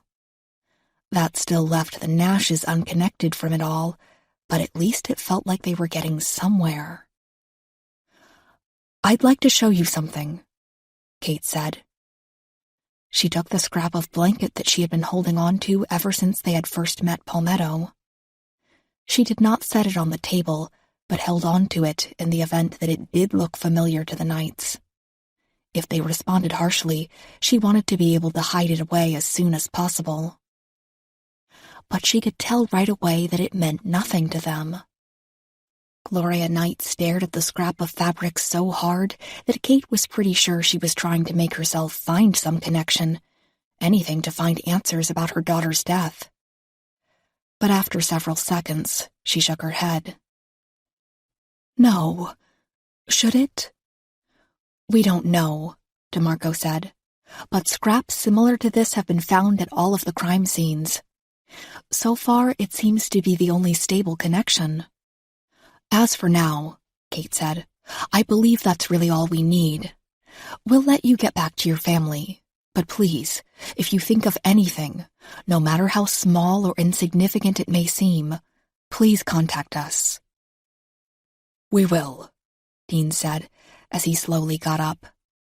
He took Gloria by the arm, and they walked slowly together toward the door.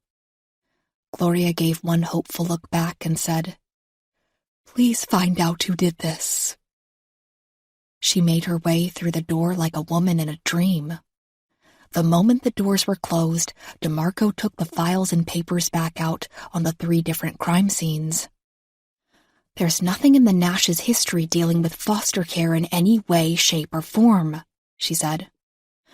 Well, maybe it's something else, some other connection, Kate said. What about DSS? Any dealings between the Nashes and the Department of Social Services? I don't think so, DeMarco said, but I can get someone on the PD to look into it. That might be our best bet for now, Kate said. DeMarco looked at her skeptically and smiled thinly. Are you sure about that? You look like you're hooked on some other thought. Kate nodded, not denying it. She was both impressed and a little uneasy that DeMarco already knew her tics and mannerisms so well. I'm choosing to focus on the painfully obvious, she said. We can't find any one thing that connects all of the victims so far, but the killer himself is connecting them for us. With the scraps of blanket, DeMarco said. Exactly. It's like his calling card. And if it's a children's blanket, maybe it's a relic from his childhood. You think the killer knew the victims when he was a kid? Possibly, Kate said. She'd worked with enough cases stemming from a killer's childhood trauma in the past to know that she was no expert in the field. The good news for Kate, though, was that her career had pointed her in the direction of such experts. And it seemed like it was pointing her that way once again. Only, with a killer still at large, and a set of grieving parents having just left their presence less than 2 minutes ago, it seemed to be less of a pointing and more of an urgent push. How's the internet in this building? Kate asked. Decent? Why? Open up Skype on your laptop, Kate said. I need to make a call. Chapter 19. Kate had not expected Dr. Henrietta Yates to answer her Skype call right away. Kate had worked closely with Yates more than 20 times over the course of her career and knew that she was one of the most prominent psychologists in the field of early child development and behaviors. If the blanket held more meaning than Kate was able to decipher, Yates would be able to help. Kate placed a call to Dr. Yates's office and, after a few back-and-forth calls with her receptionist, was able to schedule an impromptu face-to-face via DeMarco's laptop. In the time that passed, she took a picture of the ragged fragment of blanket and emailed it to Yates. DeMarco took the opportunity to put in an urgent request with the records department. When Yates's face came onto the screen, she was quickly brushing her hair aside with one hand and sipping from a cup of tea with the other. It was apparent that she was in the midst of a busy day, making Kate feel guilty for interrupting her. "Agent Wise," Dr. Yates said. "It's great to hear from you. It's been what, at least 2 years, right?" "Probably more," Kate said. "I heard through the grapevine that you had retired." "Yeah, that didn't work out." "Yeah, I was surprised," Yates said. "The mere idea of retirement doesn't seem to even make sense when I think of you." "Dr. Yates, I know you're a busy woman, and your receptionist told me you had to push some things back to arrange this call. I appreciate that, and we will make this as quick as possible." "No worries," Yates said, though it was clear that there were at least some worries. It was apparent she was preoccupied with her own work. "What can I do for you, Agent Wise?" "I sent you a picture a few minutes ago," Kate said. "It's a torn piece of a blanket. That fragment, as well as 2 others, have been recently found at murder scenes. To this point, it's the only evidence that connects the victims. And it's purposefully being left behind by the killer. I was thinking it might have something to do with his childhood. Maybe a keepsake or something." "That's a safe assumption," Yates said. "How are you finding them? Are they carefully set aside or placed on the bodies?" "They're being shoved down the throats of the victims. Forensics seems to think it's done after the murder." "Well, that does paint a better picture. You know as well as I do that anything so tangible that is left behind is being left behind for a reason, if not to draw you closer to finding him, then to appease some nostalgic or self-obsessed part of himself. If this blanket is from his childhood, then I'd assume the victims are also somehow tied to his childhood. Or at least the killer would think so. Another thing to consider is the throat the fabric was put into." "I don't follow you." "I mean, were the victims male or female?" "That's another interesting thing," Kate said. "The first murders were couples, 2 of them. The 3rd scene was a single woman. At the 2 scenes with the couples, the fabric was in the throat of the women, right?" Yates asked. "Yes, that's right," Kate said, unable to bite back a smile at Yates's intuition. "Agent Wise, I'd bet just about everything I have on the fact that these murders are based on some sort of perceived wrongdoing from the killer. He likely wasn't nurtured much as a child, or maybe he was, and he just grew up to have a skewed sense of what nurturing and security meant to him. And going back to the blanket, killers will often leave something behind that is connected to a specific incident or time in their life that deeply affected them. So the tendency towards couples and placing the fabric in the throats of the mothers, you think it's a yearning for a family?" "Perhaps," Yates said. "But this would be a killer already cemented in a deep state of psychosis. If anything, singling the women out in such a way makes me think he's got some sort of trauma in his past with a mother figure. Blankets in a child's hands are meant to be comforting, And if you look at the mother and father interplay, it's typically the mothers that are viewed as the more comforting. The Langleys and Monica Knight were foster parents, Kate thought. I bet if we started looking at lists of kids they fostered, we'll see the killer's name on those lists. As if Yates had also already picked up on a similar train of thought, she went on. Now, I can't be sure, but this looks like it might be fabric from some sort of a child's blanket. Can you confirm that? Basically, I've even spoken to the company that likely manufactured it. As she said this, someone knocked on the conference room door. DeMarco answered it as Yates responded. Kate watched as an officer handed DeMarco a small stack of papers. The fact that blankets are often seen as security objects even up into the teen years speaks volumes, Yates said. The killer is bringing something usually seen as something used for comfort into murder scenes. What about the murders themselves? Quick and precise or violent? Violent. DeMarco was looking over the papers that had just been delivered to her. Slowly, a dawning excitement started to bloom over her face. On the laptop screen, Yates was nodding her head. Yes, I'd go so far as to say that this is starting to look like a textbook case of a killer that is blaming something traumatic from his childhood on parents. Maybe parents he did not have. Yes, we think there might be a parent element to it, Kate said. And with that, Dr. Yates, I'm happy to say you can get back to your job. You've given what was a rather lame lead some very strong legs to stand on for right now. Good to hear, Dr. Yates said. Glad to help. And, might I add, it's good to see you working again. Just couldn't stay away, could you? Something like that, Kate said with a smile. Thanks again, Doctor. With that, Kate ended the call. She instantly looked over to DeMarco as she still looked through the papers the officer had given her.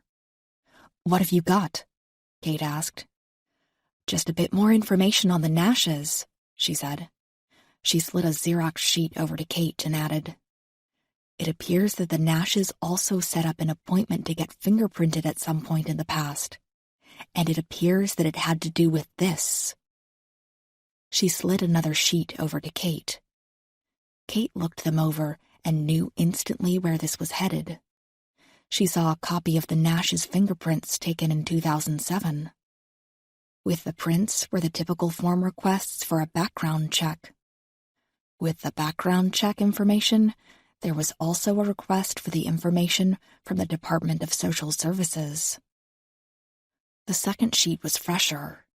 Kate could still feel the slight warmth of it having just come out of a printer. There was a scrawled message at the top, blurred from a recent copy of it being made, that read, Hope this is what you were looking for. Ruby. Beneath that scripted message, there was a very simple application form for an organization called Family, Friends, and Services. It had been filled out by Tony Nash and signed by both Tony and Derek Nash. The questions on the application were all family or child-related, all questions that pointed back to their foster care connection. How many children have you raised? Why are you interested in caring for children in emergency situations? Do you have ample room within your home to care for a child? There were more questions like this, all given appropriate and well-thought-out answers by Tony Nash. Have you ever heard of this Family, Friends, and Services? DeMarco asked. Nope, it's new to me. Sounds a lot like foster care, but the term foster care is never used on this application. So maybe we pay our new friend Ruby a visit, DeMarco said, pointing to the name at the top of the application. They got up together, working like a well-oiled machine. It made Kate wonder, if only briefly, what it might have been like to work with DeMarco if she, Kate, were about 20 years younger.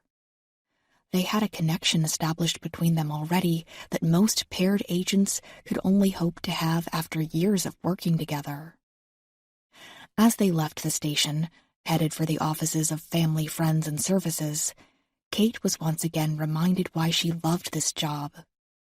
It was more than just the thrill of the hunt or putting puzzle pieces together as a case started to come into focus. It was the sense of partnership and camaraderie, too. It made the discovery of a potential lead all the more exciting. And it also made Kate feel a bit more confident and secure as the endgame slowly came into view. Chapter 20. The central office at Family, Friends, and Services was a large, brightly lit space. 3 of the walls were adorned with canvas prints of smiling children's faces. The 4th wall was filled with a map of the Roanoke area and a large whiteboard adorned with names and dates. Kate and DeMarco sat on one side of a large conference table, while the red-headed woman in her early 50s sat down across from them with a mug of coffee. This was Ruby Hendricks, the Director of Operations for Family, Friends, and Services. She looked bright-eyed and happy, but Kate could see nervousness ticking along at the corners of her mouth as well. "Ms. Hendricks, thank you for meeting with us on such short notice," Kate said. "Of course. With my position with FFS, I'm rarely out of the office. What is it exactly that I can help you with? Is it about the Nashes?" "You've already heard about them?" DeMarco asked. "Yes, Cammie Nash let me know about it." "So you knew the Nashes well?" Kate asked. "Not on a very personal level, but I knew them enough to consider them friends," Ruby said. "I saw them here in the office a few times, and they also attended most of our fundraising events." "Well, as it turns out, we are here to ask about the Nashes," Kate said. "We learned today that they were part of Family, Friends, and Services. However, we really have no idea what you do here." "Oh," Ruby said, seemingly delighted that she was fielding such an easy question. "Well, I don't know if you are aware of this or not, but the area of Central Virginia has a fairly large foster parent problem. There simply aren't enough people fostering to cover the need for children that are looking for safe homes. The ratio is something like 1 potential foster home per 18 kids. What we here at FFS do is step in as a temporary alternate. We consider ourselves a prevention from foster care, actually." "Is that really a necessary step?" Kate asked. "Oh, yes. Don't get me wrong, there is nothing at all wrong with foster care. I myself am foster approved. But many people abuse the system. And because it is state-run, the wait times for paperwork and approvals can take forever. We try to sidestep all of that, and even DSS is starting to realize the need for a service like ours. I can give you an example, actually. 2 days ago, we were contacted by DSS. A mother had given birth to her baby, and it was discovered in the hospital that the baby was born substance-exposed. The mother had done drugs up into the 6th month of pregnancy. Social services removed the baby from the mother, but the mother did not want her child getting lost in the foster care system. Instead, she signed the baby over to us, and the child is now in the care of one of our Family, Friends, and Services families. It saves the state the money and hustle of working up an emergency foster situation, and gives the mother ample time to clean herself up and get back on her feet. When she is a fit mother, we will return her child to her, but only after DSS has deemed her suitable." "And this is all legal?" DeMarco asked. "Of course. There are actually organizations like this spread out all over the country, but we don't get much press. Courts only consider cases a so-called victory in a lot of cases if endangered children are placed into foster care because foster care is a well-known term. But what we do is essentially the same, only we get no monthly stipend check." "It's all volunteer?" DeMarco asked. "Correct. Most of our families are heavily involved in churches or other child care organizations." "Do the families need to be foster approved?" Kate asked. "No, and that's another audience we appeal to.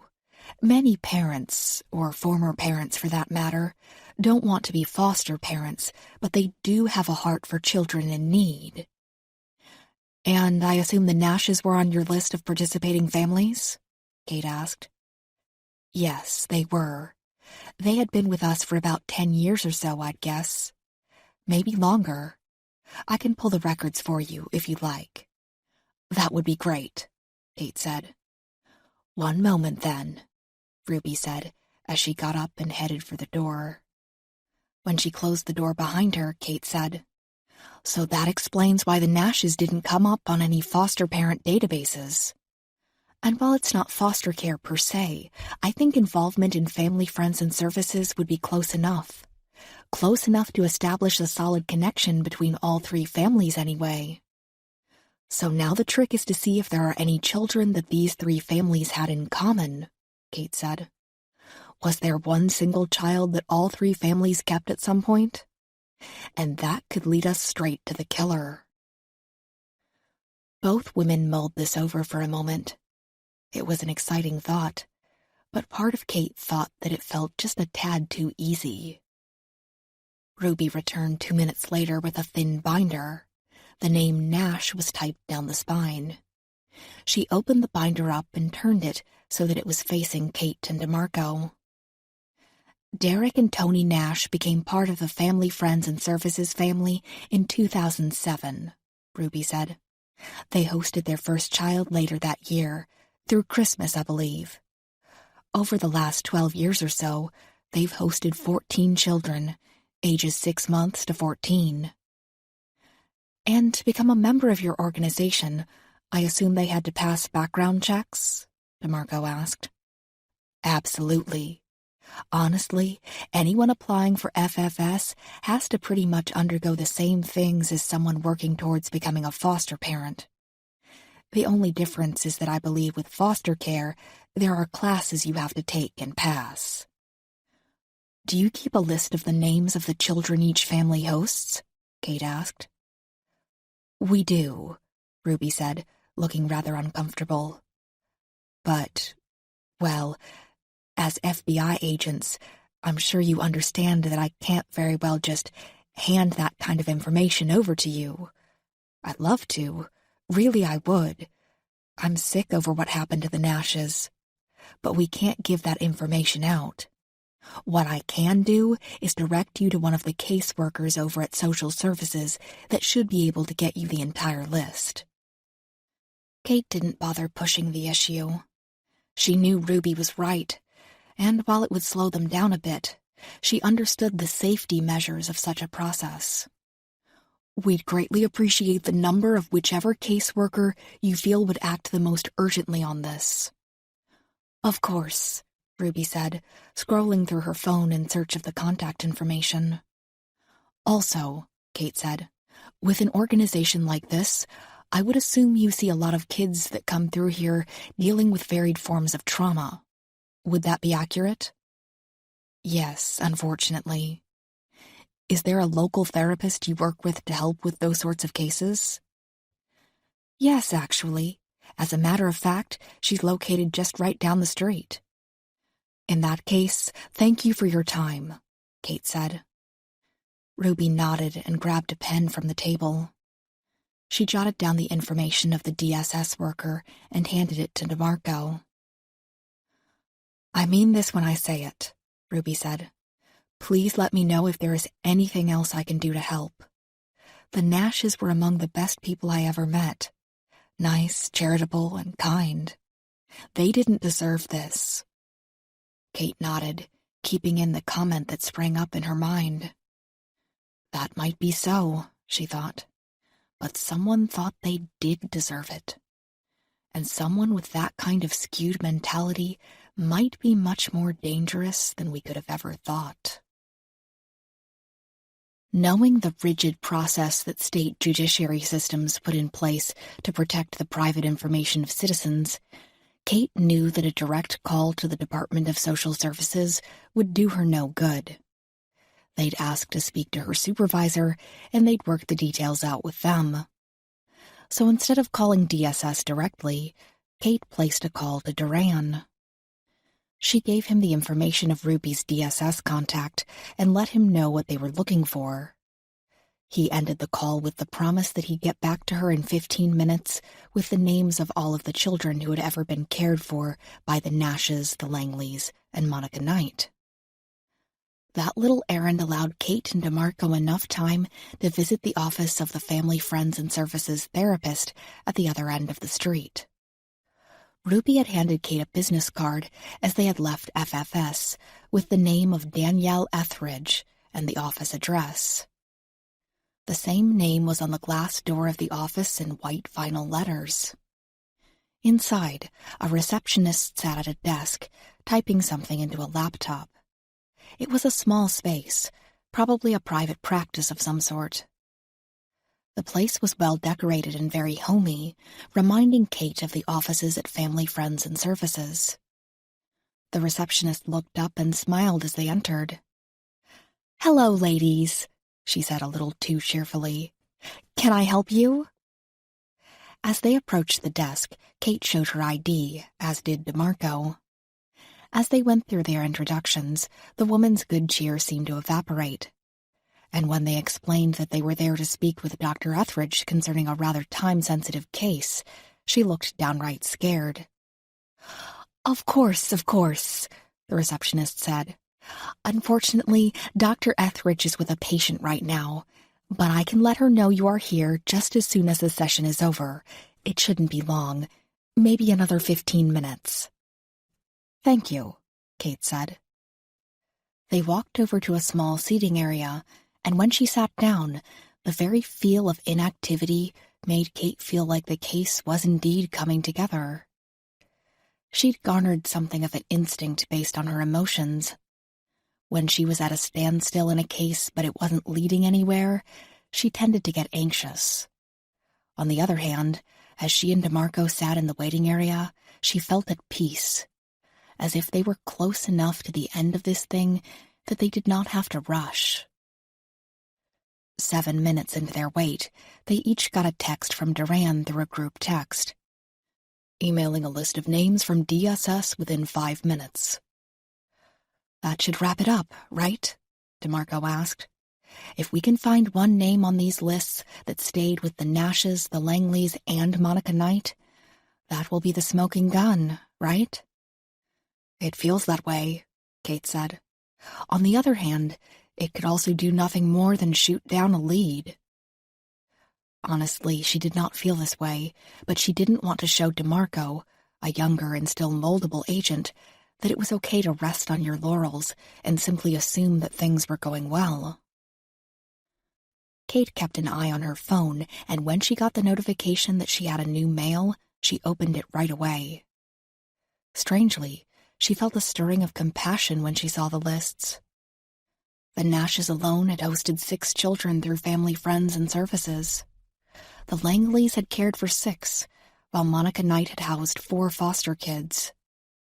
It was heartwarming to know that there were people in the world who still cared for orphans and troubled children in such a way. It made her think of Michelle and how she would be fortunate to grow up in a home where she would always be loved. There was a note at the bottom of the lists. It read, "Not a complete list. Some children had their names changed. Some parents had them removed once they resumed care. Others were removed from all lists at their own request after turning 18 years of age." "I see 2 in common right away," DeMarco said, looking at her own mail. Kate spotted that too. And while she hated to instantly eliminate so many other names from the list, it simply made more sense to go with the children whom all of the victims had in common. Seeing these 2 names, she did start to feel a slight bit of anxiousness slipping into her mind. "Agents?" They looked up and saw a middle-aged woman in glasses approaching them. Like the receptionist, she smiled widely. She wore a pair of glasses that made her eyes appear very bright. Kate stood up and shook the woman's hand. DeMarco followed suit. "Thanks for meeting with us," Kate said. "As I told your receptionist, it's a time-sensitive matter." "Yes, and I got a text from Ruby that told me you were coming as well. So come on back, agents, and let me see if I can help. Kate and DeMarco sat on the opposite side of Dr. Etheridge as she slowly lowered herself into the chair behind her desk. "Do you mind if I ask if this matter is about the Langleys and the Nashes?" she asked. "It is," Kate said, surprised that she knew about one other family that Ruby at Family Friends had not known about. "And if I'm going to be blunt and expect your full cooperation, I suppose I can also tell you that as of this morning, another woman has been killed, Monica Knight." "Oh my God," she said. "I never really knew her, but heard of her. She wasn't with FSS, correct?" "Not that we know of," Kate said. "Just foster care."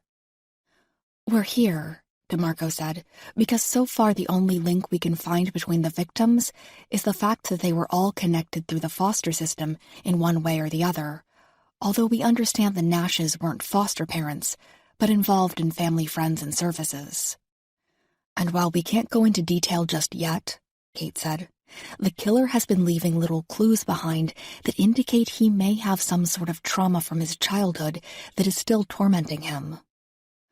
"I'll help in whatever capacity I can," Etheridge said. "But surely you understand that there will be areas where my hands are tied when it comes to doctor-patient confidentiality." "Yes," Kate said, fully expecting this. "But I don't think you'll have to divulge too much." She slid her phone over to Etheridge and showed her the list of names. "As you'll see, there are 2 names that the victims have in common. 2 children." "Yes, I was aware of at least one child that both the Nashes and the Langleys had seen. I don't know if Ruby told you, but I also see quite a few children from DSS cases, particularly after the kids have been moved into foster care. I don't get them all, but I do get many of them." "So these 2 children," DeMarco said, "do the names ring bells? Or, more importantly, do they raise any red flags?"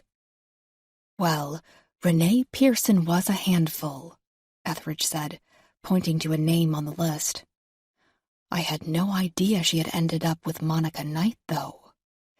It might have been just a respite situation where care was only needed for a day or so. Anyway, Renee was always looking for an argument. She'd lash out at people, hitting them in the hopes of getting into a fight. In her first foster home, she was caught holding a pillow over the face of the family's 3-year-old son while he slept.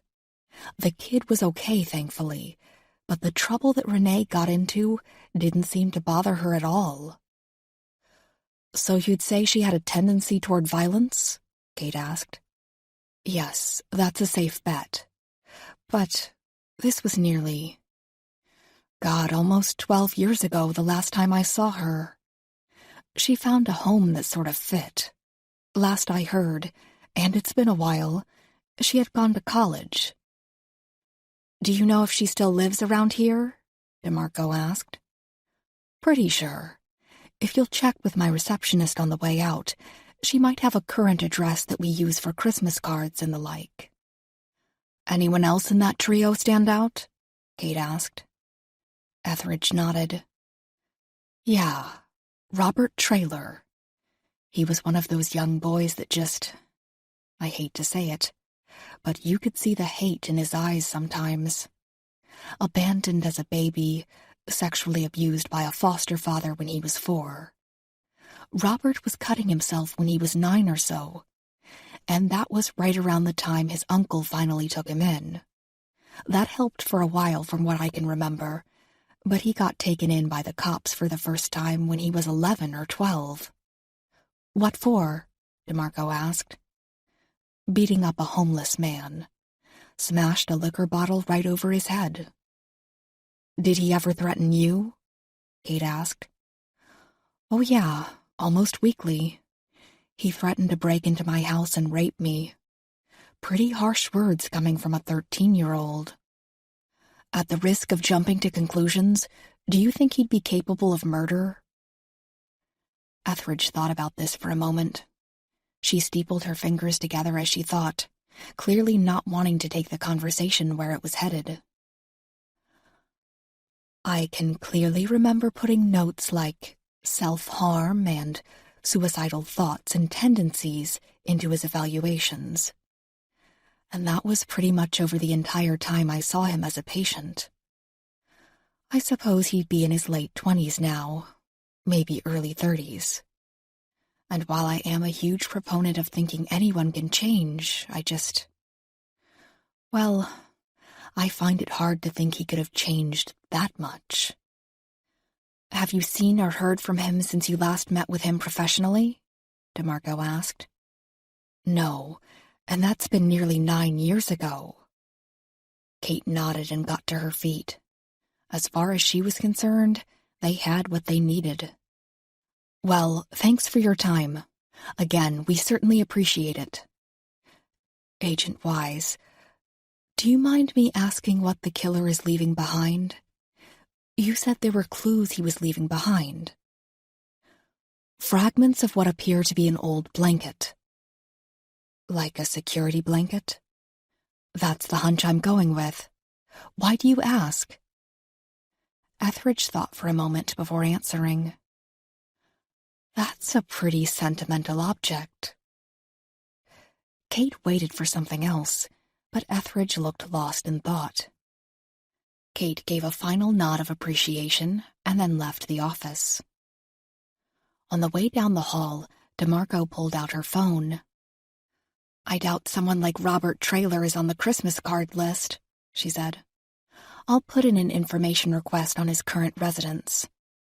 And if Renee Pearson is local, let's pay her a visit too, Kate said.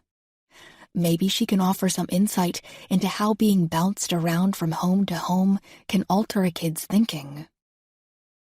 But even while they were making these plans, the last thing Etheridge said remained stuck in her head. It slowly started to glow, as if it might have some meaning to it, some clue to help them break the case. That's a pretty sentimental object, Etheridge had said of the blanket. It was a notion that Kate had felt ever since the beginning, but she could not tease out the meaning of it just yet. Maybe when they encountered Robert Traylor, he'd be able to tell them himself, from the confines of an interrogation room. Chapter 21. Renee Pearson, now Renee Matthews after getting married 3 years ago, lived just outside of Roanoke, in a neighborhood nestled in a valley that gave a breathtaking view of the mountains. Seeing the neighborhood was, to Kate, an exercise in not prejudging people based on their history. The neighborhood was a gated community, with houses that would easily go for $700,000 to $800,000 in this part of the country. Dusk was only an hour or so away, the evening light painting the neighborhood in rich colors that seemed to add to the value of the place. Just as Kate was parking along the curb in front of Renee Matthews' house, DeMarco's phone rang. She answered it right away. Kate continued to admire the neighborhood from behind the wheel as she listened to DeMarco's side of the phone conversation. She was off in less than a minute, and although Kate had gotten the gist from DeMarco's end, her partner filled her in. So there appears to be no current residence for Robert Traylor, DeMarco said. The last actual address on file for him was in Blacksburg, Virginia, and that was 3 years ago.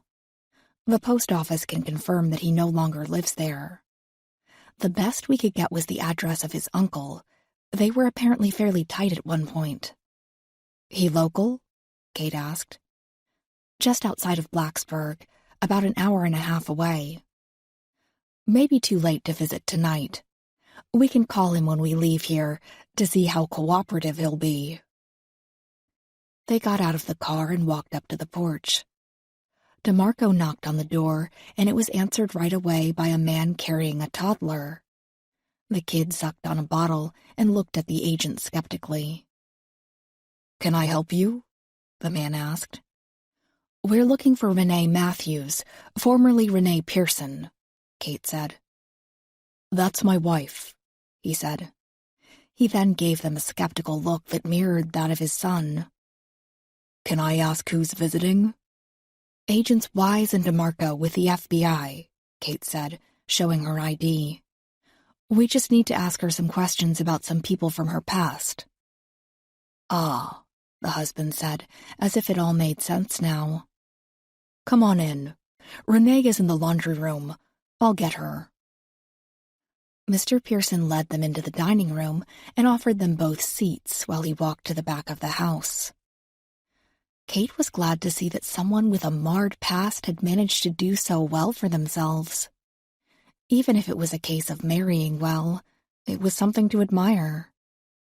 Moments later, a pretty woman dressed in a t-shirt and sweatpants came into the dining room. Her blonde hair was done up in a messy bun that made her look about 10 years younger.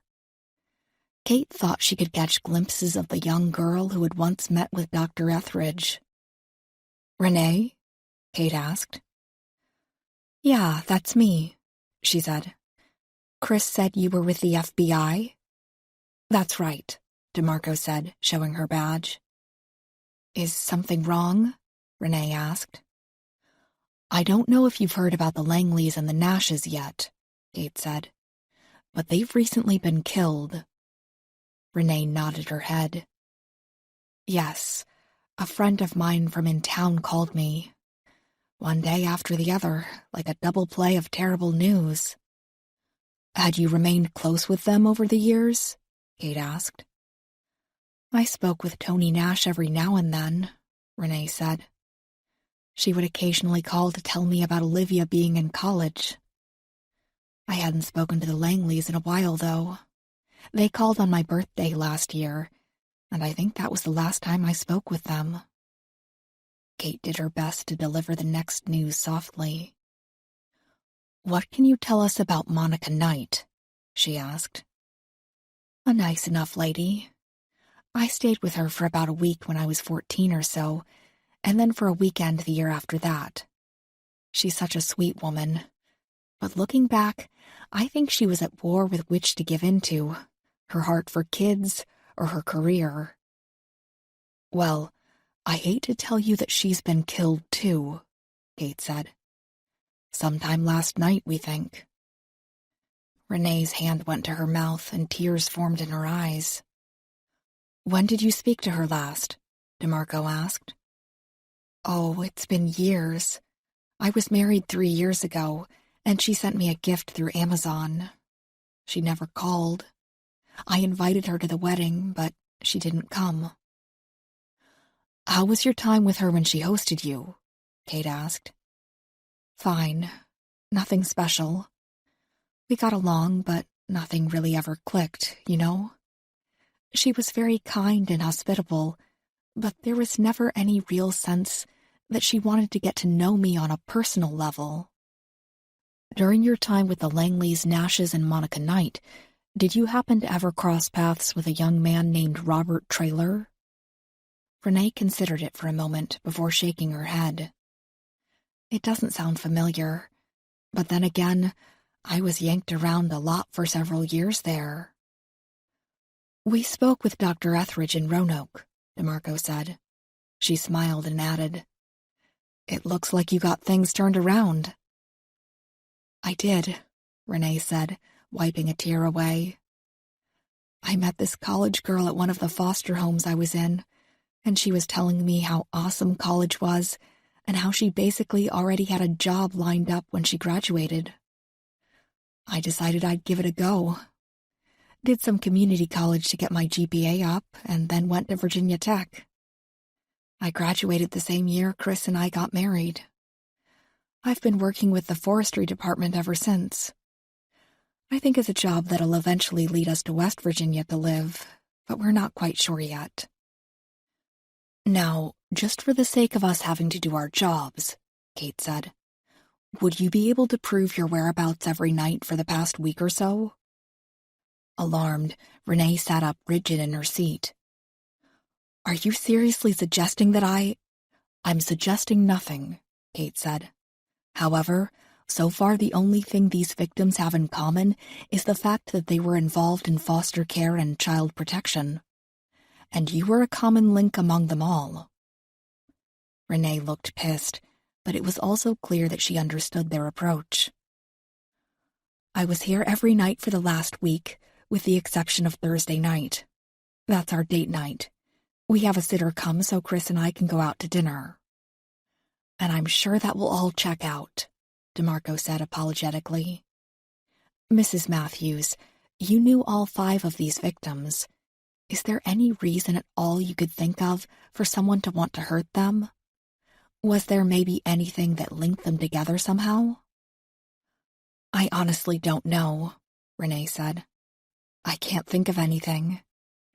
Then again, I was very self-absorbed and wrapped up in myself during that time in my life.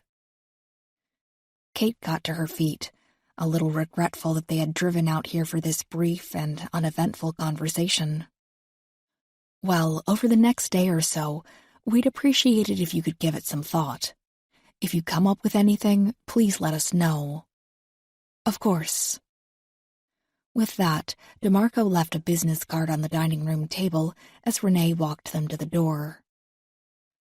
You know, Renee said, foster care is a double-edged sword. For every great family, there's a shitty one. I heard about some pretty bad stories. But I find it hard to believe any of these families would have done something so bad to a child that would cause this. Did you ever meet a kid that was abused in the system? Kate asked. A few girls here and there, yeah. And would you happen to know any of the names of those abusive families? No. Sorry. How about you? DeMarco asked. Did you ever experience it? No.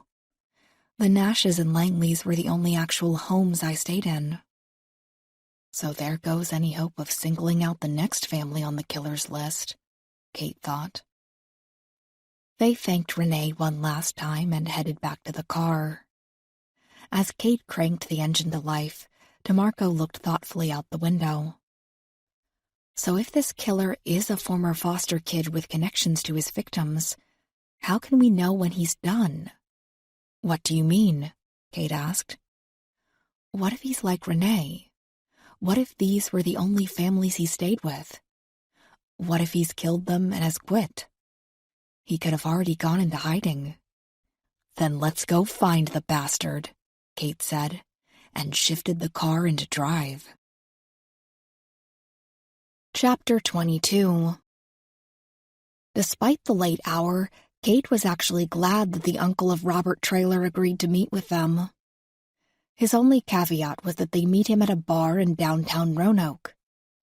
So as the night wound closer to 9 o'clock, Kate found herself driving back into Roanoke, following GPS directions to a bar called Shorty's Pub. They found him at the back of the place, in a corner booth that looked like something that had been torn straight from an old noir movie. A pitcher of beer and a half-empty glass sat in front of him. He was vaguely watching one of the TVs behind the bar, squinting at the highlights on SportsCenter. Mr. Traylor? Kate asked as they approached the table. He looked away from the television and to the 2 agents. His startled look made it clear that he probably wasn't expecting 2 women, although Kate was the one he talked to on the phone. An embarrassed look crossed his face, one that he turned toward the pitcher of beer, and then back to them. Al Traylor, he said. Nice to meet you. Want a drink? Kate would have loved a glass of white wine, but she had never been one to drink on the job, not even after hours when she was away from D.C. No thanks, she said. DeMarco shook her head as well. Mr. Traylor, I'm Agent Wise, and this is Agent DeMarco. As you were told on the phone, we were hoping to speak with you about a case we're working on. Traylor nodded and sipped from his beer. The glass wasn't quite empty yet, but he refilled it from the pitcher in front of him, which was, itself, about half empty. You don't look very surprised, DeMarco said. Is it about my stupid fucking nephew? He asked. It is, actually, Kate said. What made you go there so quickly? Because the boy is an accident waiting to happen. A fuck-up of massive proportions. I'm surprised I haven't been visited by the feds before now." He then chuckled and waved his hand at the glass and pitcher in front of him. "Like I have any room to speak. But, he's the reason I drink so damned much." Kate and DeMarco sat down on the other end of the booth. "Can you explain that, please?" Kate asked. "Well, I guess you know he was bounced around in foster care for most of his childhood, right?" When the agents nodded, he nodded right back and then continued. "Well, I was a mess myself for a while. I drank a lot. Got fired from a few jobs because of it. Had 3 affairs on my wife before she wised up and left me. So yeah, I was a train wreck even before I met him. And then one day, I get this call from social services. They say they've got my nephew, and they are looking for a home for him. Apparently, my idiot brother, God rest his miserable soul, skipped town and left his kid behind when he was just a baby. I didn't have a clue because we weren't in touch. He'd been bounced around in foster care until they finally found me. I didn't have him for very long, though, before he was put back in foster care." "Why did they remove him from your care?" Kate asked. Trailer pointed to the pint glass in front of him. "I didn't know they'd do surprise visits. Child Protective Services came by one evening to check on us, and I was pretty drunk. Left him playing out in the front yard by himself." "How old was he at this time?" DeMarco asked. 8 or 9. I don't really remember." "And did he eventually get back into your care?" "Yes," Trailer said.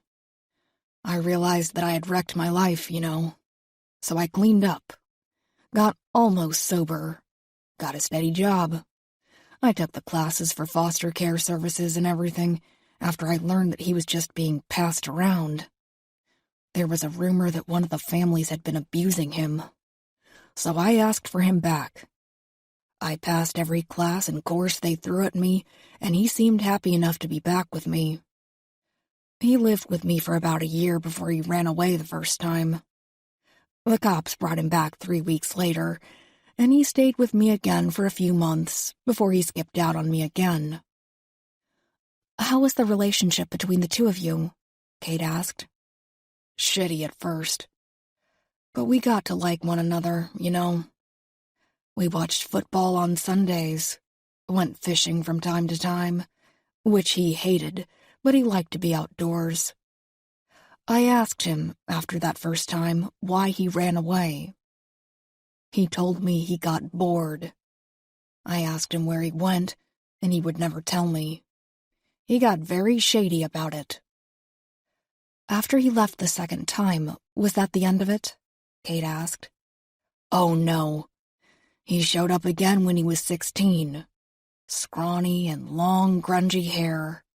Had a girl with him this time. He asked if they could stay with me for a while, and I said they could.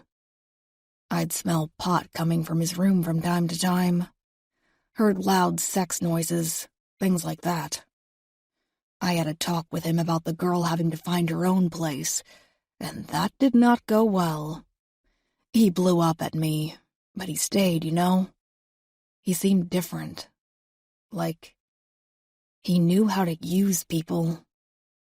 He was only with me this time for a safe place to stay. I knew that, but..." He stopped here and took another gulp from his glass. He licked his lips and then continued. "They went out one night, and I snooped through his stuff. I wanted to know what he was into, where he had been, And there was some dark stuff. Satanic stuff. Violent porn. Things like that. I confronted him about it because, quite frankly, some of the porn had some models that couldn't have been any older than 15 or 16. Needless to say, he went nuts.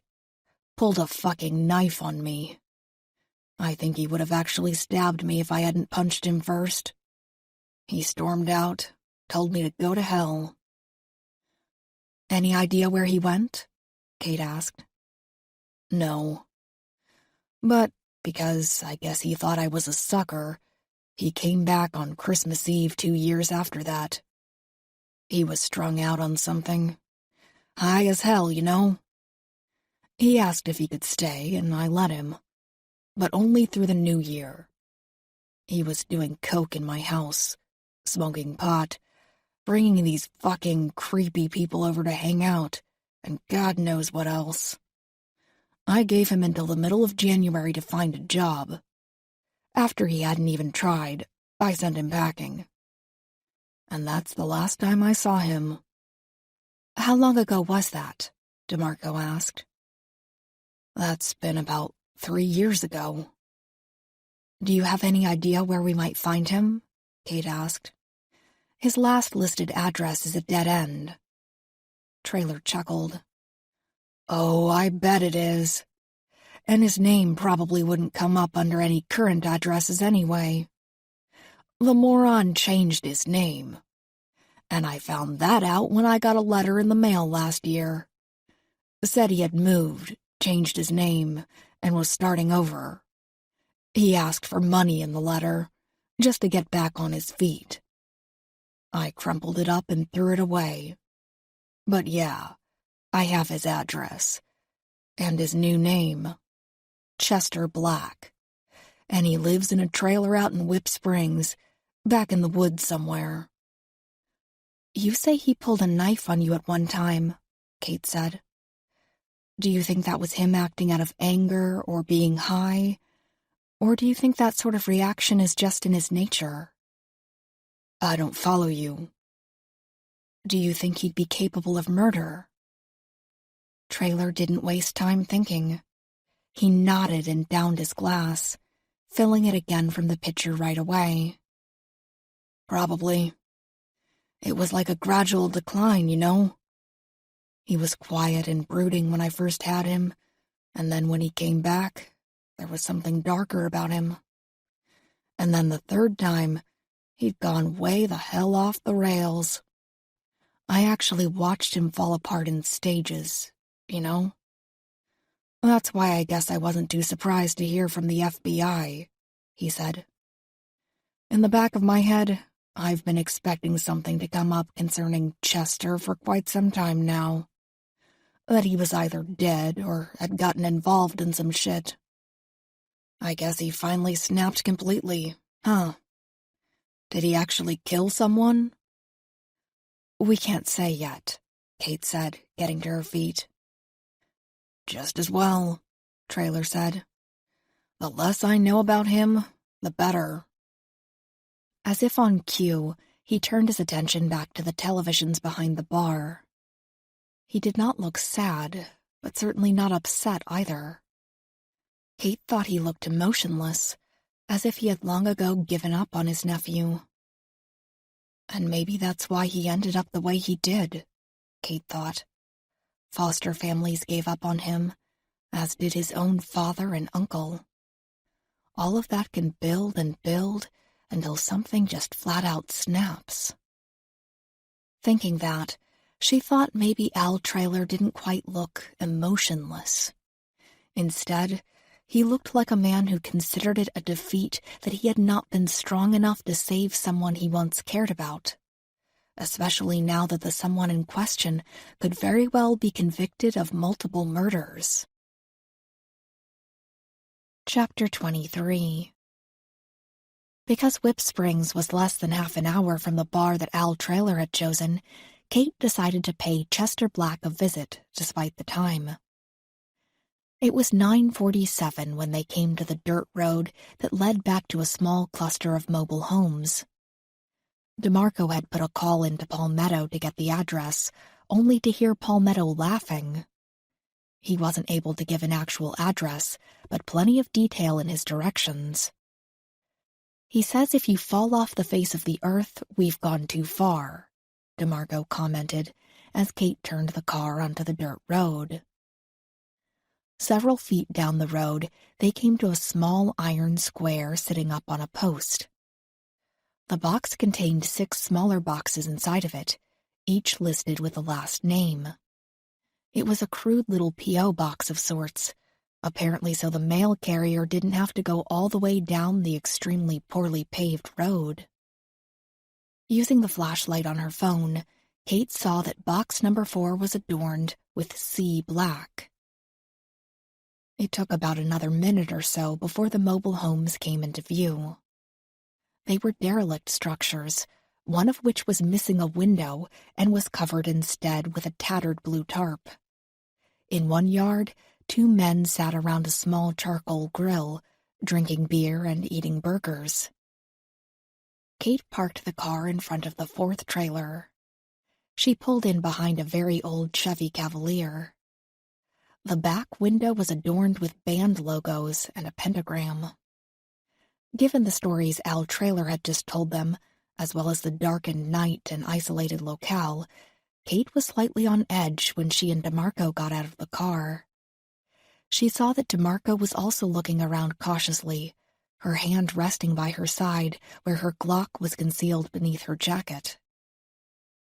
The steps leading up to Chester Black's rickety wooden porch were nothing more than concrete blocks that had been strategically stacked to make a crude set of stairs.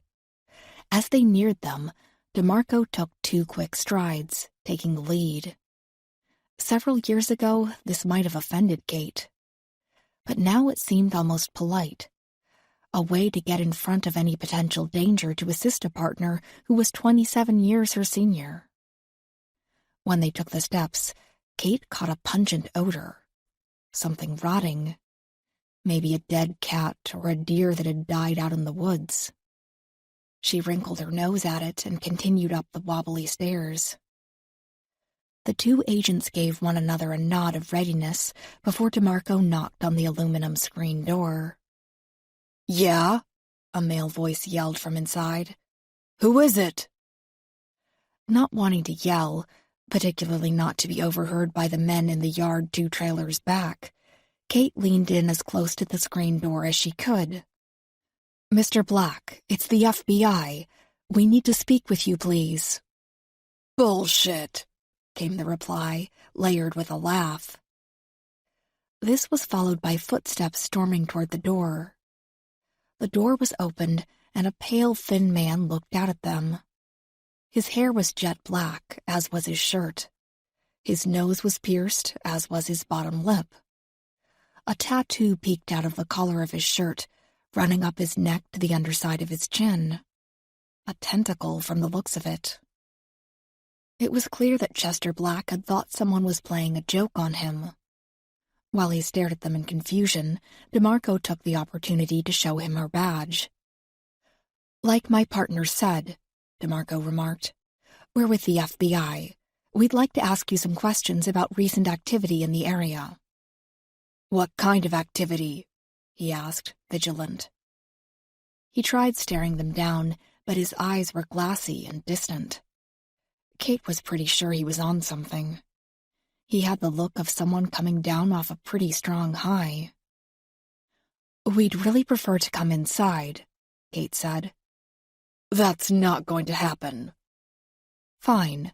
Then we can talk out here, and I can raise my voice a bit, so those gentlemen in the yard 2 trailers up can hear what we need to ask you."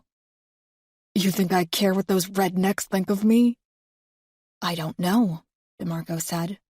"But I know what you're going to think of me if you make me go all the way back to the PD and get a warrant to come into this pigsty. Make it easy on everyone, Chester. And we know that's not your real name. We know your real name. We can broadcast that during our conversation on the porch, too." Black looked at odds, torn in his decision. "Shit," he said. "Fine. Come in. But I clearly wasn't expecting company, especially not the fucking FBI." "You high on something right now?" Kate asked. He only sneered at her as they passed through the doorway. When they walked inside, the first thing Kate noticed was the smell. It was the same thing she had smelled outside, only stronger. She could not decide if Chester Black simply needed to empty his trash, or if some woodland creature had found its way under the trailer and died. "So what do you want?" Black asked. He was still standing by the door, basically trapping them inside. Or making sure he has a clear path to escape, Kate thought, bringing Davy Armstrong to mind. "You live about 15 miles away from the Langley family," Kate said. "They fostered you when you were a kid, right?" "Yeah, for like 3 months, before they shipped me off to another family." "Did you know they had been killed?" Black nodded. "I heard it from one of my neighbors. Murdered, right?" After a short pause, he rolled his eyes and laughed. "Ah, shit. You think I did it?" "There's no accusation here," DeMarco said. "We're just trying to get as much information as we can. For instance, did you know the Nashes had been murdered too?" The look on his face was one of pure shock, but something about it did not sit well with Kate. It didn't seem like he was shocked at the news. It was almost as if someone had discovered some secret and he had not expected it to be revealed. "No, I hadn't." "On top of that," Kate said, "a woman named Monica Knight was murdered within the last 36 hours. You stayed with her for a bit too, correct?" DeMarco said. Now there was bewilderment in his eyes. "What the hell? And you're here... why exactly?" "You stayed with all 3 of them at some point in time. And based on some of the things we've gathered from your family members—" "My uncle, you mean?" Kate ignored this and went on. "Mr. Black, could you provide your whereabouts for each night over the last week or so?" "I've been all over the place. Roanoke one night. I was at a friend's place last night in Vinton." "Can you provide proof?" "Other than word of mouth?" "That will do for now," DeMarco said, "but we'd eventually need more." "If you are claiming that you are not the person behind the murders," Kate said, "would you care to tell me what you know about the victims? Is there anything else that might possibly connect them?" "Other than the fact that I was too much for them to handle," Black said. "And that Bethany Langley knew how to throw a right-handed slap like a fucking MMA fighter? Yeah, I'm sorry they're dead and all, but fuck them. They gave up on me a long time ago. And the Nashes in particular were so holier than thou, it was sickening. Looks to me like it was karma. Looks like they got what they deserved." "That seems a little harsh," DeMarco said. "Harsh? Harsh? How about that bitch Monica? Dumping me back with DSS after she found out that I had been sexually abused by one of my foster dads. Too much for her to handle. And the Nashes, when I told them I might be interested in boys, another family just dumping me off. Getting slapped every time I dared to question the Langleys. Loving home was my ass." While Black went on his little tirade, Kate started to slowly study the trailer. There was a small steak knife sitting on the scarred end table by the couch. At the sight of the knife, the smell of the place grew all the more alarming. "You may want to put a lid on that kind of talk if you want us to believe that you had nothing to do with the murders," DeMarco said. "You could be 100% innocent, and that sort of talk will get you a nice spot in an interrogation room." "You going to arrest me for talking bad about someone?" Black yelled. But Kate barely registered this. Instead, she was looking at part of something white under the couch. She walked over to it and saw that it was the corner of a towel. She reached down and grabbed it. "What are you doing?" Black asked. Kate pulled it out and took a quick step back. The towel was crumpled, filthy, and matted with blood. Fresh blood. "What's this?" Kate asked. "I hurt myself earlier," Black said. "Nasty cut. That towel was the first thing I grabbed. And why is it shoved under the couch? DeMarco asked. Let me see the cut, Kate said. She felt her right hand inching toward her sidearm. It's in an area I'd rather not show some random-ass FBI agent, Black said. And I know my rights. You can't demand that I remove my clothing to show you a wound. Then explain yourself, DeMarco said. She was doing a little less to hide the fact that she was thinking of going for her gun. Get out of my house, he spat. Go get that warrant. Explain the blood, Kate said. She kept looking back at it. It was a lot of blood, but not too much to automatically make her assume the worst. I'm not explaining anything.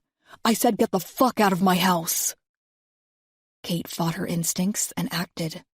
She was going to lie, but she figured that was okay. Black had claimed to know his rights. But for someone dumb enough to quickly shove a blood-soaked towel under his couch, she had to wonder. She figured she could test it just enough to stay out of any legal trouble. Apparently, you don't know your rights, she said.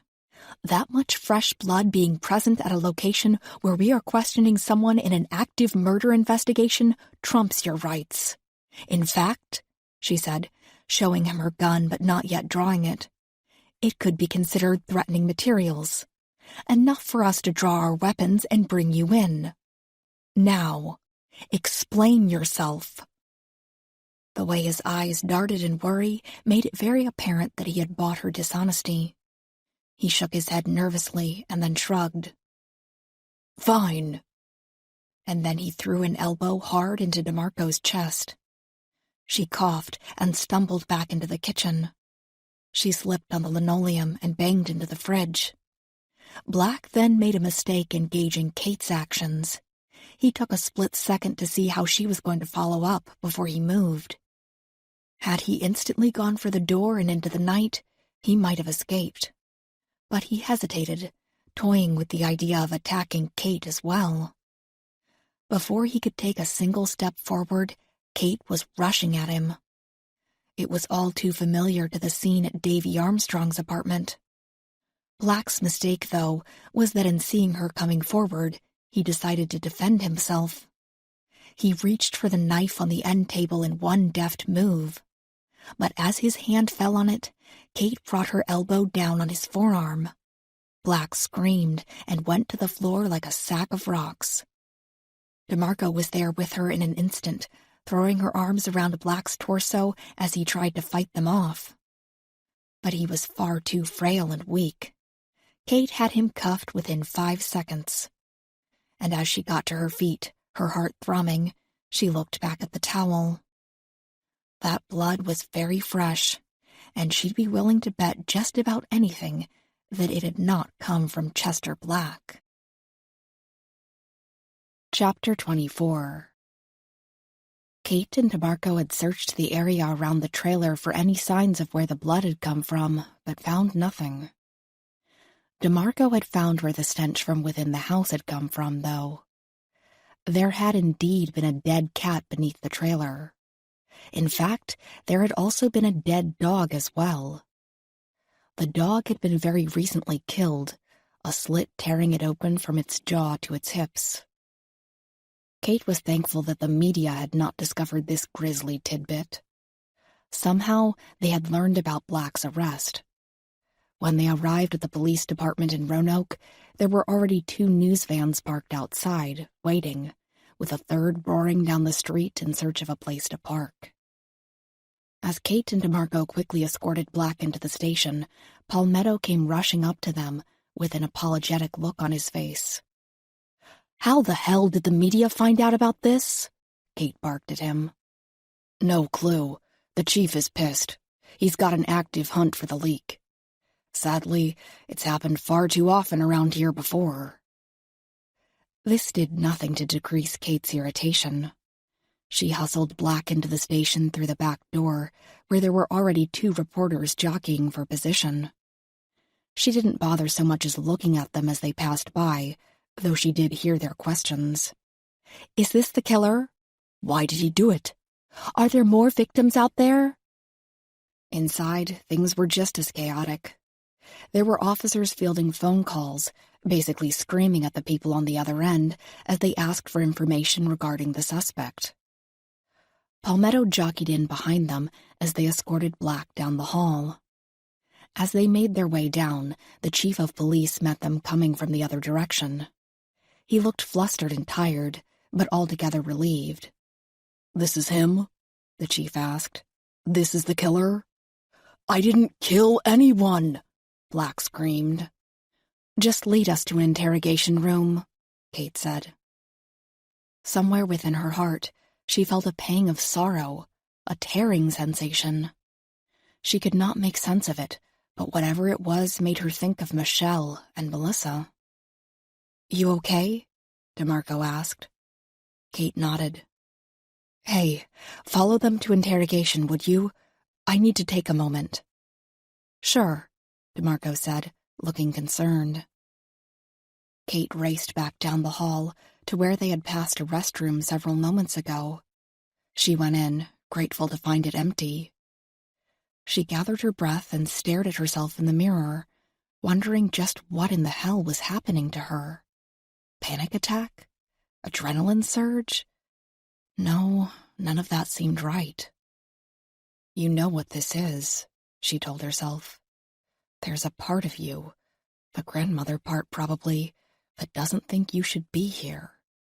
That part of you thinks you should be back in Richmond, within a call and 20 miles or so of your daughter and granddaughter.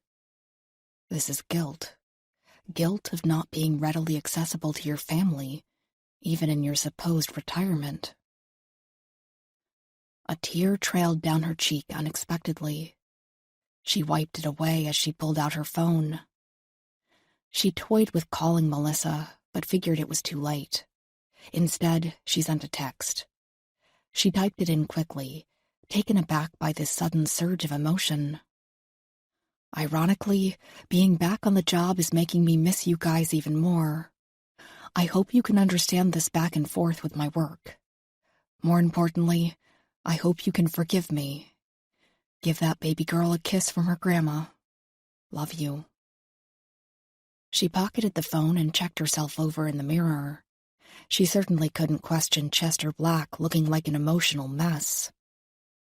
Confident that she had herself under control, she walked back toward the hallway. Just as she reached the door, her phone dinged from her pocket. She dug it out and saw that Melissa had already answered her. She imagined her daughter at home, sitting in bed with her husband, and maybe scrolling through Facebook on her phone. Michelle would be sleeping in her crib in the bedroom down the hall. The thought brought a smile to her face. Melissa's response read, "I don't understand it, but that's okay. You're passionate about your job, and that's a good thing. Get out there and get it done, Mom. I have to raise my daughter in this world, so make it a safer one. Go get the bad guys." Kate let out a little chuckle. Go get the bad guys. She pushed the restroom door open and walked quickly down the hall to do exactly that. Kate could tell that the hard facade that Chester Black was putting up was a fake one. There was a terror in his eyes that was much like that of a child staring down the dark cellar stairs during a thunderstorm. As Kate entered the interrogation room, DeMarco was standing on one side of the table, with Black sitting on the other side. "And forensics is going to tell us pretty quickly where that blood on the towel came from," DeMarco was saying. "So you may as well tell us now." "You found the animals under the trailer, didn't you?" Black said with a scowl. "So it was from the dog," DeMarco said. "Yes." Kate thought about the knife she'd seen on the end table. She wondered how much time had passed between his brutal act and DeMarco knocking on his door. Something about the idea chilled her. "Your uncle told us that he thought you were into some satanic things," Kate said. "Would animal sacrifice be one of them?" Black glared up at her, that scowl trembling. "No one understands it, But it's not a crime, is it? It can be. You can throw the religious rights stuff at us to keep us tied up for a while, but if we really want to pin it on you, we could. Just being honest. I did it around 8 o'clock, Black said. The sacrifice. And the bodies. I keep them for about 2 days. So the cat body we found? Last night, Black said. Forgive the ignorance, but is there no church? DeMarco asked. Do you just do these things solo at home? I meet with others at a location once every month. It's not a church, but a gathering. And you sacrifice animals there? Kate asked. Yes. Dogs and cats? Sheeps and goats. Ever do any human sacrifices? DeMarco asked. She was really digging into him, apparently feeling that even if this satanic stuff was true, Black was very much still the killer. Kate then realized that about 5 seconds had passed since DeMarco had asked him about human sacrifices. Answer the question, Mr. Black, Kate said. I've never killed a person before, Chester said. I'm well aware that Satanists have that stereotype, but it's mostly just bullshit. It didn't quite sit right with Kate. If he was practicing some religious sacrifice, why come at them so aggressively? Did he know he'd be looking at animal cruelty charges at the very least? Kate was about to continue with her questioning when someone came knocking at the door. DeMarco answered it, and a hurried-looking man entered. He held a sheet of paper in his hand. His other was clenched into a fist. A moment outside, agents, the man said. Kate and DeMarco walked out of the room with him. The moment the door was closed behind them, the man started in. He's our guy, he said. He then seemed to forget who he was and what he was doing. He shook his head and said, Sorry, I'm Neil Banner, pathology. There are 2 blood types on the towel we took from his house. One is canine in nature, but the other is human. We don't have a positive ID on the blood and may never get one. It's too contaminated. But you're certain it's human? Kate asked. 100% certain, he said, handing her the report. She nodded and took the paper. Thank you. With that, she walked back into the interrogation room. She felt like she was being propelled on a rocket. Though it seemed anticlimactic, they'd gotten him. Their killer was sitting right in front of them. You have one chance to change your story, Mr. Black. You're certain there's just dog blood on that towel? Yes, he nearly screamed it. Kate placed the report on the table. She was sure he wouldn't be able to understand any of it, but she wanted him to know that they now had proof. That was your last chance.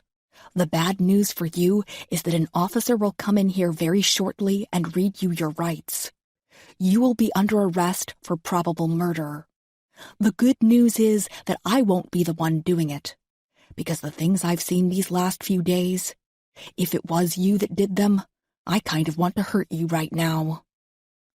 There was plenty more she wanted to say, mainly because there was still some seed of doubt in the back of her mind. It seemed too easy, almost like it was handed to them. But the report on the table showed human blood on that towel, a towel Chester Black had tried to hide from them.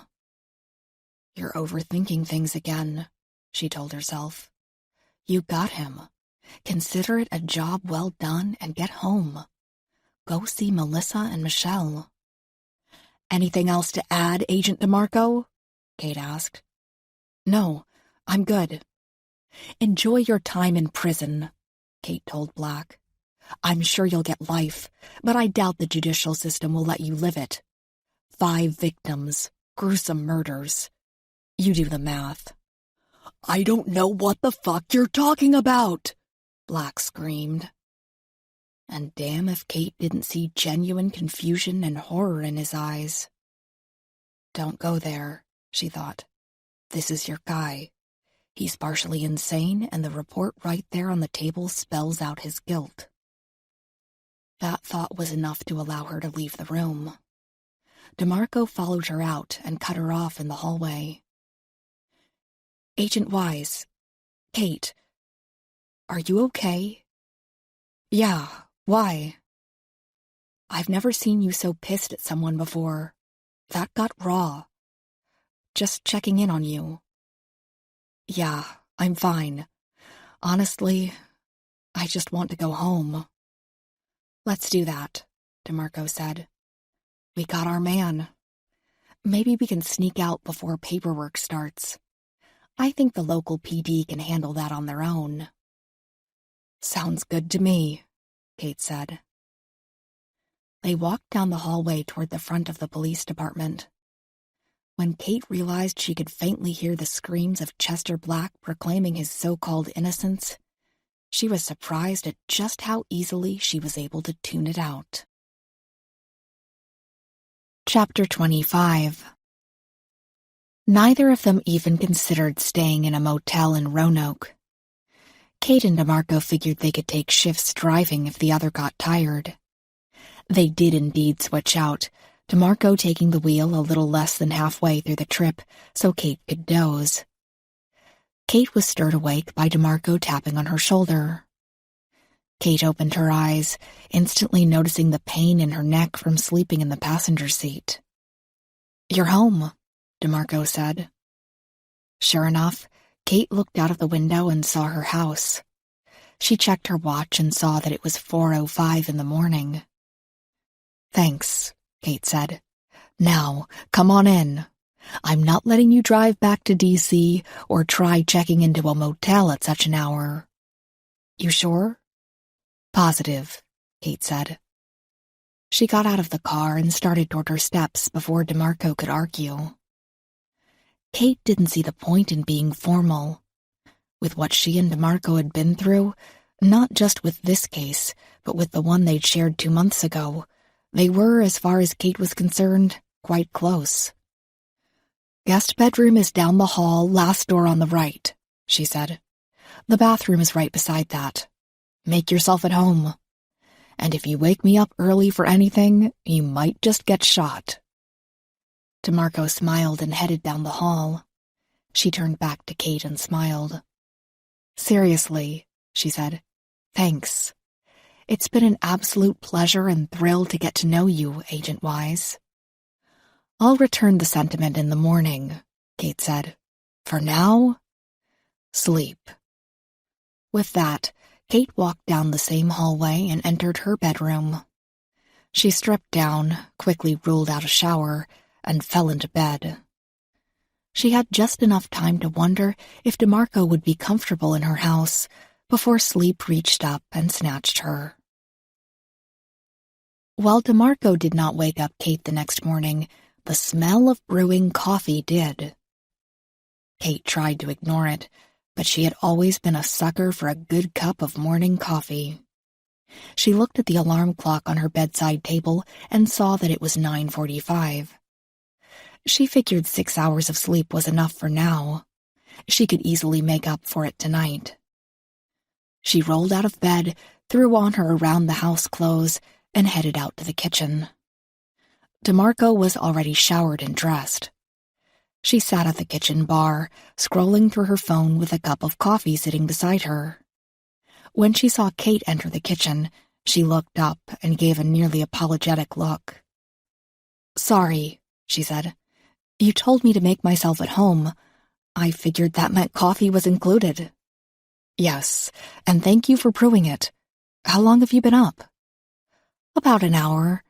I called Duran and filled him in on everything." "We did that last night." "Oh, I know. I meant I told him I crashed here because of the late hour. He seemed cool with it." "Oh, okay. If you don't mind, I'm going to finish up my coffee and get out of your hair." "You're not in my hair. It's nice to have the company." "Oh, I don't really have a choice. Duran wants me there this afternoon to give a briefing." "You need me to come?" Kate asked. "That's not necessary. Consider it one of the perks of your current position." Kate knew that DeMarco meant it as a funny little jab with no ill intent, but it stung nonetheless. She went to the coffee maker and poured herself a cup. She was quite happy to find that it did not feel odd to be sharing her home with DeMarco. In fact, it felt natural. "When you get back, will you keep me posted on how it goes down? I'd really like to see this one to the end." "Of course." DeMarco sipped from her coffee with a thoughtful look on her face. "You don't feel comfortable leaving now, do you? You don't think it's black?" "I don't know. It fits, especially the human blood on that towel. The whole satanic thing just feels too convenient. I'd love to see what the lab results come back reading." "Yeah, I thought so too." They left it at that, the question hanging in the air above them.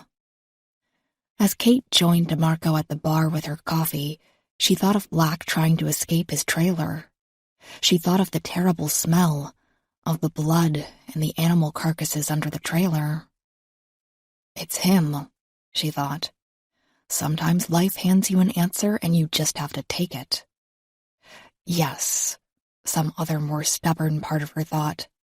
But sometimes life forces those answers on you, whether you want them or not. DeMarco was gone by 10:30, leaving Kate alone with her thoughts for the first time since DeMarco had knocked on her door to start the case off a few nights ago. Unsurprisingly, those thoughts led to Michelle and Melissa. She sat on her front porch, enjoying the quiet hum of the Carytown district and the morning's third cup of coffee, and doing her best to figure out how to manage her life from here on out. It started by having a chat with Melissa. It wasn't something she dreaded, but it also wasn't something she was particularly looking forward to either. She figured she may as well get it over with. Besides, she tended to blow things out of proportion when it came to Melissa. For all she knew, her daughter might not be too upset with how things had gone down at all. She'd basically said as much during their brief text exchange the night before. "Go get the bad guys," Melissa had texted. Again, Kate thought of Chester Black and started to feel any certainty she'd had wavering. Before it could consume her mind, she picked up her cell phone and placed a call to Melissa. Melissa answered on the second ring. When Kate said hello, she could hear Michelle babbling in the background. "Hey, Lissa, thought I'd let you know I'm back home." "Oh, good. Did you get the bad guy?" "We think so. Thanks for that text, by the way. I know that conversation could have gone very differently. I appreciate the kindness." "Don't mention it. Mom, please don't take this the wrong way, but I'm used to it. You were always like this when I was a kid, you know? I didn't automatically think some switch was going to flip when you became a grandmother." "Well, maybe you should have." "Don't be too hard on yourself, Mom. Yes, I was pissed when you called at the last minute to tell me that we had to cut short our first night out in 2 months because you'd been called into work. But it rolled off my back. Eventually." "Thank you, Lissa." "Of course. But listen, you have to understand that I need to start planning accordingly. Until you can really retire, I don't think I'm going to ask you to babysit anymore." She stopped here, perhaps waiting for some protest. Kate felt one coming, but wanted to give Melissa a chance to explain first. "We're going to look for one of those certified babysitters, you know? Our 5-year anniversary is coming up in 3 months, and we're thinking of taking 2 days to ourselves. And I love you, Mom, but until the job comes second, I don't feel like I can ask you to keep Michelle." "That hurts, but it's fair. Don't get me wrong, Michelle and I would love to come over and visit, a lot. I want her to know you. I really do. I keep telling her you had to bail because even in retirement, you're being a badass." That's a rosy way to paint it, I suppose. Don't sweat it, Mom. Look, how about Michelle and I come over on Saturday? We'll do lunch, and I'll let you change some of these disgusting diapers. Sounds like a plan, Kate said. With the conversation coming to a close, the weight of it was indeed starting to sting. She doesn't see me as reliable enough to keep my own granddaughter, she thought. And the hell of it is that she has a good point. She stared out to the street, watching the pedestrian traffic and thinking about their individual lives. They'd all go home at some point today and either lift up or tear down their friends and family members. They would all go home to feel loved or feel as if they weren't quite good enough. That's every life, she thought. The idea of being happy is probably different for each one of them. For some it rests in work, in others, friends, family, or lovers. In others, some unnameable thing. It was a thought that made her realize that if she was ever going to balance her life in a way that allowed her to keep her feet in the pools of the FBI while still being a reliable mother and grandmother, she was going to have to finally scrutinize that part of her own life. What was it that made her truly happy? And if it was more than one thing, what did she need to do to bring those two worlds together? With this heavy thought on her mind, her cell phone buzzed at her. She checked it and saw that it was a text from Alan. "Are you back in town? Want to do dinner again? All that stuff that happened after dinner last time, not expected." Smiley face. Kate couldn't suppress the giggle that came out of her in response to the little smiley face and the innuendo of how their last date had ended. She thought for a moment, smiled, and then sent a response. "I am home, but tired. Got in late and need to catch up on sleep. How about dinner tomorrow? The only stipulation being that all the stuff that happened after dinner last night is also included." It felt good to be back in the dating saddle, she had to admit. It had been a very long time since she had spoken to a man in such a way. It made her feel about 20 years younger. Alan responded right away. "Geez, twist my arm, why don't you? Sounds good. See you at 6? She quickly returned a text to confirm the time and then headed back inside. She looked around the empty house and felt a little surge of warmth. She had a date lined up for tomorrow, lunch with Michelle and Melissa next week, and she had just come back from presumably wrapping a gruesome murder case. Life was looking pretty sweet. Then why does something feel off? It was a good question, and the reason it unsettled her so much was because in asking herself the question, Chester Black kept coming to mind. What if it's not him? And it was that question that had her sitting in her armchair, staring at the walls. She sat there for a very long time, and, with each second that passed, she started to wonder if she and DeMarco had left Roanoke too soon. Chapter 26. Even though she'd told Alan their date would have to wait until tomorrow because she was so tired, Kate ended up making full use of her afternoon. As 3 o'clock rolled around, she walked several blocks down the street for Chinese takeout. Then, over orange chicken and cheese wontons, she pulled the case files up on her computer and took out the few printed materials she had collected while in Roanoke. She made herself a little workstation at the kitchen table and went to work, trying to alleviate the nasty feeling that Chester Black was not their man, and the case was still wide open. The thing that was really hanging her up was the blanket, and that made no sense to her.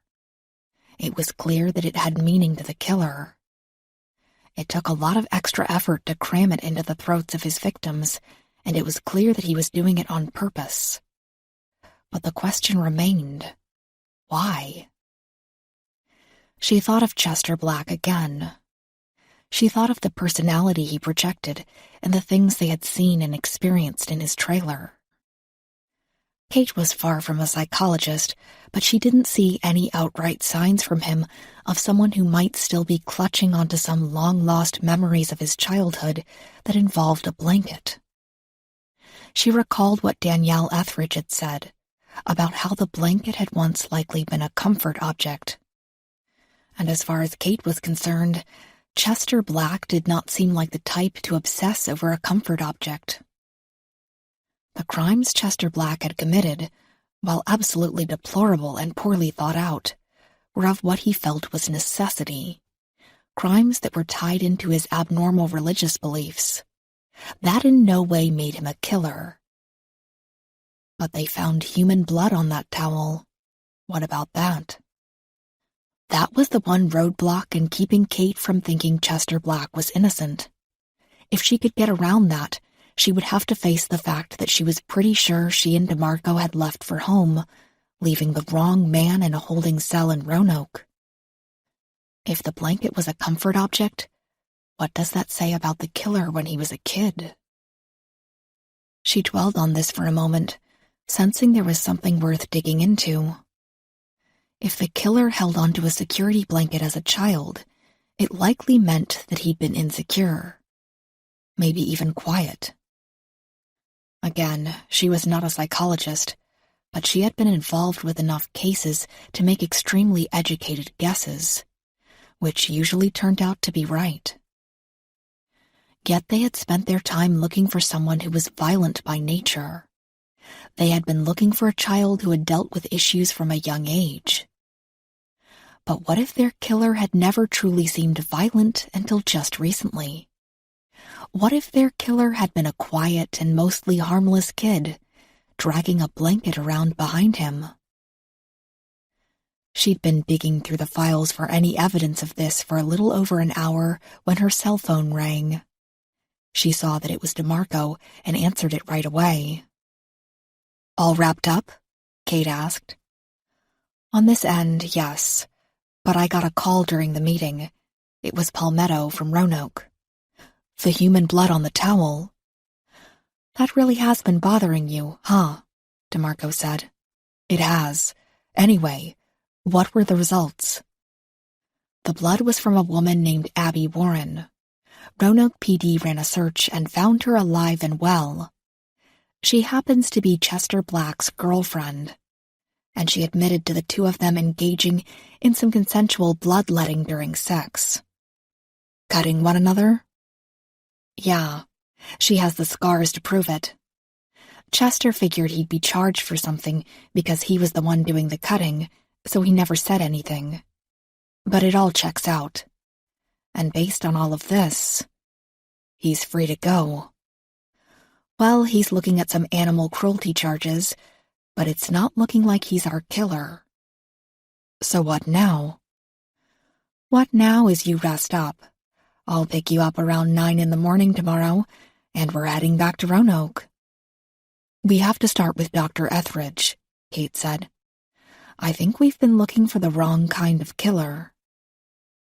She then told DeMarco about her breakthrough concerning a quiet kid that, for some reason or another, had become violent more recently, rather than always having an appetite for it. "Sounds like a plan," DeMarco said. Well, this isn't going to mess up any babysitting plans again, is it?" "No, just a date." She frowned when she thought about having to cancel on Alan again. At least this time, she'd have the awareness to inform him beforehand. "You okay heading back out there?" DeMarco asked. Kate appreciated the respect and courtesy, but once again felt that she was being handed certain privileges. She knew that if she elected not to return to Roanoke to put a bow on this case, Duran would likely not come down too hard on her. But she wanted to go out there, to help DeMarco find the killer before he could strike again. "Absolutely," she said. "I'll have coffee waiting when you pick me up." They ended the call, and rather than call it a day, Kate went directly back to her case files. Maybe there was something they had missed. Maybe if she now looked at it through the lens of looking for a killer who had been quiet and introverted as a child, something new would present itself. She wanted to be in the know, the details of the case like the lyrics to a well-worn song in her head. Because if she had her way, they were going to catch the bastard this time. Maybe even quickly enough so that she could keep her date with Alan. Chapter 27. True to her word, Kate had coffee waiting the next morning. She knew that DeMarco took it black, so she went ahead and poured some into an insulated cup. DeMarco arrived 20 minutes late, but Kate was fine with that. She realized the ungodly hour DeMarco had to leave D.C. in order to arrive at her house so early, so she was willing to overlook the tardiness. Not that she had any authority to give her grief over it anyway. DeMarco seemed troubled almost right away. Kate volunteered to drive, allowing DeMarco to wrestle with her thoughts. But after a while, it was just too much to bear. They were comfortable enough with one another now where silence among them was perfectly okay, but this one was thick and filled with anxiousness. "What's on your mind?" Kate asked. "Chester Black. I was so sure it was him." "It was a safe assumption," Kate said. "And you know what? I felt unsure about him from the start. I should have said something." "Yeah, but even if you had, we'd be right back here, right where we are now, chasing our tails and not sure where to look. All you would have saved was a night in an interrogation room for Chester Black. And let's face it, he sort of deserved it." "Is this the first time you've been wrong about something on a case?" Kate asked. "God, no. And it won't be the last either. Don't let it bother you so much." DeMarco nodded, but still gazed out the window with a brooding look on her face. Kate understood it. She, too, was beating herself up by not fully investing in the bit of hesitation she had felt when they left Roanoke. But she had also experienced this enough in her career to know that it was useless to ponder on it and keep looking back. If they obsessed over things that happened in the past, that gave the killer an edge in the present. And this killer already seemed to have more than enough of an edge.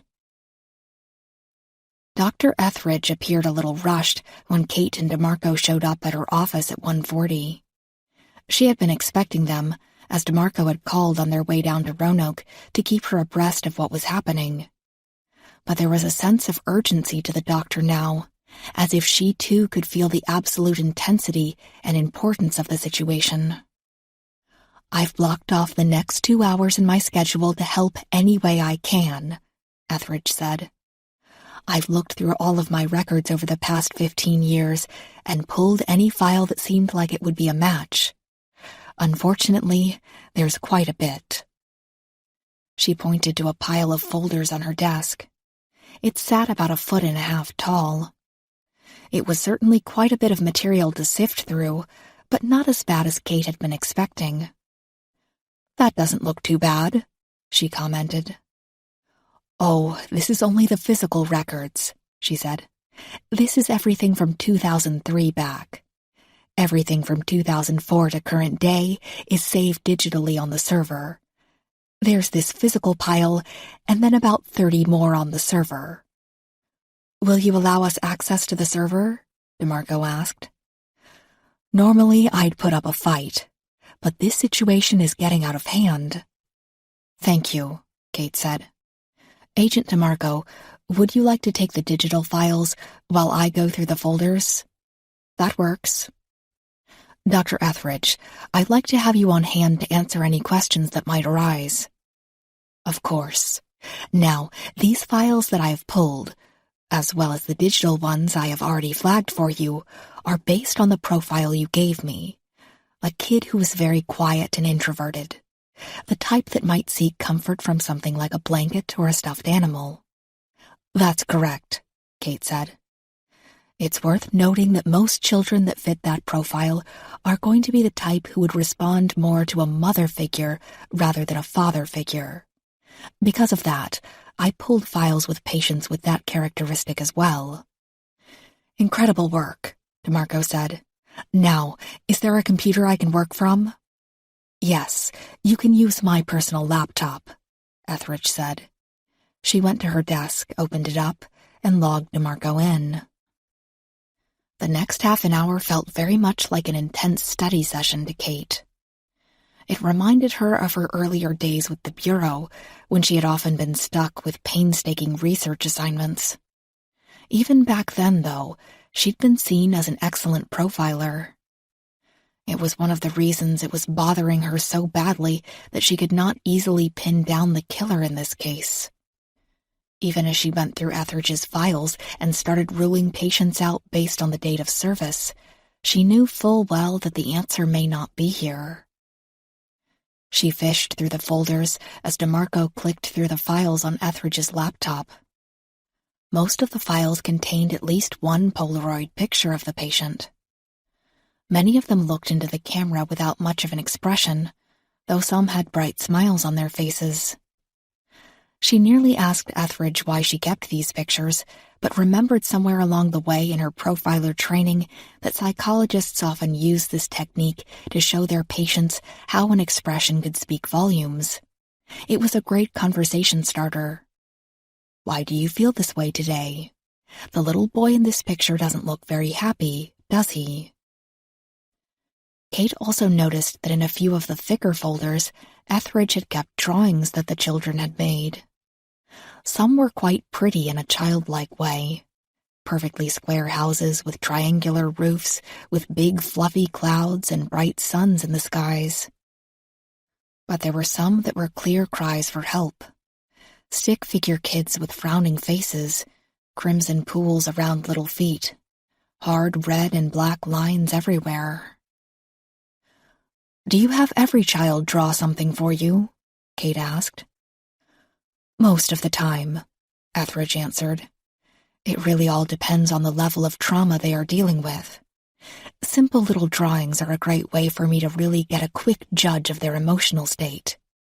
It gives me topics to start from without having to guess.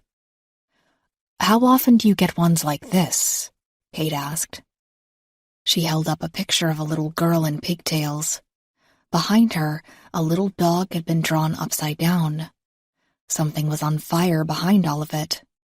The little girl's mouth was a big black O, and tears were coming out of her eyes in big, exaggerated drops. About half the time. Is there any correlation between these types of drawings and the kind of kid we're looking for in all these files? Sometimes. The kids that are quiet and reserved tend to draw somber pictures, but nothing violent. Of course, that's not always the case. While the diagnoses can be the same, there are no two kids that are 100% alike in how they handle their emotions. So one introverted child might draw rain clouds or big storm clouds with lightning, while another might draw a man with a knife or a dead animal. There's no right down the middle with this sort of thing. Kate nodded, putting the drawings back with a little chill creeping down her spine. DeMarco then called Etheridge over to the computer with a question. As the two of them chatted, Kate continued to go through the folders. She saw ruined childhood after ruined childhood, and she started to get sentimental. Any one of these kids could be Melissa. No kid was guaranteed a safe childhood. No child could be promised a healthy and happy life. This stark realization came to a grinding halt when Kate opened the next folder in the pile. Like a few others, the child's Polaroid was up front, paper-clipped to the primary summary file. It was a picture of a boy giving a very thin smile that was clearly being forced. Kate guessed him to be about 8 years old, maybe 9 at most. She skimmed the file, but when she realized it was quite thick, she looked up at Dr. Etheridge. "What can you tell me about this patient?" she asked. Etheridge came over and looked at the file. She fingered the Polaroid in a loving sort of way and frowned.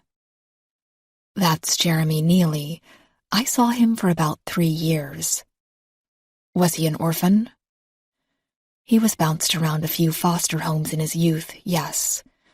Poor kid. He was 7 years old when he watched his father kill his mother. He hit her in the head with a bat right in front of Jeremy. He walked around his dead mother's body for almost an entire day before anyone knew what had happened." "My God," Kate said. DeMarco had taken interest now as well. She was looking up from her laptop, sensing that something might be taking shape. Kate waved her over to join her, feeling that this was finally the break they had been looking for. "Dr. Etheridge, can you give me the list of foster families he stayed with?" "I don't have the complete list. You'd have to contact social services to get the entire list." "You do have the appropriate clearance to get it, right?" "I do," Etheridge said slowly. She grabbed her cell phone from her desk as understanding started to bloom in her eyes. She turned her back to the agents and placed the call. Kate nodded, expecting as much. She then pointed to the picture of Jeremy Neely, making sure DeMarco was seeing the one peculiar thing she had seen. "Look familiar?" Kate asked. "Oh my God," DeMarco said. "This is him, isn't it?" Kate didn't have to answer. In the picture, little Jeremy Neely held something in his right hand. He clutched it tightly to his side in a tight fist. A blanket. A blanket with a pattern that Kate and DeMarco had gotten to know quite well. Etheridge joined them again. There was an annoyed look of panic in her eyes. "They're going to call me back. That's considered private information, and even in a situation like this, it has to be cleared. If he was wrapped up in a special needs domestic abuse or criminal case of any kind, that might be why his name wasn't on the original list of kids. If, that is, he stayed with Ms. Knight, the Nashes, and the Langleys. I pushed hard, though. What would usually take a day or so to get, we should have in a few hours." "Are you kidding me?" DeMarco said. "It's a trade-off," Etheridge said. "On the one hand, it's amazing that the government is so dedicated to protecting such information. But on the other hand, they don't bend their rules for much of anything." "You said you have a partial list, right?" Kate asked. "Yes, it should be there in the files." Etheridge reached in over Kate's shoulder and flipped through the pages. She stopped 6 pages in and pointed to a section near the bottom. "Right there. It shows where there was a transfer from the Langleys to a group home. But that's all I have. That must have been his first foster home." The Langleys, Kate thought. It was more than enough to directly tie the Nashes and Monica Knight. "If we haven't heard from DSS by the end of the day, I'll get our director to give them a call," Kate said. "As for now, we have a name, and that's more than enough. Let's find out where Jeremy Neely lives and pay him a visit." Chapter 28. He sat on a large rock just along the tree line. He stared at the house intently but patient. He supposed if someone stood on the back porch and stared out in his direction, there was a slight chance that he'd be seen. But he knew their routines well. The only time they ever went out onto the back porch was for their morning coffee and when they grilled something for dinner. But he knew they were not grilling tonight. In fact, they weren't even home. They'd left 2 hours ago. He'd barely heard their voices as they'd made their way to the car, arguing between Mexican or Thai for dinner. Since then, he'd been waiting. He'd sat on the rock, motionless.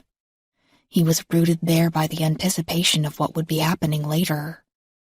He knew that he had a few hours left to wait, but that was fine with him. He'd waited nearly 12 years so far, so what was 4 or 5 more hours? This wasn't the first time he'd sat on this rock, watching the house. He'd been here countless times before, watching and learning the ways of their lives. The Colemans, Harry and Ruth. He had lived under their roof, the very roof he was currently staring at, for about 5 months at one time. They had been nice enough, but, in the end, had not been able to keep him. He supposed he had been too much for them, too much of a hassle for their pretentious, well-to-do lives. They'd had busy lives both in and out of the house. When he had come along, though, all of that had changed for them. Their weekend tennis matches, gone. Their Wednesday nights out with friends, also gone. His eyes traveled from window to window. The one on the right on the second floor was their bedroom. He knew this because one night they had neglected to shut the blinds as they had readied for bed. He had seen Ruth Coleman's naked body standing right in front of the window for about 10 seconds before she had been alert enough to close the blinds. There had been about 50 yards between them, but he'd still been able to make out her shape, her curves, the smallish globes of her breasts. For a woman pushing 50, it had been quite nice. It was not the first time he had thought of Ruth in a sexual way. There had been one night when he had lived with them, he had been about 10 years old or so at the time, when he had stirred awake from a bad dream. He'd walked down the hall to their room to ask if he could sleep there, but had stopped in the doorway when he saw the movement in the bed. Ruth had been sitting up on her knees with Harry beneath her. She'd been making noises that had sounded as if she was in pain, but as they moved faster together, he realized that they were sounds of pleasure. He had watched from the doorway, the door open about a quarter of the way, until they had finished. He'd held on to that memory, often revisiting it whenever he'd felt the darkness invading his mind. It had almost been enough to make him change his mind about what he had to do. His thoughts of Ruth's naked body were broken up by the sound of an approaching car. He looked to the driveway and saw their Chrysler rolling in.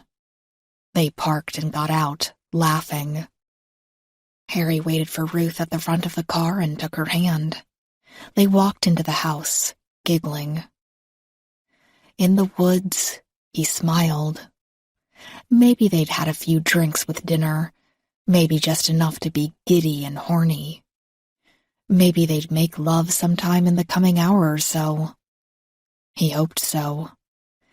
Maybe he'd find some way to sneak to a window and watch. Also, if they had been drinking, they'd be good and tired, depleted and conked out by the time he walked out of the tree line and up to their house. He'd enter through the back door. He knew where the spare key was. He'd spent 2 hours looking for it one afternoon when he knew they had left for a weekend trip to see Harry's brother in Charlotte, North Carolina. It was in the backyard, underneath one of the boards that served as the border of Ruth's tiny herb garden. He wanted to go now. He wanted to sneak in and maybe catch them in the act. He had never had sex and had never seen the appeal of it. But all the same, seeing Ruth's body at the window that night had reminded him of his urges. He thought the act itself had to be gross, but then again... No, he had to wait. He knew that. He'd waited this long. No sense in screwing it all up now. He had to wait until it was dark. As if to tide himself over, he looked into the little rucksack he had set on the ground next to the rock. It had little splatters of dried blood on it. He wasn't sure who it belonged to. Honestly, the last 2 weeks had been a bloody blur. He reached into the sack and stroked the handle of the knife. He took out the scrap of old blanket and nuzzled it to his cheek. There was something reassuring about the feel of it, something that told him that everything was going to be okay. Fully believing that, he placed the scrap back into the sack and waited. Chapter 29. The address Kate had gotten for Jeremy Neely was just on the outskirts of Roanoke, in a tiny little town called Dearborn. The drive itself took only about 20 minutes, but because they had spent several hours in Dr. Etheridge's office, it was closing in on 5:30 when Kate and DeMarco pulled up in front of Jeremy Neely's home. The house was an older two-story house. It was in a low-income neighborhood, the streets uncared for, and the lawns mostly dead and gray. An air conditioner unit stuck out of one of the side windows like a rotten tooth about to fall out. It was running, making an awful racket as it leaked a trail of water down the side of the house. They walked up the concrete stairs and onto the porch. As Kate neared the door, her right hand hovered over the handle of her Glock. She knocked with her left hand. Beside her, DeMarco had locked her legs, ready to spring if necessary. After 10 seconds, no one had answered the door. Kate knocked again, this time saying, "Mr. Neely, are you home?" "No car along the street," DeMarco pointed out. Kate had noticed this as well. She looked up and down the street, weighing their options. They had more than enough reason to believe that Jeremy Neely was their killer, and this had been confirmed as his address. Under any normal circumstances, she might just wait in the car until Neely arrived home. But they were working against a clock here, with no idea whether or not Neely intended to kill again. "Agent DeMarco, my knees aren't quite what they used to be. Would you mind?" DeMarco looked both surprised and honored to have been asked. She drew her Glock, took a step back, and then delivered a hard kick to the door. It sprung open, taking a small portion of the frame with it. They entered the house in perfect step with one another. Kate took the lead, with DeMarco close behind. They stepped quietly, allowing each other to hear the silence of the place. Within a few seconds, Kate felt certain that they were alone. Neely was not here. Still, they investigated the house with caution, guns at the ready. The living room was sparsely furnished and meticulously cleaned. It offered no clues of any kind. The kitchen was equally useless, revealing nothing more than the fact that Neely needed to do his dishes. Being that they felt as if every moment wasted was a potentially deadly one for Neely's next target, they skipped everything else in the house and headed directly for the bedroom. 9 times out of 10, that's where clues about any case or suspect were found. Like the living room, Neely's bedroom was mostly clean and without much furniture or belongings. A queen-sized bed sat along the center of the far wall, and a small desk sat beside the bed. Other than an old dresser, that was all there was. Kate checked the closet and found nothing but a few hanging shirts and an empty Amazon box. When she turned away from the closet, she saw DeMarco crouched on the floor. She was looking under the bed. Apparently she had found something because she started to reach under it. "What have you got?" Kate asked. "A shoebox." "Careful." DeMarco pulled the box out from under the bed. It was unremarkable, identical to just about every other shoebox that had ever been slid under a bed. Kate had done this for her entire life, keeping toys and love letters in it as a girl, and bills and checks as an adult. They shared an uneasy look as DeMarco opened up the box. There was only one thing inside. "Holy shit," Kate breathed. It was an old blanket, a blanket that had clearly been torn from along the sides. The pattern and fabric was identical to what had been pulled from the throats of the victims. It was also the exact same as the blanket that had been held by Jeremy Neely in the photograph in Etheridge's files. "Call Duran," Kate said. "We need him to bully whoever the hell is in charge of standing on that foster care information, and we need him to do it now." DeMarco pulled her phone from her pocket and did just that. Kate, meanwhile, checked under the bed for anything else, but there was nothing to be found. But the blanket was enough. They had their man now. The only question, of course, was where the hell was he? "You know where he is," she told herself. "He's out targeting his next victim.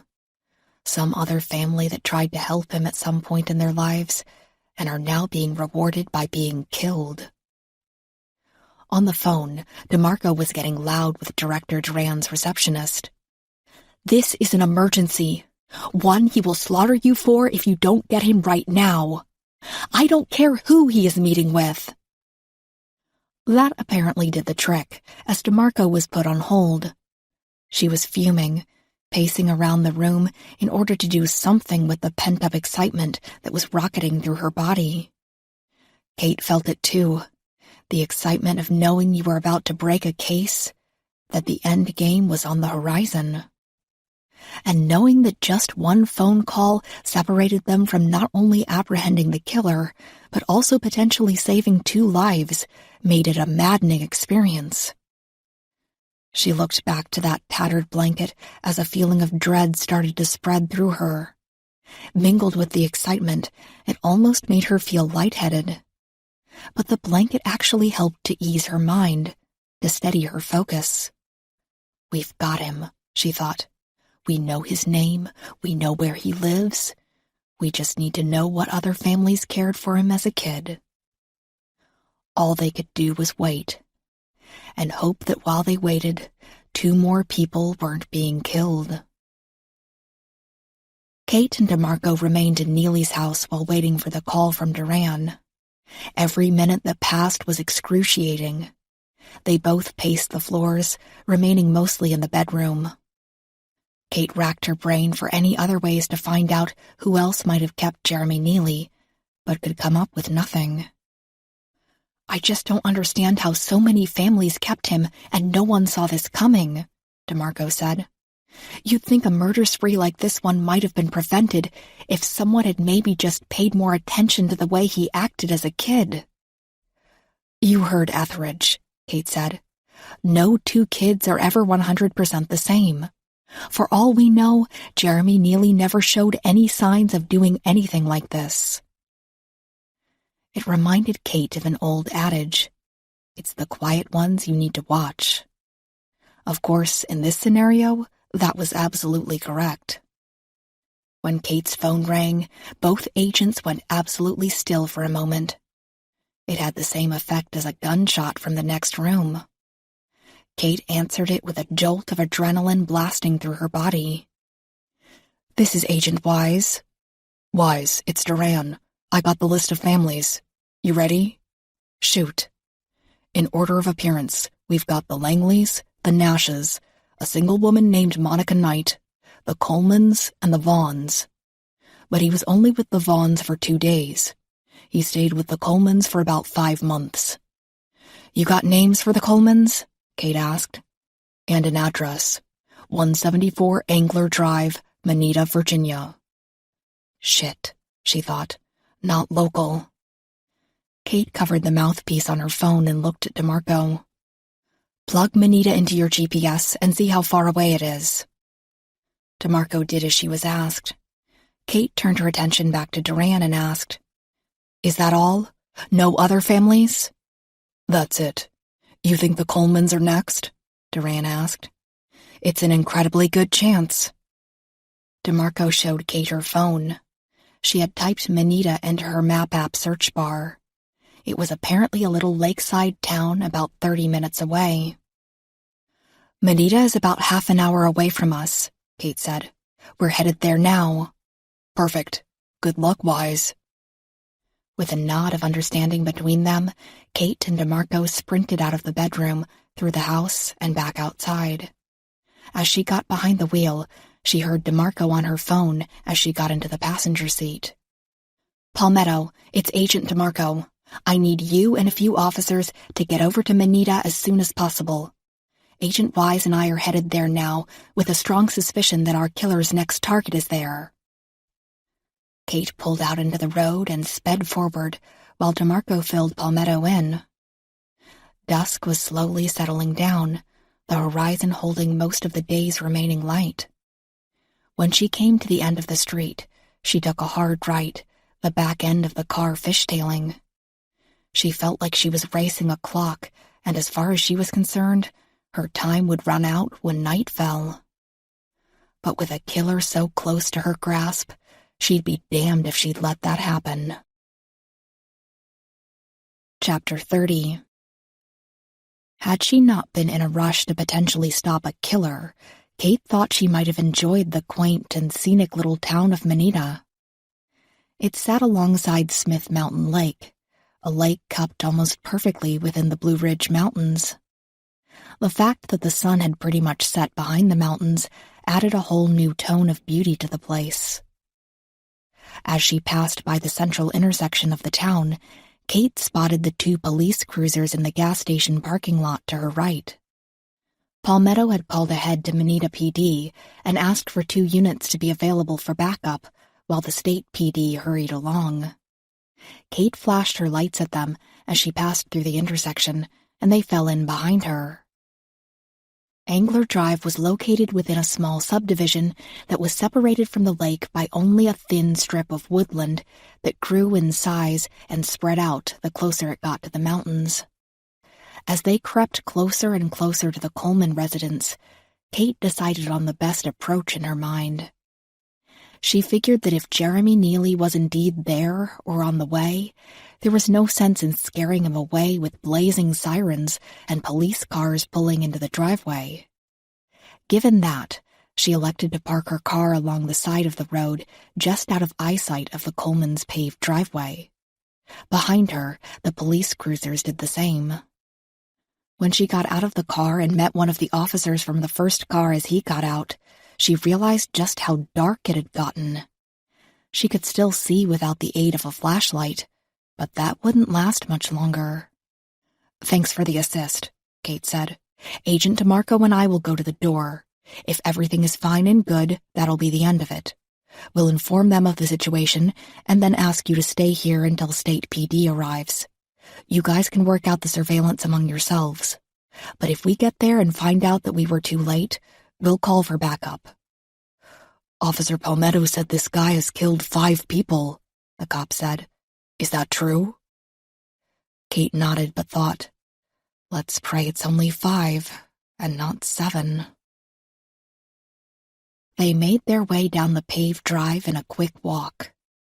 They did not want to appear too rushed, nor did they want to seem too casual.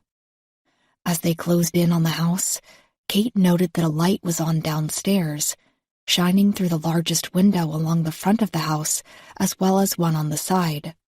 Probably the living room. Another one was on upstairs. There's one good sign at least, Kate thought. They ascended the stairs at that same pace, but took a moment to collect themselves before Kate knocked on the door. She raised her hand to do just that, but was stopped by a noise from somewhere inside. It was a scream. A man's scream. Kate tried the front door and found it locked. This door was locked by an electrical lock with a numerical pin, one of the fancier models she'd seen. It was not going to be as easy as knocking the door down at Jeremy Neely's house. Still, DeMarco gave it a try. Her foot slammed into the door, and it trembled quite a bit, but it did not pop open. So much for the element of surprise, Kate thought.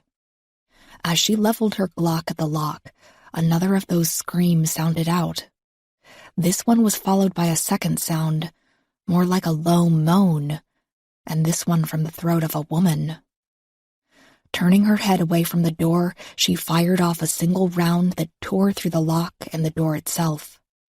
DeMarco immediately threw another kick, this one blasting the door open. They entered the house through a small foyer that opened up into the kitchen. And it was right there, in the space between the kitchen and the opening to the living room, that Jeremy Neely was crouched on the floor. In one hand, he held a knife. In the other, he gripped the neck of the man who was pinned under his knees. The man lay beneath him, struggling to get free, but there was a series of cuts on his arms that had weakened him. Already, a pool of blood had started to form on the floor. A woman lay on the floor as well. She was on her side, blood everywhere, trying to get up, but unable to do so. It took Kate about 2 seconds to see all of this, and by the time she had taken it all in, DeMarco had sprung to action. Kate was amazed by how fast the woman was. She took 2 huge strides forward and was then in a crouched position, like an NFL lineman prepared to bowl over the opposition. DeMarco threw herself at Neely, her aim spot on. Her shoulder checked his chest, and they both went to the floor in a heap. However, as they fell, DeMarco's left arm jammed down on Neely's knife. Kate saw it happen, and she rushed forward, grimacing and hoping that the blade hadn't nicked any arteries.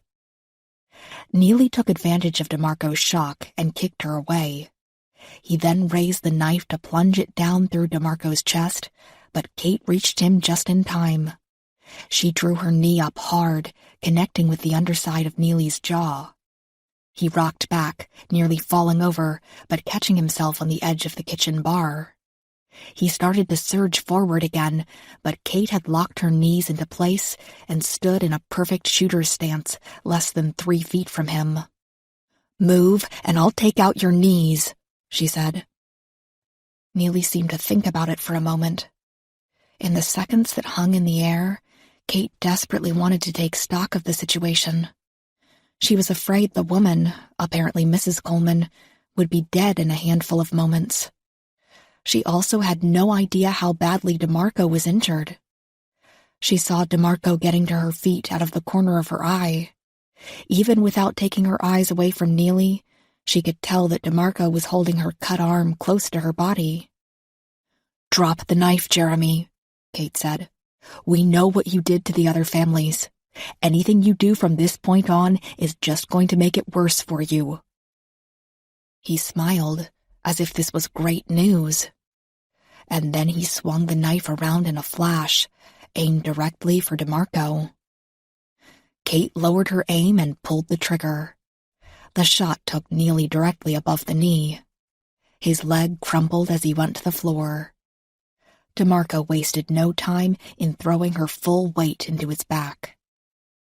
As Kate dropped to her knees to pull his arms back and handcuff him, the policemen who had been waiting at the top of the driveway came rushing through the door with their guns drawn. Kate assumed they'd been alerted by the first gunshot when she'd blasted through the lock. It couldn't have taken them more than 20 seconds to run down here, Kate thought. Is that really all the time that passed between now and then? "I'm good here for now," Kate said, snapping the cuffs closed. "Get an ambulance out here. We've got a woman in what looked like critical condition and a wounded FBI agent." Kate looked at DeMarco to gauge her situation, but saw that the younger agent was kneeling down by Mrs. Coleman. Meanwhile, Mr. Coleman was looking around as if in shock. Kate didn't think he had been cut badly enough to the point where his life was in danger, but the ordeal had certainly unglued him. "Why?" The question came from the floor, from the mouth of Jeremy Neely. "Excuse me?" Kate said. "Why? Why did they not love me?" For reasons she could not even start to understand, a wave of pity washed through her. She had to turn away from Neely. Instead, she focused on DeMarco. Her left arm was bleeding heavily, the wound located on the backside of her upper arm. "We need to stop the bleeding," DeMarco said. I will, she said, but we need to help her first. Mrs. Coleman's eyes were open, but they seemed to be looking somewhere very far away, someplace on the other side of the ceiling. There was blood everywhere, splashed along her cheeks, covering her chest, on the floor. Ruth! Her husband was starting to come around. Kate tried to turn her attention to him, to break his focus before he saw the state his wife was in. As it turned out, she was about a half a second too late. Mr. Coleman saw his wife, and something inside of him broke. It was a haunting sound that tore through the house, even as Kate, DeMarco, and the local officer did what they could to stop Ruth Coleman's bleeding. The husband's screams were piercing and filled with torment. They filled the house and Kate's head until the sound of approaching sirens and the wails of ambulances drowned him out 5 minutes later. Chapter 31. Kate sat in the little sterile hospital examination room with DeMarco, looking at her phone. It was 8:55, and she was staring at a blank text screen with Alan's name above it. She had been thinking of what to say for the last minute or so, and finally decided on, "So I'm terrible. Work called again. Same case, but we wrapped it. That means no dinner. I'm so sorry." She sent it and then looked at DeMarco. She was sitting on the very edge of the little examination bed. There was a gauze wrapping around her left arm where she had been cut. She hadn't lost too much blood, and although the wound had been rather deep, it had been easily fixed with 16 stitches. "Was that to your daughter?" DeMarco asked. "No, boyfriend." DeMarco nodded with a frown. "It's been rough on you, huh? Trying to balance all of this." "Yeah, but I'm getting the hang of it. I just have to stop disappointing those around me who live normal lives. And Wait. Hold on.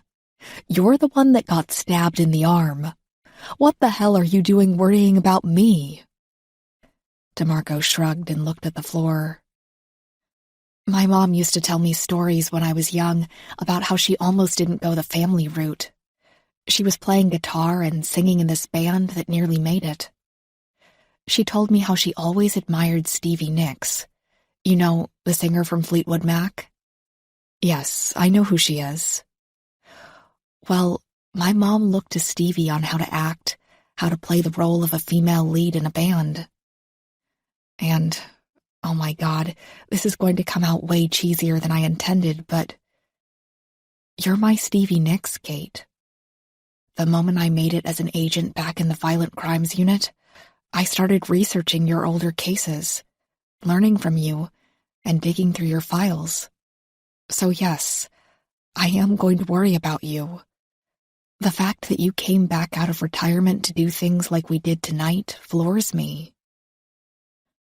"Thanks for that," Kate said, feeling tears welling up. If only Melissa thought of me in that same way. Her phone buzzed in her hand. She looked down and saw that Alan had returned her text. "I understand. Rain check. Call me when you get in." She was relieved that he had taken it so well, but she also felt like she was taking advantage of him. She thought about texting Melissa to fill her in, but decided against it. Melissa didn't even know she had been called back out to Roanoke anyway. Thinking of them both so closely together, it then occurred to Kate that Melissa didn't even know about Alan. It can't be a good thing that DeMarco already knows more about my personal life than my own daughter does, Kate thought. Still slightly reeling from DeMarco's comments, Kate tried to think of something equally sentimental to tell DeMarco, but was interrupted by a knock at the door. After a second or two, it opened, and Paul Meadow walked in. "How's it going?" he asked. "DeMarco is a hero," Kate said, using that as her return compliment. 16 stitches does not make me a hero," DeMarco argued. Although it does add a scar, and scars are sort of badass. I'm just glad it wasn't worse. You truly did save the day, Agent DeMarco. So thanks for that.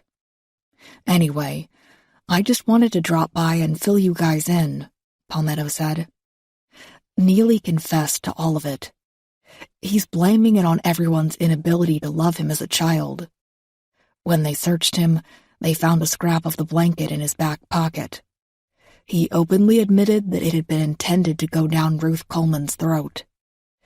He said he got the idea from watching his dad kill his mom so easily, like it was nothing. First reactions from the cops are that he's likely going to go for an insanity plea. You think I'll get it? Kate asked. Beats me. Why the blanket, though? DeMarco asked.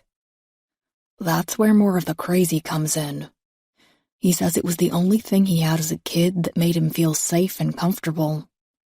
But as he got older and saw how these people who were supposed to love him didn't love him the way he thought they should, the blanket started to take on this whole new meaning. He hated it. Wanted to use something he had once thought of as safe to aid in the murders. That's terrible, DeMarco said. As for Ruth Coleman, she lost a lot of blood, and there were 2 major arteries that were nicked. One stab wound missed her heart by less than an inch. She also has a punctured lung. She's listed as being in critical condition, but I spoke with the doctor that oversaw her when she came in. It may not be as hopeless as her appearance makes it seem. That's fantastic news, Kate said. It is, Palmetto agreed. He then looked at DeMarco and said, Do you mind if I steal Agent Wise away for a second? Not a problem, DeMarco said. Palmetto opened the door and led Kate out into the hall. He started walking slowly forward and had a thoughtful look on his face. What is it? Kate asked. Is everything okay? Yes, the case is basically wrapped thanks to you two. But I had something else. Something I needed to ask you. I know you're from out of D.C. and all, but I figured it couldn't hurt to ask if you wanted to try to grab dinner or something before you headed back.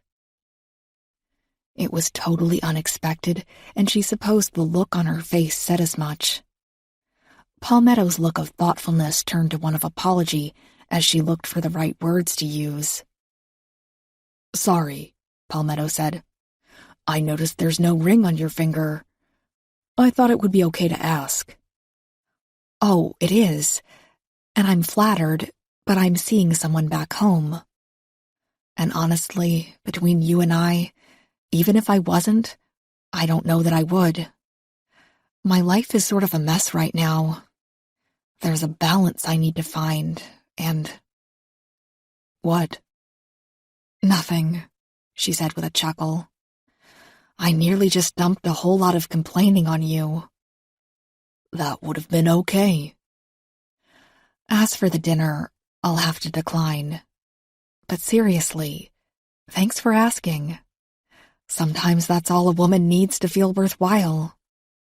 You're pretty incredible, Agent Wise. I don't see you as having issues with feeling like you're worthy. If she didn't have Alan back at home waiting for her, she would have kissed him right there and then. Not out of an attraction or strong desire, but because those were pretty close to the exact words she'd needed to hear ever since pulling herself out of the dark period she'd lived through after her husband Michael had been killed. Thank you, Kate said, for the comments and your help on the case. He nodded, understanding that her comment had ended the talk of relationships and placed them back on official business. It was a pleasure meeting you, Agent Wise. DeMarco, too. Be safe getting back home. With that, he continued down the hallway. Kate watched him go for a while before heading back to DeMarco. When she returned to the room, the nurse had returned and was handing DeMarco the outpatient paperwork. What did Palmetto want? DeMarco asked, looking up from the forms. Nothing. Everything good? Kate smiled. She looked at DeMarco's arm. She thought of Melissa, Michelle, and Alan back at home. She thought of the Colemans, both together and alive elsewhere within this very same hospital. Yeah, Kate said with a genuine smile. Everything is good. After they had left the hospital, Director Duran had called to touch base and requested that Kate come back to D.C. for a brief meeting. She had been looking forward to getting back to Alan as soon as she could, but agreed to make the trip. That was how she ended up taking the elevator up to Duran's office on Monday afternoon. Part of her was very nervous, wondering if perhaps she had crossed some lines or had overstepped her bounds in catching Jeremy Neely. Could be some sort of a complaint or grievance that was filed against me during this last case, she thought. Then behind that thought came another. Where is all of this negativity coming from? You never questioned yourself this much before you retired. Agent Wise, welcome back. I'm glad you and Agent DeMarco made it back relatively unscathed. Have you spoken to DeMarco today? I have. She thinks it's ridiculous that she's having to stay home for a week because of a nick on her arm. Duran smiled. You know, Agent DeMarco reminds me of another agent that I know rather well. She's much smarter and braver than me, Kate said. So you like her as an agent? I do. If I didn't know the situation, and you told me she'd only been with the Bureau for a little over 2 years, I wouldn't believe you. Duran tapped his fingers anxiously on the folder in front of him and slid it over to Kate. Take a look at this, and let me know what you think. She took the folder and opened it up. There were only 2 pages inside. And within 5 seconds of skimming the top one, she understood what she was looking at. She looked up at Duran, making sure he wasn't playing a joke on her. Reinstatement? She asked. It's the closest we could come up with based on the fact that you retired. You did not quit, and you were not fired. But we also wouldn't be hiring you as a new employee. So yes, consider this the Bureau's official request that you come back as a full-time agent. And based on what you've told me today, I'd like to enlist Agent DeMarco as your full-time partner. Kate looked the forms over and was filled with the same emotion she'd felt when Palmetto had so generously complimented her in the hospital hallway. It made her feel valued. It made her feel wanted. But she knew she couldn't. Could she? I can't move back to D.C., she said. I'm in Richmond for the long haul. My family is there. A new granddaughter and everything. We can work around that, he said. It's not just me, Agent Wise. Even those above me think you're still a valuable asset. I know lots of agents retire and come back to help with research and teaching. And while you'd be great at that, your skills would also be going to waste. I felt it when I was there at the meeting last week where you guided those younger agents towards an answer in the child abduction case. An answer, I might add, that led to an arrest this morning. She sighed and closed the folder. Can you give me some time to think it over?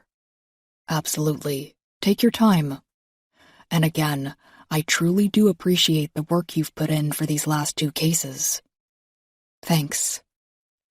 That's all for now, Duran said. Sorry to make you come back to D.C. for this brief meeting.